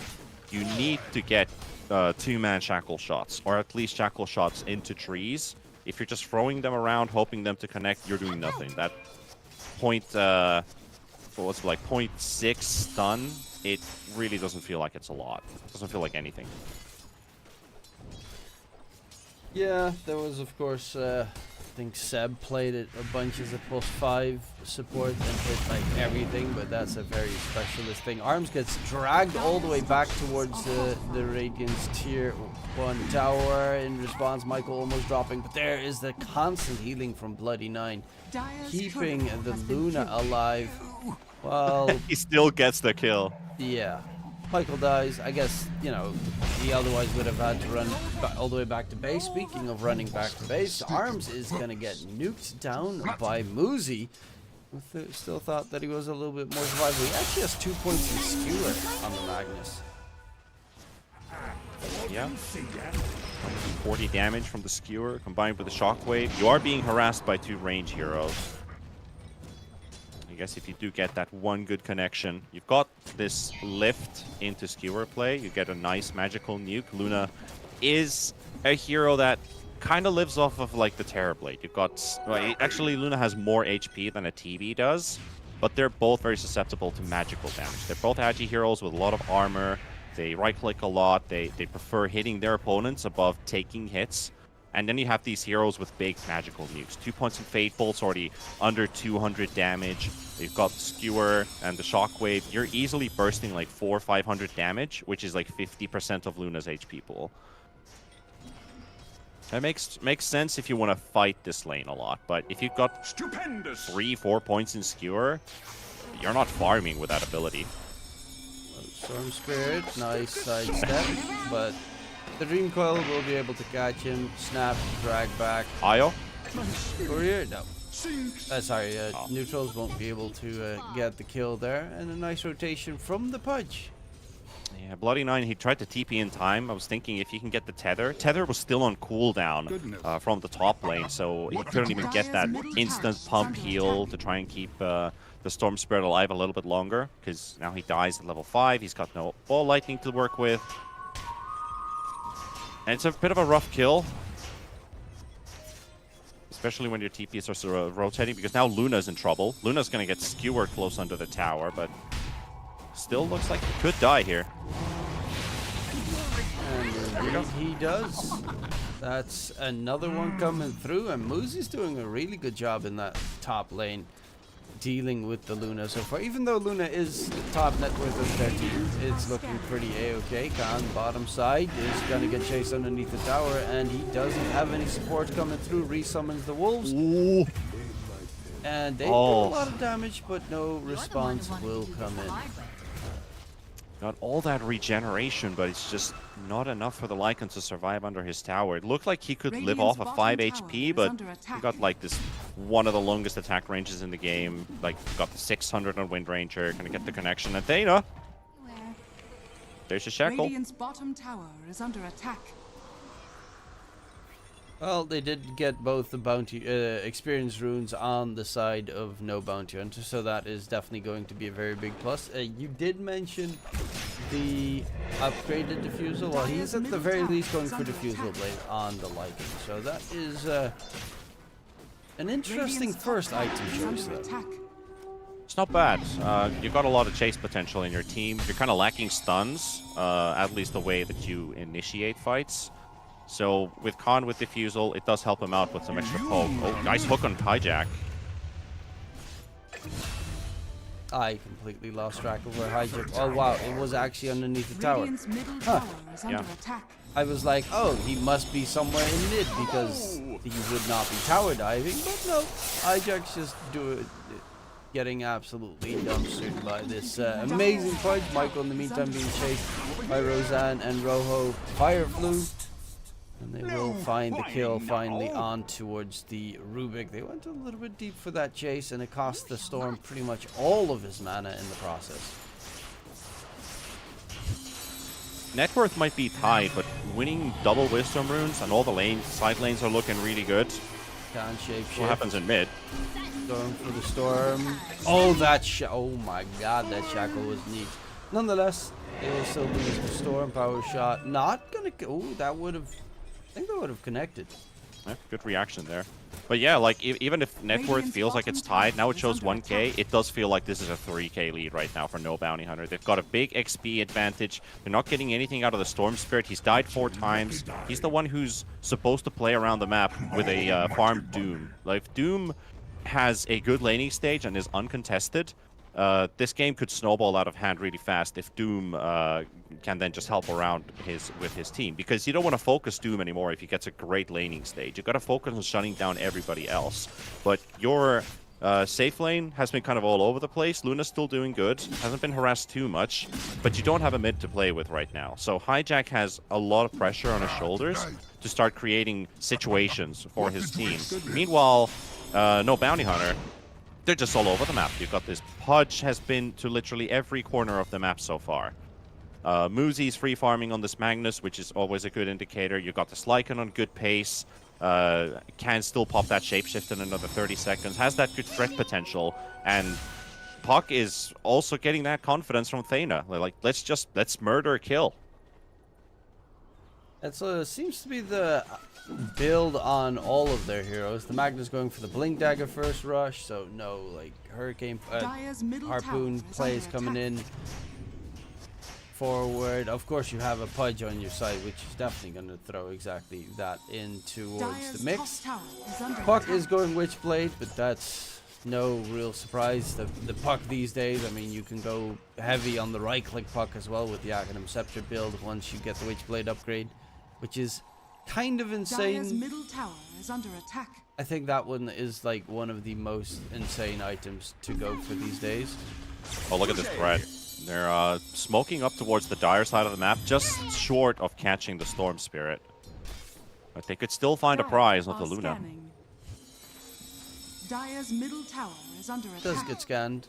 They know what's coming, so they're going to take the gateway to the other side where the tier 1 tower is going to be the target. Oh, they could gank Lycan. Pop shapeshift though. Actually gets the mana drain on Hijack. Hijack doesn't have Doom because of it.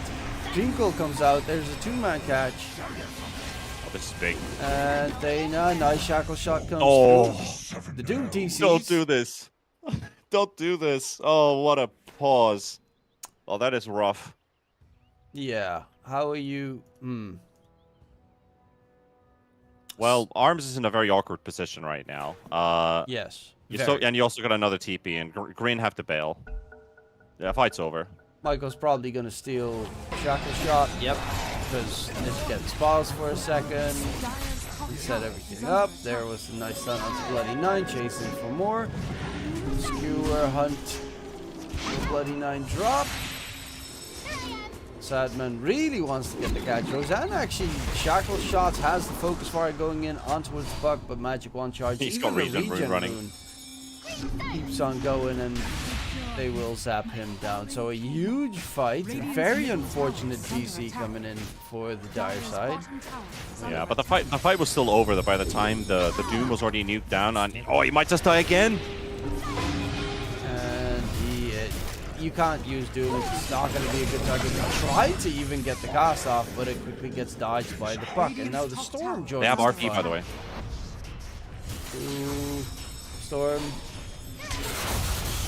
wants to get the kill on the the Mag. Oh. Mag dropping low, will be taken down, but in response, it is going to be a huge kill. Thana is now on a murder spree. Roxanne and Bloody Nine TP back, and guys, it's been going wrong. Stop going in the same area. Oh man, and Pudge actually survives after all of that poke, all of that dishing out. They got the RP out. Like, that was the threat of that fight the whole time. They go for round number 2. Doom is all by himself. He doesn't have any backup. Io still literally just got back to the fountain, disengaging from the previous fight, and he's got nobody to rely on. Doesn't get his ulti off at all, just gets nuked down.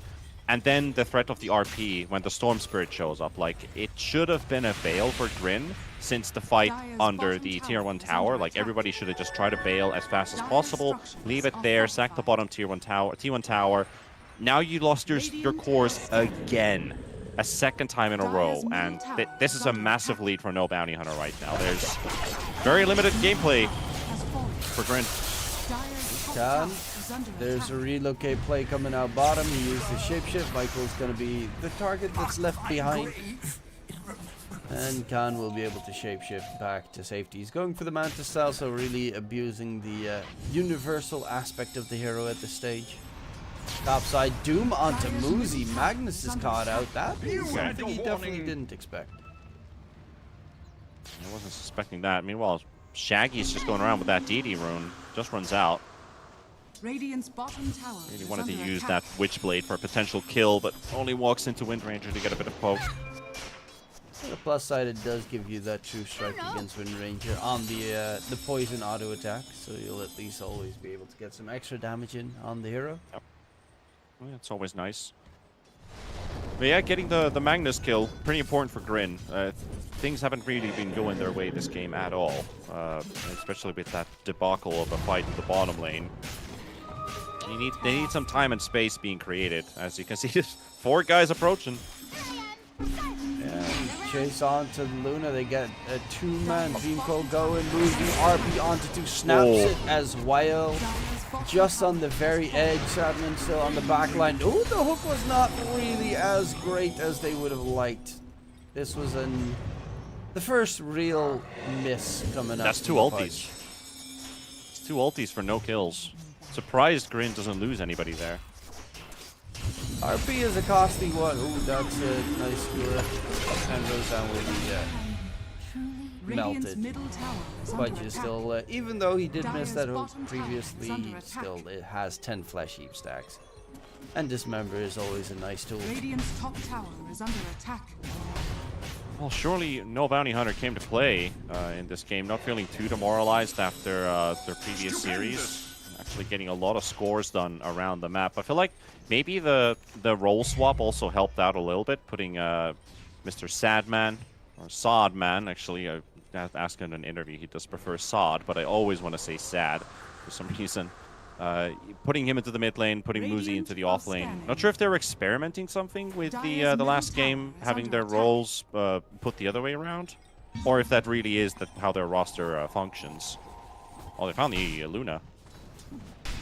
More like the Io, actually. Bloody 9. Io tether back, but another Dreamco catch onto Arms. Luna's gonna disengage while the Storm keeps him distracted. He's actually dropping very low. Nice shackle shot onto us. The Buck Hijack has a Doom available. He wants to get the cast off, but it is slightly out of range. And Dana is blocking the exit. Even gets the Roseanne hook, dragging him all the way back. The displacement they've got in their team is very nasty to deal with. There's no clear win condition anymore for Grin. It was about this Luna farming up and keeping up in net worth, but it feels like everybody else is falling behind a little bit. It's not over. It's not close to not being over at all at this stage, but you're giving away these core kills so easily for no bounty hunter. They're just hunting for kills. They're not even worried about objectives. You can see the long line drawn by Michael. Now we go top. We could go Roshan from here if we wanted to. Our Lycan is slowly but surely getting online into this game. This Lycan is going to be pretty much unstoppable. I don't feel like anybody can actually kill him, not even the Luna. And Arms is like, well, it's an arms race, right? Well, there's definitely going to be the charge from Khan forward on towards the Storm, and a massive amount of TPs to get the catch. Roseanne, his wind run's also ending. And it is nothing that you can really do. This Lycan just chunking away. He's got Manta done. He's got the Fusel done. He's going for the Echo Saber next. Yep, once he's got Shapeshift going, you have to run. There is nothing you can do. You got this really nice amount of, not only just AoE lockdown, but also some single target stuns, where you really get a lot of benefit out of this Lycan having Manta on top of the Diffusal. You're not really going to use Manta for damage dealing, but if you do end up catching somebody and you want to dodge a couple abilities, it also means you're going to be pumping more damage at the same time. So there's a really nice build-up on the Lycan having both of these two items. Shackle shot onto Muzi. He's got the skewer, and they relocate in. That one's actually going to get dragged back, but there's the hook from Dana. Storm needs to be careful because if the Pudge gets a catch, the 4-man RP by Muzi. Hijack taken down. He did get the Doom off onto Khan. He didn't have a shapeshift available anyway. Michael on the run does have his Scorcher to give him the movement speed. Sadly, my lord, that is a ballsy move. Dreamco into the instant snap. They will lose the puck. Mega aggressive. And in comes Arms. I mean, they lost their two main cores. Don't think the Pudge has much more to throw here at his opponents. He's just going to get ran down. Takes a little bit longer than I would have expected initially, but that's also because he's got a full Solar Crest and 13 Flesh Heap stacks. But it will be a team fight victory for Grin Esports, and a hefty one at that. On was in big trouble that team fight. He didn't have Shapeshift, which was the big difference maker they needed for that fight. They got a 4-man RP, but they don't get the follow-up, and now maybe that's another story. Muzi with the catch, lurking about the entire time, will be losing his life. But Arms, can he get away? No. They will find Arms. Shackle shot even got stolen by Michael. Roseanne gets the TP away. 515 crits coming out just because of the Lycan shapeshift buff. It is a scary thing once he gets going. And that's the shapeshift, right? If he had that last fight, having that extra crit, it could have been enough to just blow up the IO. The Luna wouldn't have been that big of a threat at that point, because it's the overcharge that's really making this Luna really strong at this stage of the game. It's less than 20 minutes in, so you're not expecting too much damage from this Luna, but with that IO, we're looking at like a 25, 27-minute Luna basically coming into the fight. So if you did have that shapeshift with the RP, could have been a whole different story, but he didn't get to use it. Just got doomed. He just gave away that they had an Observer Ward on the high ground. Dreamco comes out onto the Storm Spirit. There is no Doom for 15 seconds. Hooked back, and the Storm gets munched down by Thana. 14 Flesh Heaps, by the way. That's why he's so tanky. Yeah, he's also going into a Veil of Discord, so build up some extra armor. Currently, I mean, he doesn't really care about any of the magic Dark damage coming out scanning. from Grin. There's even a wind ranger diffusal. They only have physical damage to do it. But... And Yeah, I mean, we saw the chase just- earlier. It takes so long for them to kill him. With extra armor, he might even be able to man fight. Yeah, I mean, you just have so much flesh heap on you right now that magic damage is always going to be somewhat flat damage. It will never scale as well as physical damage will, so the more HP you have, it's going to take a long time to take this Pudge down. So Thana is actually a monster on this Pudge right now. It has been a really good game for him. He has been credited for 16 out of the 25 kills they've had so far.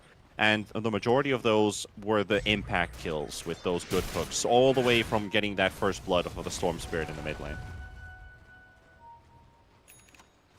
Michael stole relocate. Not really a spell you Solid. see too often on Rubik. Yeah, the IO tried to steal the... He's going. Oh, yeah. That's a nice use. Okay. And then he's going to He go can- back and has to walk all the way back to his team. Yeah, he can use it. I think he can still use it a second time, but he can't use it a third time. Dire's top tower is under attack. It's gonna run out. It's kind of a... It's not necessarily useless spell, but you don't really have much use for it. If only you had Tether and Relocate. Yeah, you need Ags, so just buy Ags. I mean, what are you waiting for? Be IO. And then buy, you know, Scanning. mech and all the other fun stuff. Yeah. Dire's top tower is under attack. Well, we got Echo Saber on the Lycan. He's got MKB lined up next. He's worried about the evasion. He also wants to chew through that Wind Ranger. You know Luna already has Butterfly, so this is just a item on item counter. Very, very classic. You know Luna's want to get that early Butterfly, otherwise the item will lose a lot of its effectiveness. If you built a late Butterfly, like back in the days in Dota, it was a luxury item. You built it like plus 40 minutes and you get countered by MKB. And most heroes already want to build an MKB early because it just amps up their damage. It feels like it's a very minuscule upgrade at that point if you build a late butter. So if you get it early, you get a big power spike, keep on going from there. Mid? Yep. Khan has that harpoon that he showed for the first time. Wind Ranger was kind of not expecting it to come in, and you just see a Lycan, not even shapeshifted, leaping forward with that power. Did I just see Wind Ranger trying to press smoke in the middle of 5 heroes? It tends to happen when you fat finger and you're stressed. Dire's top tower is under It wouldn't be the attack. first time. Oh, Ooh, that was close. that was scarily close. They also gave the Aegis to the Puck, who's got the Maelstrom gun. He's going Aghanim Septinex. It's actually just full-on right-click Puck at this stage.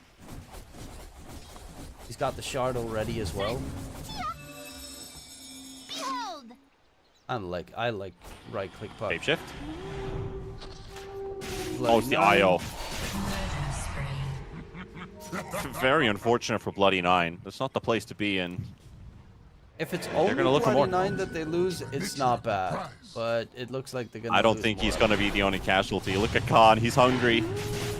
And Arms quickly going for the gateway out of there. Hijack. His mana's already being drained. Doesn't have anything left. Thana's even walking closer. So you will not be able to disengage. Dominating streak for Khan. Network-wise, still looking pretty good with Arms being top net worth though. Not, man. He sees Ro Fireflu. Also sees Roseanne, but he's more interested in the Storm.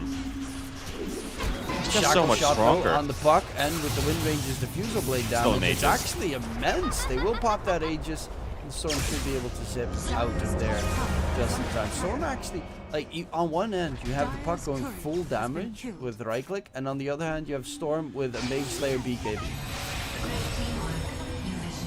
Well, it's not really winning the game for them, is it? The Mage Slayer. It's a bit rough. You kind of have to look at defensive routes. You want to build tankiness. Oh, Bloody Nine. Dire's middle tower is He's under not having a good game here. He's been caught in the last minute twice out of position. Well, they are breaking base. Lycan's very solid at doing exactly that. He does. He's got 450 auto attack damage. What are you supposed to do against this hero when he gets an empower buff and he's universal? It just melts everything. Dire's Close middle attempt there from tower Muzi has trying to catch fallen. Roll. Radiant's bottom He's tower also is He's almost now got TPing that home. He needs IO. Dire's middle barracks are under attack. Dire's middle barracks has fallen. This is where you just back out from the base. You see Io's about to respawn. Luna has already TP'd away. You actually didn't even know where Luna was at that stage. So you're happy with the damage you've already dealt into the enemy base. Now it's just down to, again, do you want to smoke? You've got some good vision placed down at the top half of the map, and that's exactly what they're pinging at right now. Storm's showing himself. Oh, they They smoke. smoke. And they just use shapeshift. Smoke gets broken. They drag back the storm. RP gets interrupted. Doom gets thrown out onto Muzi, but the storm is already dead. They will lose Muzi in response. Michael's going to be a second one. Great Eclipse play from Arms, and they're running away. They can turn. It's a 3v4, but they can turn this. Dana is going to be the next target. He needs to find a good nom-nom target. Green Bull onto 3. He does find the best one because they don't have any spells to interrupt it, but the budget's going to be left behind because Khan already dipped all the way back to pace. So a pretty substantial fight, even though they lost Storm at the start of it. Arms is top net worth, and he is making them feel it. He's getting his shard? Yeah, shard's now being delivered, so this Luna is very tanky with that satanic butterfly coming in.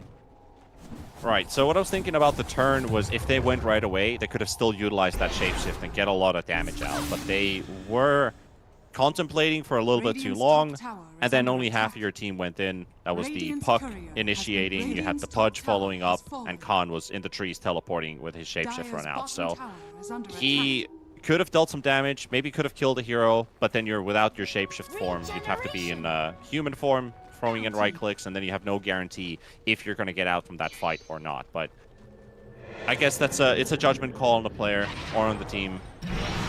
But you kind of did both. You fought and you didn't fight. Dire's bottom tower is under That attack. wasn't ideal, but what has become better is Wisdom Rune. Buck gonna get away. No. Uh-oh. Gets quickly blasted. Does have his Ags. Shows it for the first time, so a little bit of damage coming out, but that is a painful death on the Puck. The net worth that's a big kill. advantage is just dropping. That is a big kill. That was a level 17 Puck that you just blew up for free on top of a Wisdom Rune that you picked up. And Roshan is also minimum timer 40 seconds. So if they get a fast Rosh spawn, of course Puck's still going to be alive. But if they find another pick-off, which they might here with Michael. Yep. Arms does so much damage. Both these safe laners, if they get on top of anyone, they just die in seconds. Radiant's bottom tower is under attack. And you talked about the pushing potential as well. Like if Grin wins a team fight, they will take the base faster than Radiant will do if they push onto the Dire base because of this Luna. Luna's a scary hero. Ooh, that's a little bit of a missed hook right there. Movie tries to get the skewer back, but gets doomed instantly, and that is a problem. There is no Magnus. Does have a 5 available. Rejoin the fight. Has a TP as well, so it might be crucial to try and get him in there if they want to continue this. Coil. Coming out. That's the main catch of Luna. There's not enough healing in the world to keep him going. And Khan will be chunking away at his opponent's double kill comes through, and Bloody 9. You want to get the TP going, but the hook from Thana from down below, he pulls him back to the depths of hell. This is... I doubt that they have enough damage to kill the Luna, and then just in a matter of seconds, like that Puck's damage was pretty obnoxious with the 4-man Dream Coil. Yeah, I agree. Like it wasn't about like we know the Lycan hits hard, right? We know he does like 500 damage pretty much at this point. He's got the crits on top of it too. He just needs the lockdown to start hitting targets. But no, this was purely just Puck getting a fantastic ulti, a massive amount of damage. He dealt 5,300 damage in that course of that entire fight. And that's the big difference maker. Get a nice coil, and everybody can just stack up and nuke. He might they die go though. deep for the Roseanne kill. Dodge the RP as well, so that's going to be on cooldown. Hijack, though, in the meantime, will just be found out by Khan's shapeshift. Yeah, Khan's got his... Why is it such a short Dire's cooldown middle at the moment? barracks are under attack. Feels like he just Dire's used the shapeshift. structures are fortified. Yeah, Steve. I mean, he's got 15 talent, but it's not a lot. Doesn't even that have the reduces the shapeshift cooldown. duration talent. He skipped that. Yeah, it's like you have less of a cooldown compared to a BKB. That's how quickly shapeshift is going to be up in team fights. So every time you fight, it's when you have BKB ready, if you have one. So shapeshift is already up by the time the others are still on cooldown, which is very, very handy. But this is such a goofy game, man. It's like we thought no bounty hunter could walk over this game. We do a little bit of feeding, we do some NA stuff. Suddenly Grin is like, well, we're slowly getting back in with all these kills you're giving us. And they can dominate a team fight. They can also give it away in 2 seconds. It's such a goofy game. It's just because there's so much damage on Radiant both are Yeah, on standing. both Sides. ends, yeah. I think there's more damage on the no bounty hunter, mainly because of the Storm's build. Like, he's got no offensive items so far. All of his tools are defensive, which isn't ideal arms. if everything is on arms. Speaking of which, arms is nuked down. If everything's on arms, you only have to focus down arms. They get the Doom onto Woods the Puck. Might be able to kill him off, but Khan can just clean up the entire rest of the team on his own if need be. I do like the fact that Roseanne has significantly gone in towards core build. I unfortunately will see him get splattered in one hit. But yeah, it's so one-sided now. This was again a fight where I'm looking at Bloody Nine a little bit on the IO. You've got, and this is a big responsibility. You're playing an IO for a good reason. You are the savior of this Luna. That relocate came way too late, considering Luna's positioning was in the front line, in front of the twin gates, and in the most likely position where the enemy's going to jump you with force. So it took him too long. Didn't get any save off. Couldn't bait them in. Doom didn't get to do much that fight. Neither did the Storm, and it was over before it even began. Yeah, the Luna just dies too fast. It's that simple. And he's the only one that deals enough damage to take him down. Doom's actually doing quite a decent he got amount of work. 1v5 that fight. Like he was out of position, considering you're in a spot where you are spotted first. You have the high ground advantage on the Radiant side. You can't be there. Like, you need someone else to get the vision for you. It has to be either the Doom nearby or the Wind Ranger getting information, or even the Storm just goes for a quick zip zap. Like, it has to be somebody else than the Luna that gets the information before she can go in. You need to deal damage, not tank damage. Storm is, I guess, the best one at trying to tank damage with his item build. Doom, pretty okay as well, but they just don't have anywhere close to the same tank. Like, all 3 cores, I'm saying all 3 cores. Sorry, I forget Pudge is not a core, but he's got 4k HP. It feels like it. Look how big he is. He's got 34 armor on the Pudge. He's got magic resistance as well with the Eternal Shroud. He's got Blade Mail, so Luna is pretty much killing himself if he hits the Pudge. He's Dire's got a bottom solid tower is 4k under HP. attack. I have... And He's a fully grown man. he's even less farmed than this Rubik, which is wild to me because it feels like he should be way more farmed than this Rubik. 21 flesh heap stacks, Radiant carrying the are Roshan's standing. banner in his backpack. Dire's guy's an bottom absolute tower unit. is under attack. Then again, the high ground push is difficult with so many melee cores, or so many melee heroes, at least in your team, with the Magnus, with the Lycan. Puck isn't fantastic at pushing, or at least sieging, Dire's bottom because you don't want to be in the tower front is line under either attack. with this hero. You can put this 3k HP Radiant's Lycan, top tower is under attack. you can Yeah, have the it's Pudge 500. somewhere nearby. Actually, he does 600 auto Dire's attack bottom damage tower per hit. has fallen. Stuff does drop. Like, it looks like a tiny thing. Dire's bottom Yeah, like the damage, of course, is very, very nice, but if you have everybody back in the base trying to look for your first lane of racks, it shouldn't be this easy, especially against the Luna. But I guess they're just getting scared about getting caught by Hook, getting caught by RP. Michael surviving the Tormentor with 70 HP. Yeah, it's one of those things where, as a Rubik, you just kind of never want to be near Tormentor because you don't do damage to it and you don't really tank any damage either. Sadman needs to be very careful here. Look at the wraparound. By Doom, Big wraparound coming. they spot out Dire's that structures are the fortified. orb was thrown out nearby. There's going to be the shapeshift coming out. Zipping on the back line. Can they find the target? DRB onto 2 comes through. Arms, do they have the damage to burst him down? Khan's trying to find the target. And with the punch, ulti is the healing going to be enough. Satanic. Arms actually staying alive. Satanic is healing him up. He relocates back, so he doesn't actually get the healing going, but they did manage to find a double kill, make that a triple. And that is, this time, a chance where Luna pops his BKB, that he just, of course, got. Pops BKB plus his shard effect from the Moonglaze with the, 25% damage reduction. And it is enough to keep him alive long enough to get the Satanic popping. Yeah, it wasn't a huge amount of Satanic heal, but it was enough to prolong that fight where they're not interested in hitting Luna anymore. They didn't really do that much damage either. Lycan with Aegis just dealt a couple thousand damage, popped the shapeshift, tried to do as much as they could. They got surprised by the wraparound from this triangle position.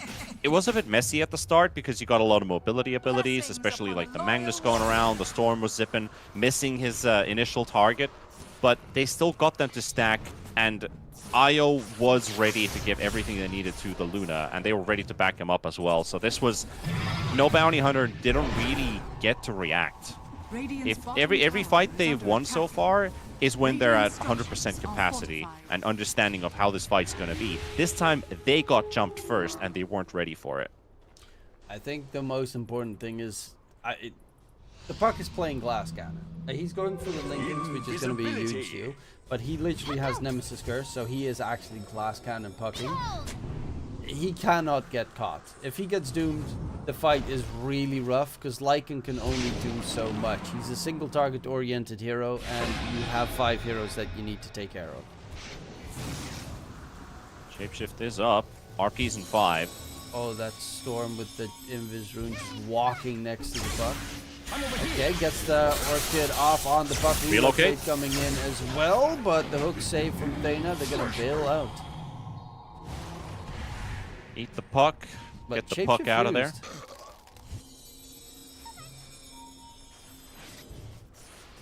Lycan's going Scotty against the healing of arms and the Io. Makes a ton of sense. And finally, the Kanda is being built up on the Luna. I was waiting for that item to come into play. You a Kanda enjoyer? I think it's a really cool concept on some heroes like Morphling and Luna. Not every hero. I mean, a lot of heroes don't even have single target abilities, but it's nice that you have like something very specific and a different way to use Chrysalis. I mean, now there are 3 ways to use Chrysalis, which is kind of cool. Yeah, I like the fact that the Kanda basically has your spells taking a bit of physical damage added onto it. So you got a lot of these hybrid damage dealers in Dota where you have a mix of physical and magical. Even though Luna is always considered full physical, but definitely has a lot of magical on top of that as well. They're going to find a Rubik. But this Kanda item is pretty cool in terms of Luna itemization. I've also seen it on a couple of those Zeuses, because they go for the first piece anyway. So when they get... Well, he has the full Kanda actually done. So they get the first pieces, and then you get, you know, the Shard plus Manta style build sort of Zeuses, where they eventually just have a ton of damage, right-click damage. They get a Kanda as well. Kind of neat. It's a lot of damage that you can pump out in a short amount of time. Wolves getting information about that TP. They're going to jump the Storm Spirit. RP is going to be used on Muzi. And the relocate save means that's a cooldown, double cooldown used actually, because Shapeshift's also on cooldown now. Time to try and kill the Io here. Freak Wave's coming in. It's going to be a bit too far. Yeah, Bloody 9 gonna relocate. The downside to playing Io. His job's done. He just faded 2 ultis there. And needs to swap his Philosopher's Stone in, because you need to get that GPM going. No, he's not getting the value from the item. 40 minutes into this game one. How long do you think this game's going to go? I'm worried about my China schedule. These two teams both have a very simple... You win a fight anywhere close to the enemy's base, their base is gone. I mean, the more problematic side for Grim is the fact that they're still tier 2 standing, but they can take down tier 4s in no time as well, so... You gotta be careful where you take a fight. Next Roshan's gonna be pretty crucial. It will be a Radiant spawn, so that is gonna be the shard. Double RP could be a game decide, or double Dream, but probably double RP will be definitely a game deciding tool.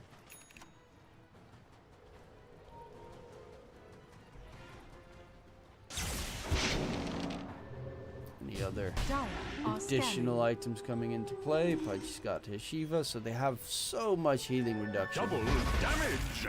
Right now, Like, the finally with the disperser. Oh yeah, that's also another item that is definitely still gonna be a useful addition. I love that. Yeah, that's going to be a big upgrade, considering all of this game has been about positioning and mobility. Who gets the biggest jump first? How many heroes are you going to hit with these AoE ultimates and AoE stuns and whatnots? Disperser allows this Lycan to fight outside of Shapeshift, because they have the Magnus buffing him up. Roche still hasn't respawned. Do know that they were heading in that direction. Michael Glimmer blinks out, dodges them, breaks the smoke, and his supportive duty has been done. In the meantime, the Lycan shard doing the work, pushing out the lanes. I think that's probably one of the most annoying things about Lycan, is that he just passively pushes out all the lanes. It's very handy in a game like this. Oh, they found the storm. BKB used. It's still no level 25 Puck. So Dream Coil is not going to be as scary just yet, but soon enough the storm would die in that exact same similar situation. Storm Puck's also getting his Parasma pretty much done. And honestly, that's going to just do a tremendous amount. Being able to do that much, that they take that much more magic damage AoE onto the entire enemy team from just popping your phase shift once is going to be tremendous.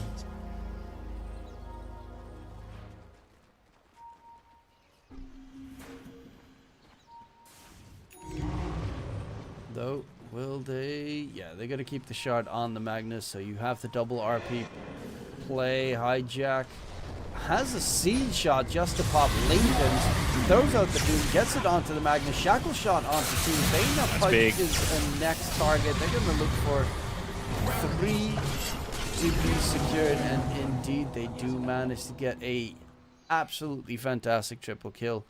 They dodge both the Puck and the Lycan, so not the Aegis being the target here, and the Lycan also shapeshifted out of there. Pretty big fight. Basically just starts from a very short sequence. But this is where your support Wind Ranger becomes such a useful tool with Blink Dagger. Get the Shackle shot on 1 or 2 heroes. You have... He didn't even go for the Shackle shot duration either. It's just about the focus fire. He wants to be a bit of a carry himself too. He's got this Diffusal Blade, so Roseanne can also do some damage and hurt the supports. Like, especially fighting against this Rubik, if you need this Wind Ranger to get rid of him, that works. And also onto the Puck, you just burn the Puck's mana pool, even though Puck has like 2.6k mana. It's going to take you forever to burst through it. But it helps.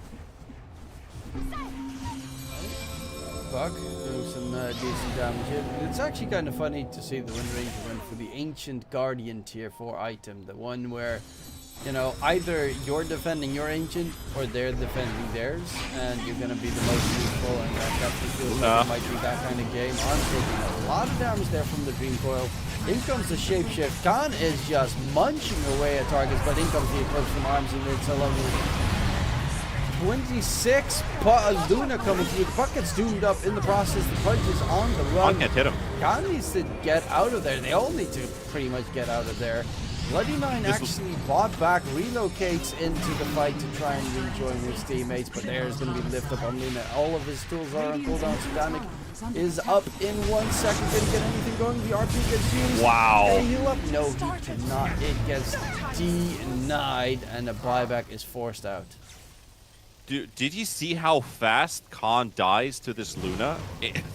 He just took like a 1200 burst from that one Lucent beam and just disappeared. I was like, where did the Lycan go? I thought the Luna was the one that's actually dying here. Like in the moment where Luna pops her BKB and her Satanic after the initial engagement, Khan runs in with Shapeshift and he's like, I'm feeling myself, I'm hitting hard, but is actually losing the 1v1 versus the Luna really fast. So Khan has to disengage and spends like 20 seconds of the team fight just running in circles and thinking, what do I do? This Luna is stronger than the Lycan right now. The plus side is the Lycan, he did go his level 25 talent, Howl reduces total damage, and it actually just halves the Luna's damage once he howls. Considering it's nighttime, it always does tend to connect, and there's going to be the Beagle coming out. Skewer drag back, nice catch from Moosey, but the Wind Ranger is on the run. They're actually all dropping very lowly on the radiant side, no buybacks are available. They need to disengage, Khan's charging right back in. Khan's is still alive and kicking though. But no megas being secured just yet. Actually, hijack. The puck hurts like crazy as well. Speaking of which, there's gonna be a zip in too deep. Rojo. No. Way too optimistic there with that jump. That was a rage jump right there, trying to get a kill off of the puck, but just gets blown up himself. But again, like the same thing. It's only the Luna that's actually surviving these fights. You saw the Howl being popped, instantly just dispelled it with the Manta style in that previous fight, and didn't take any benefit from the Lycan, who thought that this Luna is not doing any damage. Same result again. Arms forces Khan away, but everybody else on his team is dying. You can't really go for the Pudge, because as a Wind Ranger in this case, he's still got 5k HP and a Blade Mill. If you go for him as a Wind Ranger, you probably die. It's a nice harass though. Or at least a slight threat. Right, so the way Grin Esports could win is if they have a second Luna. Because this one Luna can already stand her ground. If you have a second one, you can win. Because everybody else is just dying. Hijack's melting. The IO doesn't really sustain any damage until he's falling. Same thing with Royal Fireflu. That puck's attack speed. My lord. That was kind of nutty to see. Right click puck. Going for the equipped tags. BKB next. I mean... Got Mega Creeps and Wolves going in your base now. Luckily enough, you do have a Storm and a Luna, two heroes that are very capable in pushing everything out. Storm actually doesn't have an Ags yet, which I think would be probably a game-winning item at this stage. I like the Wind Waker idea here. It does feel a bit supporty in a way, but it could save this Luna. It could even save the Doom, who's being fully focused, because this Doom is just not surviving these fights at all. Hijack, he drops his Doom, and then what? It's like, it's about him giving presence in these team fights. He has a Siege shot, for Christ's sake. It's like, all of the abilities that you could pick up this game, you go for the Siege shot, because you want to be able to maximize your damage output. It's an ability that will bounce back and forth. It does 100 damage. It's something, but it's nothing amazing. I don't think there's any great abilities to pick up. He needs to break the Lincolns. They have 3 Lincolns on the Radiant side. The Magnus, the Puck, and the Rubik. All 3 have a Lincolns. And he doesn't have any spells for it. It's a handy tool, surely, for breaking Lincolns as well. I'm just trying to save the idea that he's min-maxing his damage.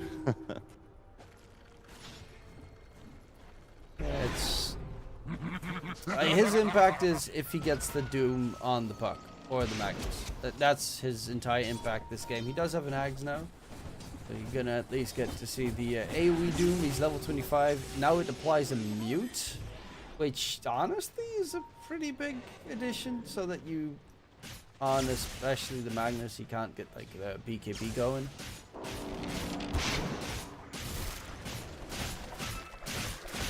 50 minutes, game 1. Damn, this game doesn't cease to end. Nah, just because you got Megas doesn't mean diddly squat when you're playing with a Storm Spirit and a Luna. Storm is going for that Aghanim Scepter. He is level 25 now.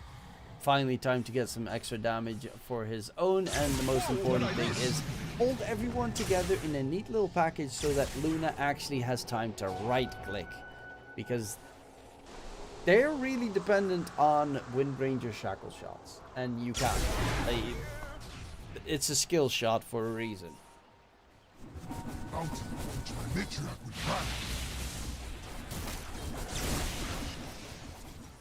Trying to find an avenue for Grin Esports to basically win fights. Like they did great when they've been able to smoke and surprise from the back. Like a couple of those engagements that they've done, they've caught them off guard and got the start for the fight. But it really just does come down to Roseanne with this Wind Ranger. Like their crowd control is limited, especially with the AoE Doom. Doom has to spend time running around targets, and if he just sits on top of the Luna, for example, or the Io, it's very handy because it gives a lot of protection versus the melee cores on the side of No Bounty Hunter. They can't cast any abilities, they can't really get anything done there.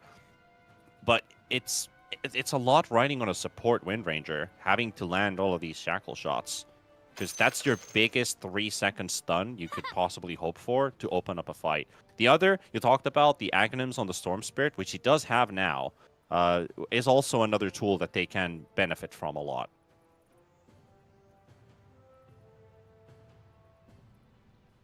Yeah, it's all these fights are just kind of won or lost in the first 2 seconds. Yep, it's all about the initiation. I love this Who part. gets the catch first? I guess Vision at that stage is the most important, and Lycan is a very good tool when it comes down to Vision. I think that's always a nice addition to have. Even has a ninja gear currently, just to be able to sneak up on enemies. Yep, then you got Magnus RP, which keeps on getting better and better the further the game goes. He could build a refresher, get a second RP. That's something we still are... We're yet to see this game because he hasn't lined it up at all. But a very big one as well if he does decide to get it at some point of the game. So there's still plenty of scaling for No Bounty Hunter. There's actually the 4th Roshan about to respawn, which would be a nice catch. He comes in ontowards fucking...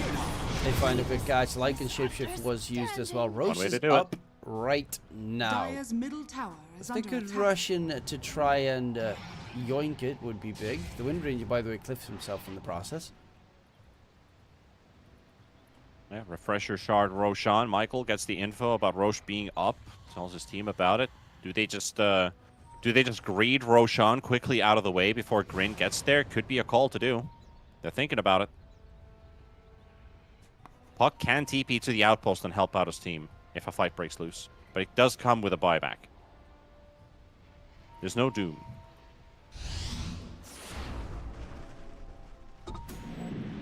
Storm's axe is a scary thing around the Roche bit. Here I am. But yeah, Arms is walking in closer and closer. Has queued up that he wants to go for Rapira Gaming. Has the refresher orb in his backpack.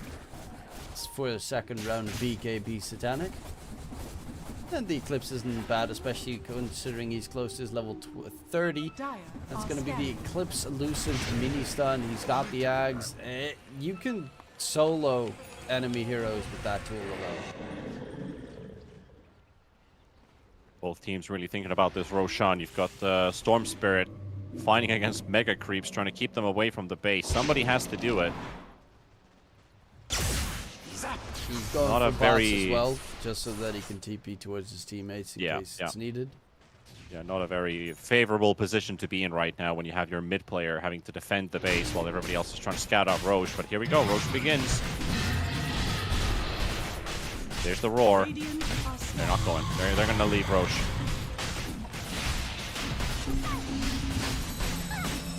All right, DK, is this like attempt number 8 on sieging high ground and trying to end the game?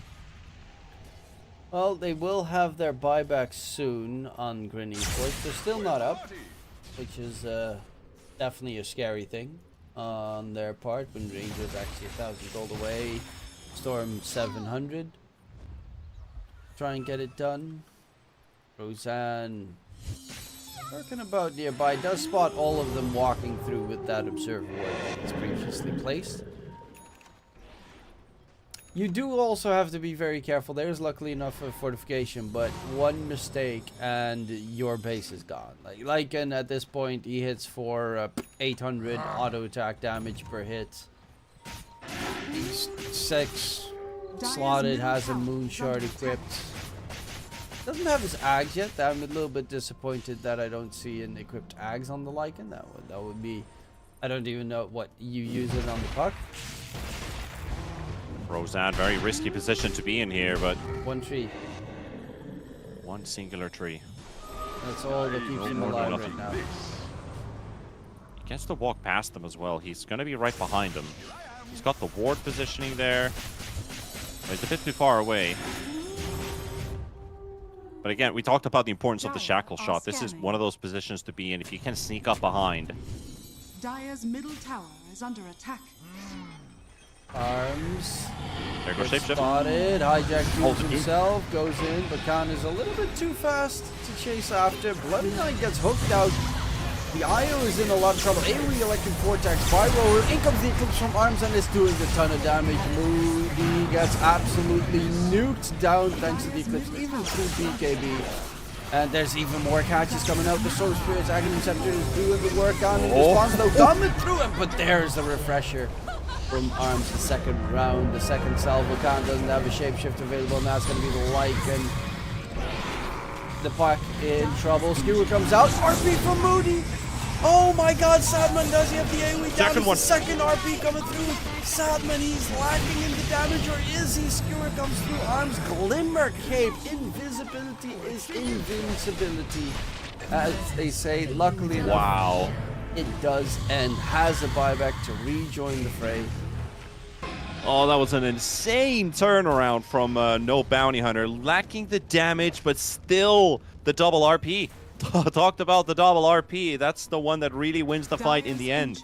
This was Grin's fight. You had Doom right on top of the puck, escalating or actually keeping the puck out from the fight completely.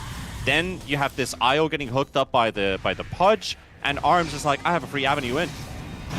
Oh, they want to try and finish this off as much as possible. Musu charging forward. He's actually dropping very low. Arms is AoE killing him just with the Glaive's low. The Vortex drags him back. There's the Doom on top of it all. They lost 2 and they're going to lose 3 with a huge turnaround play. That Aghanim Scepter from the Storm, it's doing so much. It's gotten all these catches that they require. It's doing a lot of work. There's 2 buybacks remaining for No Bounty Hunter. They just spent 3 getting themselves back into that initial fight. Oh, Khan spotted. He's got to run. He can't run away. There's luckily enough no Doom available, so he'll be able to get the TP out of there. Yeah, without the BKB, he wouldn't be able to get out on time. Is under attack. Oh, okay. I mean, this game is something else. I mean, of course, I should have suspected it's NA Dota doing NA stuff, but it's just one of those wild games again. It's going back and forth. Arms has the rapier at the ready, and yeah, who cares about backdoor protection when you're a Luna? Pushing right in, the creeps joining the fun. This might be a death push coming in any moment now if you're not careful. You thought you pushed fast on the Lycan. Once that tier 3 tower is gone, this base is finished. And there we go. This is a 1% comeback, by the way, according to win probability, if they can win this one on Grin. It's not too shabby. I mean, it's... Look at that, the tier 4s.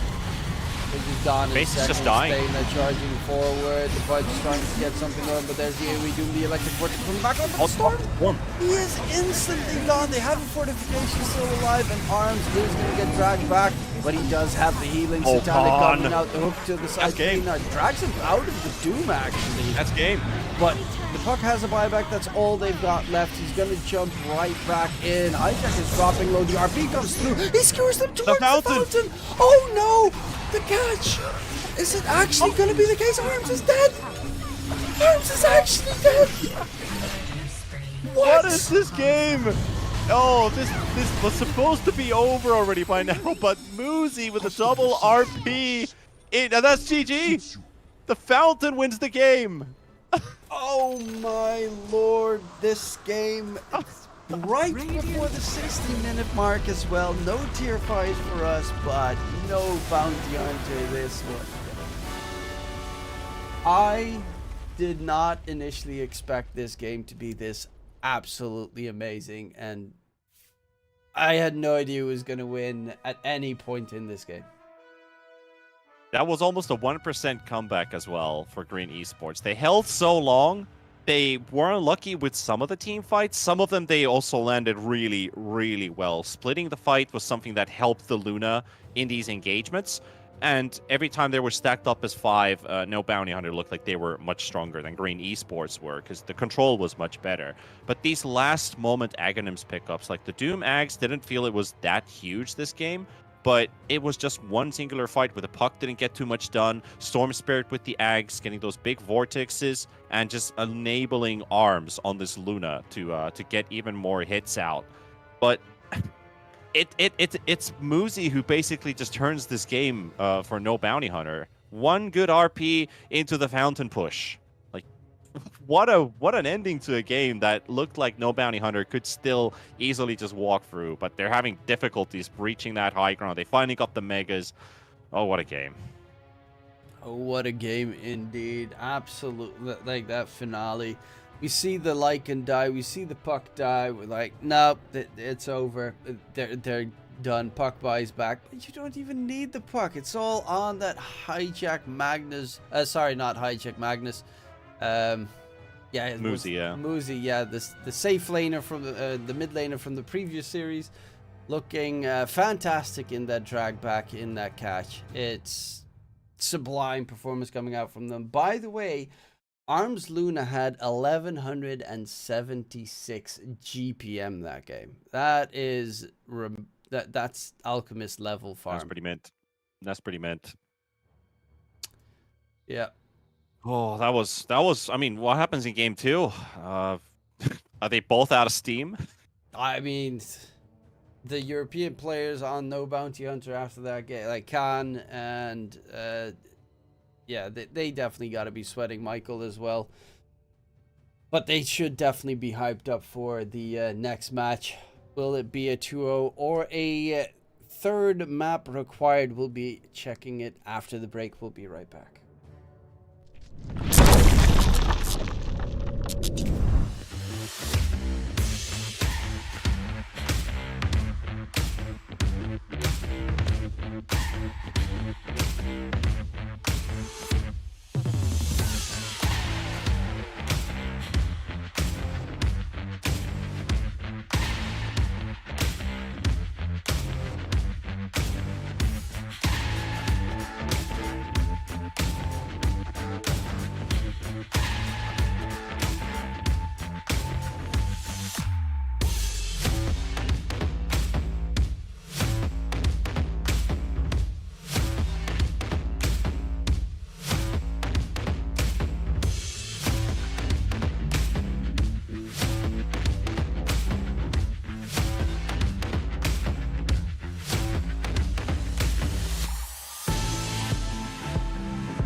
It starts with this, a person that you miss. My mind draws a blank.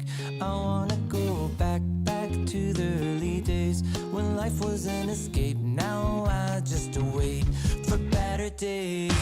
I lost myself in your reality. Lost myself. I lost myself in your reality. Lost myself.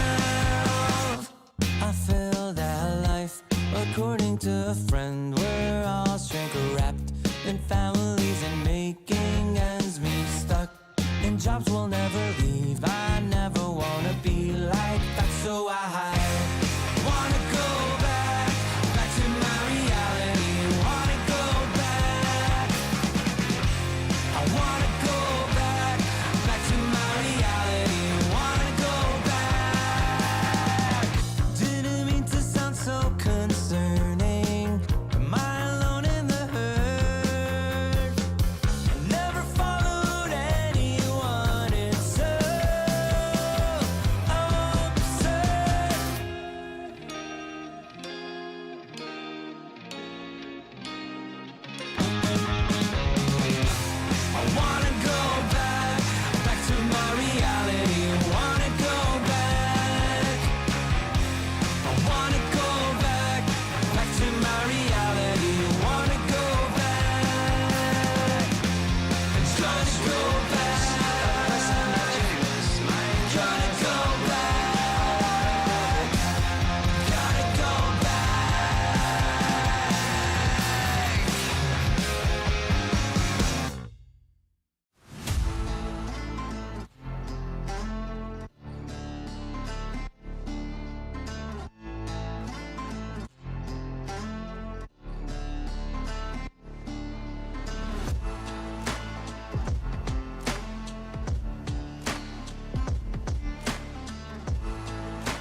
Welcome back, ladies and gents. It is game number 2 between No Bounty Hunter and Grin Esports. My name is DK Truman, and I am once again joined by T Panda 10 seconds for remaining. this second matchup between two teams who were very 5 evenly seconds matched. remaining. Yeah, you could put it that way. Game 1 was hell, chaos, anarchy. It was everything all the way to the final seconds Dire of the team game. Because back. that was a 1% comeback that Grin Esports were pulling off after being mega creeped inside their own base. They win a team fight. 10 They start seconds pushing. remaining. They're almost ending the game, forcing out the glyphs and everything. They kill No 5 Bounty Hunters seconds carry. They remaining. got rid of the Lycan. And then what do you have left? You've got no damage dealers. You've got Magnus. You RP. Your best friend is the Fountain, and the Fountain won them the game. They called GG, and No Bounty Hunter maybe sweating a couple, well, Radiant literally team sweating back. a little bit. Because they were about to lose that game in a matter of like 5 seconds. Yeah, it 10 seconds went remaining. from, oh my god, they're actually winning, to, oh my god, they actually lost that in 5 Yes. seconds a remaining. matter of one skewer. It was Radiant team pick. pretty much perfect play coming out to Dire finish team up pick. the job, but Lion. it definitely did get the blood pumping for me at the very least. I mean, for Radiant us, it's team what, back. almost 4 a.m. in the morning. Does Finland have Almost the same 5 here. time? Radiant team Okay, back. yep, you're 1 hour ahead of me. Okay, you're in different time zone, it seems. I didn't know for sure if Dire Finland team was back. an hour further or not, but the more you know. Well, at least a bit of a shake-up in terms of the draft. 2 unique heroes to start things off with the Lion and the Dire Timber team Saw. pick. Pudge banned, Magnus banned, Doom banned, Luna banned as well. So 4 heroes won't be repeating their appearances. Yeah, that's instantaneous respect being thrown 10 towards seconds remaining. the opposing teams coming in. The Timbersaw, though, I 5 did mention it seconds previously, remaining. Hijack plays a lot of Timbersaw and is very good on it. And No Bounty Hunter, of course, after what Mobai did Radiant to them, team pick. should have a little bit of a fear from the Timbersaw put into them. Yeah, it's an intriguing pick because Shadow Shaman, I feel like he's been getting a bit of love lately, at least from being a support that never got Radiant picked team pick. into a hero that sometimes can be considered into the draft. And you got a good amount of pushing power. You have a nice amount of control coming out of the hero. Great right clicker in the laning stage. We all know this from old knowledge. But what really feels like why Shaman 10 is being seconds picked remaining. again, maybe with like all these item changes, the 5 size of the seconds map that's remaining. being played.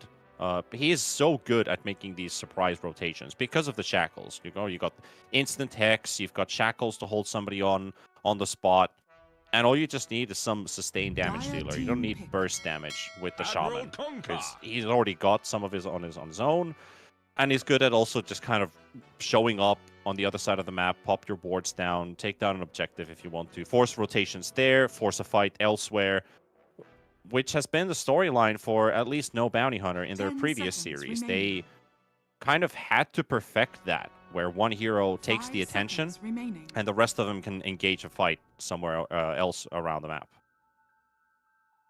It's a pretty, the Shadow Dire Shaman is a team pretty pick. strong hero. The downside is his laning stage is definitely, I would say, his weakest aspect. His cast range and attack range are horrible, and it used to be pretty much scaled up towards the fact that his right-click damage was so incredibly strong, but they 10 don't. He doesn't seconds even have remaining. that much right-click damage comparative to how weak his 5 seconds remaining. attack range is. So the Yeah, fact that they pick he's- up a Timbersaw to work with it means he can just roam around once the Timbersaw gets comfortable in the lane. Exactly. Like the Shadow Shaman has always been great at giving, but bad at receiving. So he's a good Santa Claus. That is one hella scary Santa Claus that I'm not going to sit on his lap. Yeah, one of those shamanistic versions of the pagan Santa Claus. You got all the original, but you got Gyrocopter and Kunkka. This could be Radiant gyro team support. pick. Like gyro support has been, it's a staple of North American support players, but you could still pull it off as a carry if you feel like it. Now, your matchup is still open to, is Hijack playing Timber, or are they putting Timber into mid and picking their offlaner into the very last pick of the draft? Which could also be something that No Bounty Hunter, they kind of need to 5 lock in seconds remaining. where is this Gyrocopter going right now. You can't flex this hero for too long, or you feel like you might just lose the edge on this draft. You got to find an answer to this Lifestealer, because Kunkka is not the one to do it. And the problem with the Kunkka right now is, if this is a mid-Timber Saw, he's also not going to have a great time. This Kunkka can be in a problematic position against both the Timber Saw and the Lifestealer this game. So I really do like the pick from Grin Radiant Esports team on back. securing the Lifestealer. It is going to be an Dire Ember team Spirit. I assume it's just going to be a straightforward mid-Ember Spirit, and we're not going to get any weird off-lane Ember Spirit shenanigans like we saw previously, because Yeah, probably not. that will be not good. But it could be an offlane Kunkka, and if they still want to 10 flex this seconds Gyrocopter between 4 and 1, you'd get a 5 good seconds carry pick remaining. depending on what you're banning. They already got rid of the the Husker, which is your classic Ember Spirit counter. It's just an unplayable lane for the Ember Spirit. The only way to beat the Husker is punishing him for a tower dive, and maybe having a +1 on top of it. Dire So team back. rather not think about that at all. Just get rid of it. They're banning out the Slark from Khan. And there is still plenty of heroes he could play. Not sure if he wants to play the Gyrocopter here. I feel like it could be good to have Kunkka Gyro, or Kunkka Lion maybe as one lane, and put the Gyro as a straight up 5. Pair it up with potentially another range hero. You already got the Kunkka and the Ember, who are giving you vision, engaging with the initiations. So all you just need is that sustainy damage dealer that also deals with the Lifestealer. Lifestealer still unchecked. That's kind of the problem, because Ember and Kunkka really don't touch the hero whatsoever. So your safe laner really needs to deal with a Lifestealer. You could go for, I was thinking maybe you go for something like Razor. Tends to be a hero, obviously good against Lifestealer. We've seen lately a decent amount of, I think Khan actually played it in the previous series as well in the open qualifiers, the Slardar safe lane, which Slardar's good. could be an answer for them. It gets a little Radiant bit team tricky back. against a Timber Saw though, because Timber Saw just chunks you down. Radiant team pick. Yeah, that is true. But I still do like the Slardar, because the Timber can be checked with the rest of the heroes. I was thinking Medusa for a little bit as well if you want to play the long game. Her weakness might be the Shaman and the Vengeful Spirit giving her a hard time. 10 But there's a plenty of seconds control. remaining. You can't get reliable shackles off of the Shaman because 5 of all the seconds stuns remaining. and crowd control that no Bounty Hunter has. It could also be a Terrorblade game. I don't think Terrorblade's a bad idea to think about here. But then you could just get countered by a Sand King, and you go Shaman Sand King or Venge Sand King, and the lane is unplayable. We've already seen one of those happen for him. Yeah. It was a higher ranking team though that Yeah. did play that combo, so it could work. But Sand King is a direct counter to a TB in the laning stage. He did still do a very good job during the laning stage, even though they were up against a tough team. So he'll find farm. Khan will find farm regardless. I don't really worry about that. Even if the lane goes really tough, you can always just head in towards the jungle a little bit sooner. Yep. So Medusa TB, Medusa TB and Slardar is what I'm thinking about here for No Bounty Hunter. Are there any other surprise picks that are still available? I mean, those are two great bans Grinfru out there. The Ursa is your classic in the matchup versus these two. Then you have the Dire Slark, team pick. which is also another good pickup here.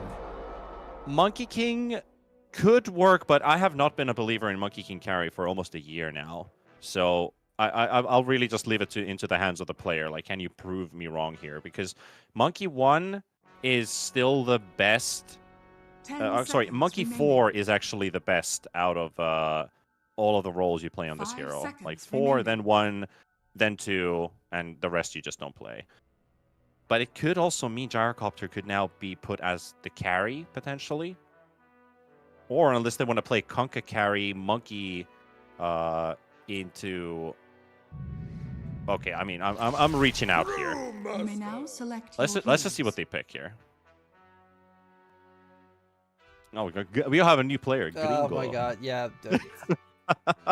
The names keep swapping. It's players are swapping between their accounts. I guess they want to play a specific hero and they need the skins or something. But it's the mid Ember, the offlane Kunkka, and the carry Monkey King. Yeah. All right. I mean, it's not too shabby. Monkey King can have some troubles against Brewmaster. Obviously, you would think, you know, he's got the range, blah, blah, blah.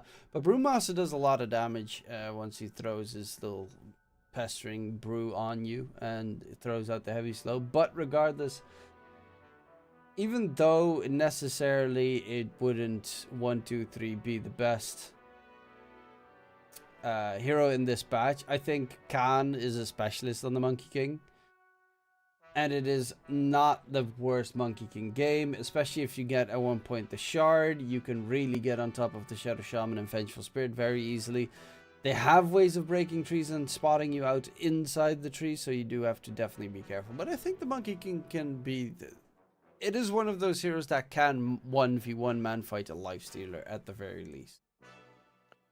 What I like about Grin's draft is the fact that your Shadow Shaman and Venge, they need heroes that are active and running around the opponent. And you've got 3 melee cores in your team that enables them.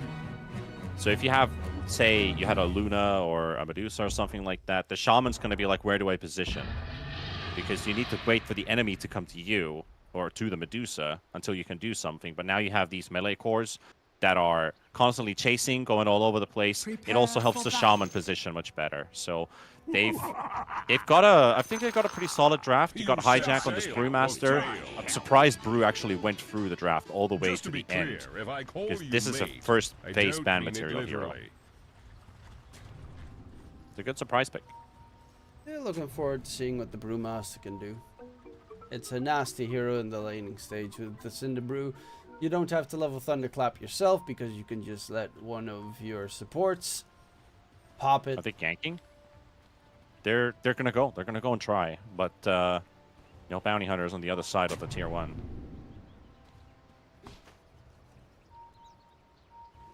A bit unfortunate. Could have seen a nice level 1 brawl. Yeah, they're all dipping out 30 towards seconds the to opposite battle. end. They won't be able to encounter each other. There's 2 Radiant Observer wards towards mid as well. One on the high ground cliff and one towards the middle area. So at the very least, Gringo is going to have enough vision of what will be coming. They can pay attention to the stacks. Oh, they're going to fight this rune. This will benefit no Bounty Hunter. The battle They've got the numbers. begins. They are pretty tanky heroes though, regardless, but Hijack is going to get taken down first blood for Muzi. First blood. And And that here is comes the shot. always a nice addition with a counter ward coming in to boot. Actually, they're continuing a fight here. Nice poke here. This is not good for Row of Fireflu at all, having to start this slow in the laning stage. He's going to have to start burning some tangos. Got Bloody 9 still sitting around chilling here. Soaking away some of the experience as well from the Timbersaw from the first last hit. But that's just minute details. But yeah, you got the first blood for the Brew. Fantastic start there for no Bounty Hunter. That's what they needed. Tons of damage being thrown between the 2 sides. They're dropping pretty low in that bottom lane as well. But mid, Gringo needs to be careful here because the Timbersaw is a hero that tends to win this matchup pretty easily. Yeah. This is considered one of your more durable mid laners that is also dealing more damage than the Ember does in a melee versus melee matchup. You see a level 4 Ember Spirit with 2 points in Flame Guard, you could chain away. You also got a bunch of iron branches. Like the way you play this is you get 5 iron branches and a set of tangos, drop a tree down and whirling down. You don't even build a wand out of it. You just use it for harass. And he's universal, so has the extra damage output in the right clicks. I mean, he does the same auto attack damage as Ember Spirit, even though Timbersaw is not really known for right clicking. Top lane, nice 2-man torrent by Muzi, Bloody 9 dropping low. You just gotta make sure that Lifestealer doesn't go for an Orb of Corrosion, and you should be fine. I think if he gets Orb of Corrosion, it becomes really hard to play that lane. Yeah, it definitely does. And of course with the Kunkka with his Tidebringer. Oh, that could be a kill right there. Nice read on the Torrent, Bloody 9 dodging it. Would have killed him if he took the fastest route out. Constant spam with Tidebringer, Bracer comes through.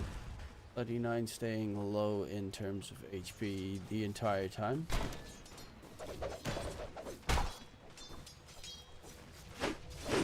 Still no big difference coming out from CS. I think everybody's enjoying their laning stage right now. We're going to wait for a couple levels to kick in until the real action sparks. And I wouldn't be too surprised if it actually happens down in mid instead of the side lanes. The top lane, they're keeping each other low the entire time. It's kind of scary. And keeping up the poke. Keeping up the poke. You kind of have to as well against Lifestealer, because he does have a big benefit coming out of Feast. So you gotta win by trading the whole time. I mean, obviously, Kunkka is one of the heroes that is very capable in trading constantly, considering Tidebringer is a very good tool for that. Towards mid, I think the moment that Timbersaw hits his level 6, it becomes scary. That's just it. Level 6 Timbersaw will be able to chop you down. Is out of regen completely, though. Got himself a clarity, walked forward, one sleight of fist, instantly lost the clarity. That was weird to see. He also really needs that water room. I wouldn't be too surprised if support start to rotate towards mid just to secure a bottle refill for him. As you can see, they're on their way. Both sides are bringing in a support for the bottle refills. Gringo should be able to get the top side, and bottom gets denied, and that means the Timbersaw is actually in a very, very terrible spot. He's starved. He's starved. This is the moment where you tell one of your supports, go play aggressive, feed the enemy, and teleport mid and refill my bottle. Well, at least this is what your mid player is hoping. He has the bounty rune to at least use. Luckily enough, that wasn't stolen by the Michael top lane line. Speaking of which, I didn't even realize that Thena and Michael swapped positions again. They've been very interchangeable in pulse 5, pulse 4. Yeah, and both of these heroes they both work fine as 5 and 4. Both range heroes with a stun. You can swap around the lanes if necessary. I feel like the Lion is actually even better in the top lane versus this Lifestealer, because Gyrocopter has no reliable way of getting a stun to connect, and actually doesn't really get to harass the Lifestealer either. Kunkka is going to be doing the majority of the poking anyway, but having Lion with that little bit of extra versus the Vengeful Spirit is handy. And at the same time, Thena has more camps to work with a Gyrocopter, which makes it a lot easier with the Monkey King. He only needs a bit of vision, and Gyrocopter is always going all over the place, so I feel like it's a big benefit having him there. Now you got a 2 versus 1 mid. Well, they are going to get the shackle in, but that means bottom lane, Hijack is also alone. Master given away. Thana's actually diving underneath the tower here. It's a ballsy move, but it does mean that they can at least get the Lotus to be secured. Lion does get taken down. Muzi with the torrent coming through. Will find a kill on the run. Oh, the creeps! The creeps were blocking arms from getting into range of Muzi. Oh, towards mid right now. Gringo used his 5 remnants and got the bottle refill in his base. It seems will be able to get the kill onto the Timbersaw, and that's not a situation that you tend to see too often, where a Timbersaw gets soloed 3 in by bottom an now. Ember. They're gonna leave the Lifestealer alone on top because he's fine. They just rotated bench for bottom. Big kill opportunity. Yeah, Thaina's gonna die. He's even walking underneath the tower, knowing there's no use in even attempting to stay longer. But it does mean earn charges for On a 2. Hijack. Speedy rune of He's haste. just outside of cast range. Also, the vision cuts out from the trees. But yeah, that was a good rotation from Bloody 9. Recognizing that they had to do something to relieve the pressure off of this bottom lane for the Brewmaster, who is drastically falling behind in farm. It's 32 versus 19. Well, they're looking for a fight. Dana charging forward. So is Khan. The Shaman is walking in. Has the Shakas at the ready underneath the tower, but they will still find the kill. And there's no mana left onto the Shadow Shaman for more. Michael's rotation is pretty huge. They kind of need a TP coming in towards that bottom side. Are they going to go for Bloody 9 as well? Yeah, the stun comes out, and they spread the damage from the tower equally between the 3 heroes. So all Very 3 nice. of them survive perfectly. Very nicely played. Getting the backup what they just needed to go for the continued dive under the tower. Nicely communicating there with the rocket and having Monkey King jump from the trees at the same time, forcing one ability into another, and then the Lion relieving the pressure. Roo just nuked this Ember Spirit from like 35% to 0 right away. Yeah, that's Timbersaw. Once he's got Chakram with the Whirling Death, you've got a nice level 4 Flame Guard. It's not going to soak up any damage. You're just going to get absolutely chopped through. But it was like he was sitting in the lane just CSing. Oh, it's a quick delete. They're looking for Hijack again. Okay. Ghost Ship comes through. Pumas is he's not even level 5 yet. Khan's level 7 on the Monkey King. Hijack's not having a great time. Like it's very hard to play against the Monkey King lane 1v1, but then you have this Gyrocopter who's been messing around the whole time, pulling your creeps, keeping the support at bay, and then you've had 2 or 3 rotations so far into this bottom lane, just making it unplayable for the Brew. And that's a good way to play this game for no Bounty Hunter, delaying this Brew's game further and further. Monkey actually immediately decided to TP topside, where Muzi is also lurking in behind. They don't really have a great control to kill off the life steal. He doesn't actually have Rage or Infest. Radiant's bottom tower. He doesn't have a way out. They don't know that he doesn't have Rage or Infest. This is actually... Yeah. He is really lucky that they don't go in on him. And they go for Bloody 9 instead. But Hijack dies bottom lane to Gringo and Thana, where the Timbersaw is looking to get some revenge on the Ember. He's trying to go for the TP out of there. Will get chopped. Whirling Death just that split second too late. And Thana even gets a solo kill onto Roseanne. He's so Rojo fast. is furious. And he still walks into him. Okay, that's a bit unlucky. I mean, if you cut down all the trees, there's nowhere else to go. Yeah, it's like I liked how Rojo was baiting his abilities left, forcing him to run right, and then they just collide. Top side. Oh, they got the Lifestealer. Yep. And arms. He did get the Infest level at the very least, but Dire's still top no tower Rage. is under It is attack. a very greedy build to not go Rage, playing against a Kunkka plus Lion lane. Yeah, he wants to be optimal with his farm, but it's a bit unfortunate. Towards mid. TP from Thana, being chased by the Timbersaw. He's going to get stunned. Take a They turn. are Take a rotating turn. heavily. Gringo's coming in as well. Radiant's courier. Gets a courier snipe at the very least. Ro's doing so much damage, but they have a lot of magic behind them. Radiant's courier. That should be enough to secure it. Indeed, Rojo does drop. He is building into... Okay, I think he was... Yeah, he was about to get his Veiled Discord delivered as well. Well,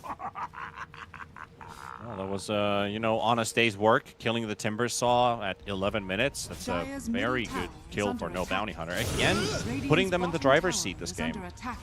Top lane went well, bottom lane was Radiant's a structures success. are fortified. Even if mid was a bit difficult for Mr. Gringo. He's And recovering got out. with his team. They're coming from all different directions. Hijack TP through has the boost split available, and with Ro coming in, Michael is dead. But you force out double TPs plus the Dire's first primal middle split. tower is under attack. if they get the gyro, it is worth it. Yeah, they'll get the double kill at the very least on the two supports. That's not too shabby towards the mid. Yeah, just what you want from your first primal split. It's always kill or nothing. You need to get a kill with that. Maybe even into an objective push. Down, top side. They don't have the numbers. It's difficult for the Monkey King. Yeah, it's also popped thanks to the soul release, so he cannot get on top of the tree with the tree dance. Roxanne actually walks inside the Wukong, gets stunned, instantaneously killed. Gringo's got a double damage. There is no brew split to keep the Brewmaster alive. They find 2 kills, and the monkey, through all of that, didn't even die. I think they respected the Wukongs way too much there. Especially the Timbersaw. He shouldn't really care about a Wukong at this stage. Yeah, it's like either you go or you don't. Basically, if you see the Wukongs, just fully disengage. But you see a bit of undiscipline on the team because they're not sure if they can just sit around for this long with an enemy tier 1 tower still up, which they easily are teleporting to save their Monkey King, their most valuable hero in the game right now. Dire's structures are fortified. No, the Mage Dire's Slayer middle tower is done. under attack. Okay, I was just quickly checking because I needed Dire's to middle be tower sure, has but the fallen. Mage Slayer does spell damage reduction, which means Timbersaw does a lot less damage. Oh, the tree gets cut. Can bottom lane. Well, Arms comes charging forward. We'll be able to get the kill. It's big. Rage was used and Infest is on cooldown. So in response, can they can save kill him. off Arms? They do not have the finger available. Arms is actually going to be able to survive for a little bit longer. Has the Infest into Bloody 9. He goes. The Ghost Ship's not going to be able to connect, and they he find just got level 2 6. kills, and this is going to be the catch onto Moosey coming in.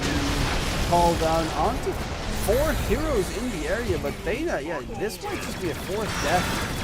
No bounty hunters. They're all constantly just feeding in the area, and the only one that has really the damage to fight there is Gringo, and he wasn't there. This was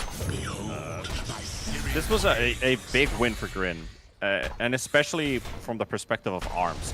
First, he gets the kill off of Khan and starts this whole cycle. He then gets a kill on Moosey and a kill on the Gyrocopter, and he's on top of the net worth board.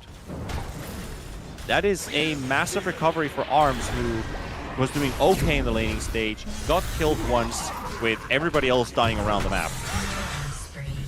And now they just finished the full-on team wipe. They just got the Ember as well. He had Flame Guard on, and he was standing AFK inside the trees, and his enemies just walked past it, and they all took damage. So it was kind of obvious where he was standing. Classic high Shaggy. Okay, Radiant's net worth bottom wise, tower we're has even fallen. Stevens. Timbersaw is top net worth. Arms is second. He's going for his Radiance. Khan That's a is still 5K building up swing. Battle Fury. It's a 5k swing in 2 minutes, by the way. That just went horribly bad in no time.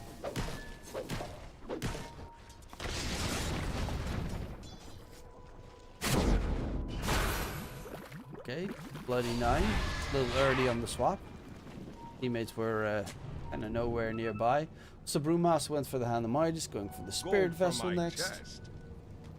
So Hand of Midas will at least help him get the experience that he needs, considering he had a very rough lane.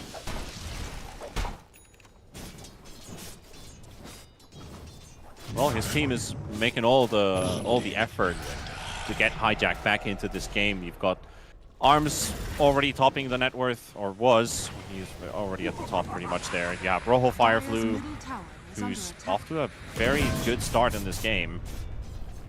And for a moment, No Bounty Hunter lost their tempo. Thena. Oh, they got arms! Oh, he got the rage just up in time.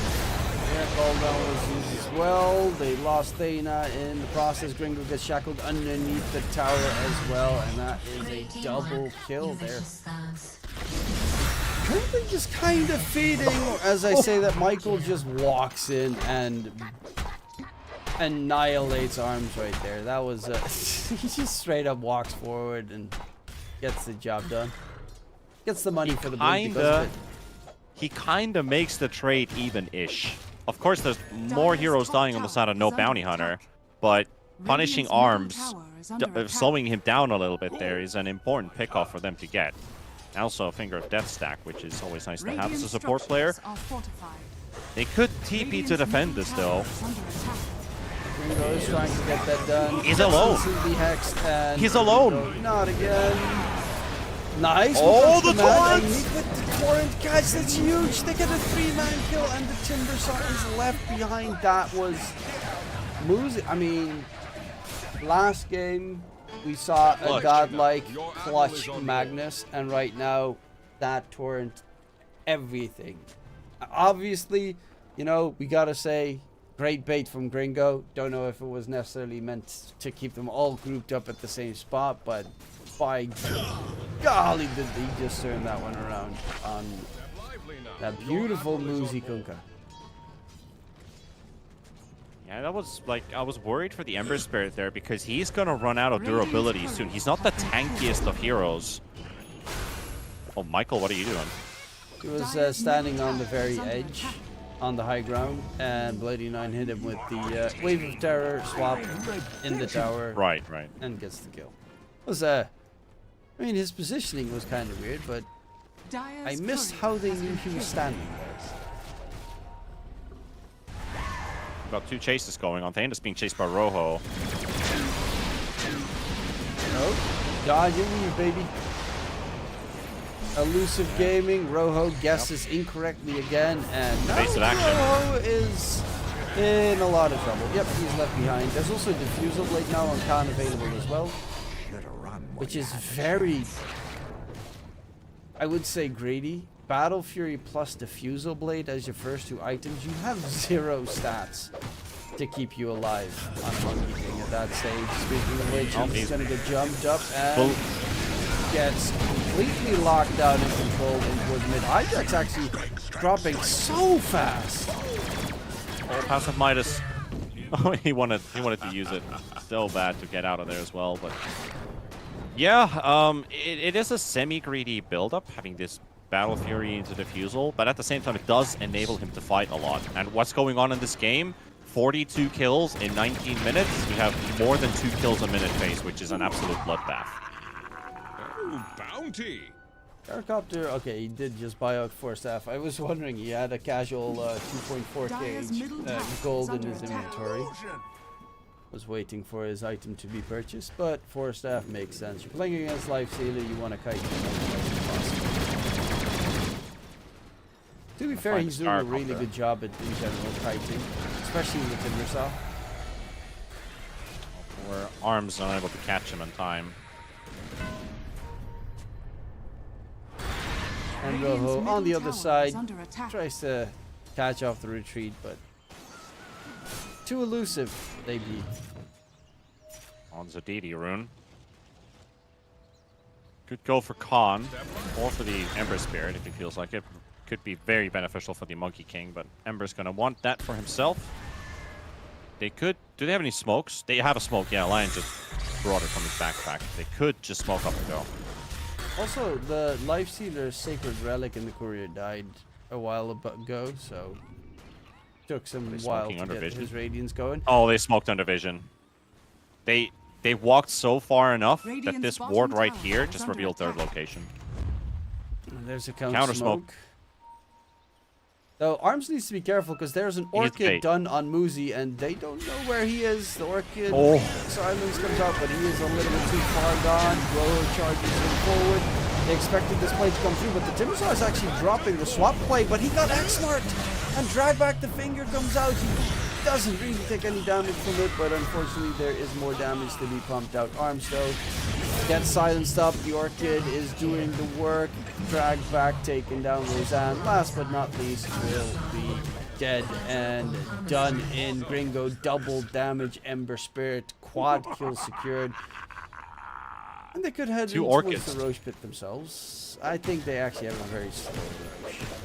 Yeah, if they had a Desolator, it would be doable, but they're probably just going to be happy with farming the map and getting map control, get rid of a couple wards or so. But they started off with no Bounty Hunter. Their smoke being completely detected. They had Arms as the bait. It started off really well. He was at max range the moment the Orchid connected onto him. So he's like, oh, I just baited a big ability and I'm fine. So the rest of them jump in.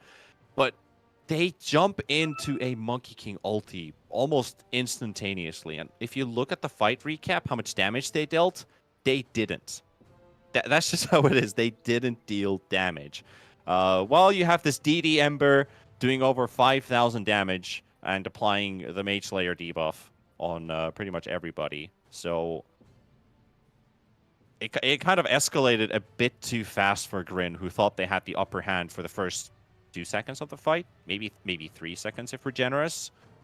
And from there on, the Wukong's ulti, and you mentioned the X mark, bringing the Timbers straight back after the swap play. He did get the barrier buff, but he's still back in peril. So no damage really being dealt that fight for Grin. Yeah, it's hard to deal with an Ember with Mage Slayer, especially considering most of your damage comes out from spell. Timbersaw is just all spell damage, and if 40% of your damage output gets nerfed, it's very hard to make the hero work.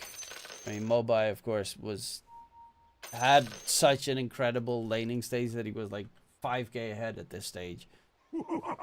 So it was hard to overcome that. But once a Timbersaw is behind, it starts to become really tough to recover. Well, we have a bit of a breather pause.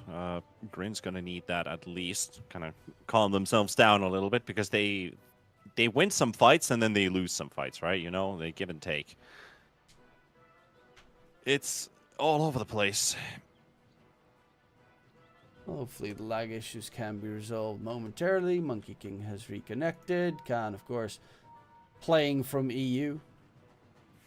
So, has a little bit of ping, I would assume. Shouldn't be too problematic, though.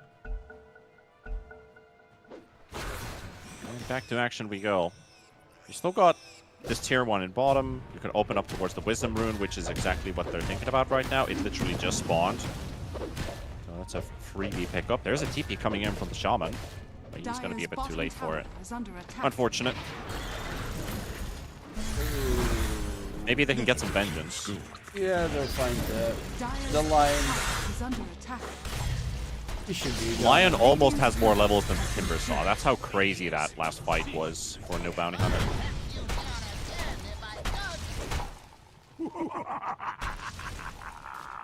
I'm more surprised at the fact that Khan's only died twice with his item build. And he did actually go for the Orb of Corrosion, which I think was a leading deal in why the Brewmaster couldn't. The new Orb of Corrosion is kind of nutty. The stats are pretty amazing on this.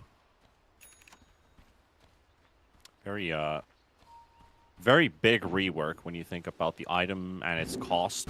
It's 900 for almost the same amount of attack speed a Midas would give you at 2,000 gold, and you also get 3 armor for it. You don't get the gold benefit, which is the whole thing of Midas, but physical damage dealers building Midas also benefit a lot from the attack speed. Main reason why you never build Midas on casters is because you don't get the full benefit. Oh, hijack. Yep, catch with the X mark Orchid. Right under a ward. Another one bites us. And the thing that I love about the Orb of Corrosion at the moment is the fact that it's just also a mini Scotty. It slows you down, it reduces Radiant structures are fortified. heals, health regen, Dire's lifesteal, middle and spell tower is lifesteal under by attack. 20%. Radiant's bottom tower And is under the attack. dot even works on buildings. So you can even use it to the armor reduction on the buildings part, which is kind of nice. Deceptive fruit. Usually that was kind of the downside of the item, that you lost the one tool to take buildings a little bit faster. I ain't gonna get dumped under the tower. So tier 1 gone as well. Dire's bottom tower is under attack. Oh, look at that. Actually found Roseanne at the back too with the vision from the Ember Spirit. Dire's bottom I actually tower expected has him to fallen. stay alive, so I even looked back at Arms just farming away. Can't be done with, well, he's building into the Manta style. They have an Orchid, so it makes a lot of sense that you need to get a Manta. Probably even a BKB at one point. Because they have quite a decent amount of tools here on the no bounty hunter side. Radiant are scanning. Well, still holding on to a 10k lead. Things are still looking bright for no bounty hunter. They got this good kill tempo going on, but at the same time, row of Fireflu is a real issue with this Timber Saw. So they know how important it is to actually get the jump onto the Timber, try to blow him up too soon. He does have that Yule's now on top of the Eternal Shroud he's had for quite some time. So if they pop an Orchid on him, for example, try to lock him down with stuns, he can just purge them off right away and go back to action. And that just might be enough mayhem that Brewmaster can just waltz in, pop his Primal Split. You've got the supports rolling in behind the melees who are already being initiated on. So it's kind of a very standard type of go, go, go, go, go type of Dota, where everyone can just follow up one after the other, and everyone gets their benefit. The only problem is the moment they start disengaging on the side of Grim, you have no damage dealer to hit back if everyone's kind of trying to reposition or move out of the fight, because you don't have a Medusa, which is the counterpart of having melee cores. Radiant's bottom tower is under attack. So you kind of need to fully commit until it's too late. Yeah, and we saw previously, of course, with the Monkey King, Wukong command. You're not sure if you need to kill him, but you kind of can't go in because you're gonna die. Yeah, it's a dilemma. Kind of going for the Ags next. That's actually good stats. He needs to build up some stats to survive the Timber Saw jumping in. Dire's top tower has Michael fallen. already warning the high ground here. Radiant's bottom tower Well, is the under tower attack. was about to fall. That's always a good thing to see from supports, that they rush straight Radiant's bottom toward the tower high has ground to get the fallen. vision, even if it might come at the Dire's cost of their top life. tower is under attack. They found Bloody 9, but do they want to go on him? Okay, they are going to go on him. Okay, and the control onto the Timber Saw. Will they have the damage? Oh, the to take it monkey! down? The monkey is actually in trouble, but he has the Aegis. It's not the most problematic move. Brewmaster is making mayhem happen on the back line. Ghost ship comes flying out. Arms, the lifesteal will not get out. No buybacks actually on any of the Grim heroes that have died. And the Brew split is about to end as well. So the Brewmaster's entire strength is going to be dwindled momentarily. By the way, Brewmaster queued up that he wants to go for a Radiance. They already have one on the lifesteal. Just But I mean, the fights are just spread in a sense that maybe the Brewmaster needs a backline Radiance for extra damage. I don't know. I don't think he's going to get it at this pace. yeah, it looks like Dire's top tower has no fallen. bounty hunter just trying to seal the deal. It's late for them. They also want to go to bed. You want to get your started with your Chinese Dota. Dire's top barracks Yeah, are under it attack. looks like I don't have to go back to back with no break in between. Or, But then it's again, not done yet. It's not done yet. I mean, game 1 was a perfect indicator of we do a bit of throwing. Towards mid, Arms. Gotta be careful. Michael's got a Hex. And he's got a stun as well, but in Nice counter response, Hex. Shadow Shaman coming in, Arms charging forward with popping rate, so that's gonna be a build up. The Wukong's command is down. Arms, you gotta get out of the Wukongs. Because inside it's Khan's domain.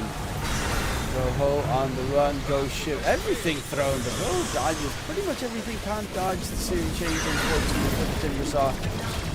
And that is another Timber death with the Shadow Shaman buying back, and Khan just jumping, feeling immortal. He's got the Aghanim Scepter now finished up, and he's going for the Disperser on the Monkey King next. It feels like a silly idea, but I feel like Timber maybe could have been off better this game with a Blade Mail. Even though there's a lot of stuff you need to dispel with the Yules, which is, I'm not blaming the Yules as not a good itemization choice. I think the Yules is great, but there was maybe a potential to think about Blade Mail.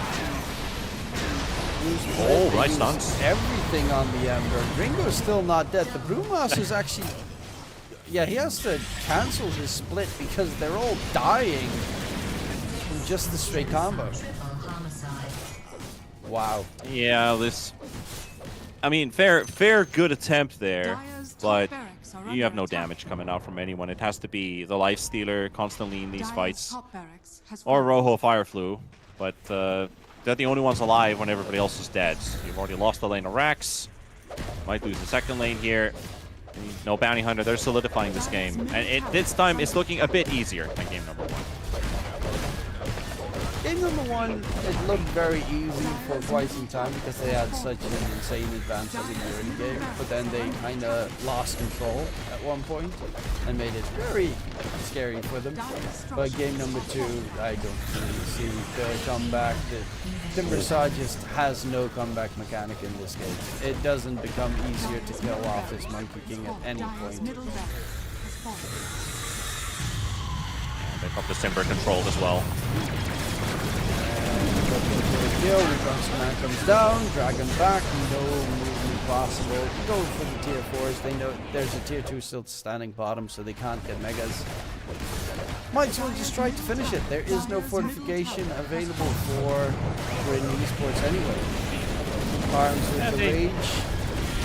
Fest into an illusion. Will be dragged back away from his fountain. The swap save attempt.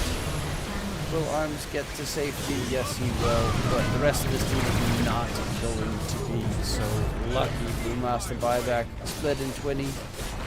Hell, even the split's in trouble with the Battle Fury and all the AoE that they have. There we have it, GG. That's a clean 2-0. Clean, I'll take my words back. It's a 2-0 for No Bounty Hunter. Yeah, they look pretty good. I definitely think that of the No Bounty Hunter roster, Thane's been the one that has been the most impressive to me. Obviously, so has their gorgeous off-laner / mid-laner, wherever he's going to be playing. But I think Thane, on his Pudge, on the gyrocopter this game, he has been surprisingly effective in both this and the previous series as well. Yep. Pretty solid show in the end for No Bounty Hunter. Got their engine running, able to establish some dominance after being on the receding end in the previous series that we watched, and it basically just shows that they were one step ahead of Green Esports, who really were just left in shambles after 2 series in a row. Their first day, they're just completely out. That's the way the tournaments work, you know. You got to get rid of the weak and in with the strong. And No Bounty Hunter, they get another day to fight. Yeah, No Bounty Hunter managed to stay and hold on with Grin Esports being eliminated as the first one in the NA region to be taken down. Unfortunate, because I definitely did like the heroes that they played, and that game 1 was looking very nice. But it will only be one continuing forward. It's still a long road because the lower bracket is a rough challenge ahead for No Bounty Hunter. However, that is it for the North American stream for the day. My name was DK Truman. I was joined by T Panda.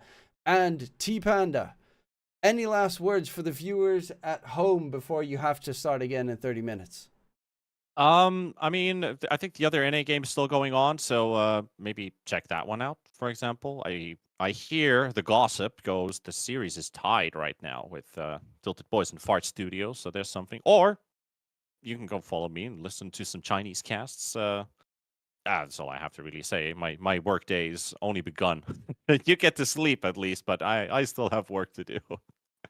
I am indeed, as he said, going to bed. Have a wonderful evening, ladies and gents. My name is DK Truman. I was joined by the lovely T-Panda. Check out his Chinese streams. They're starting in a little bit. He's going to have himself a breather and some sleepy time. And we'll see you another day. Bye-bye.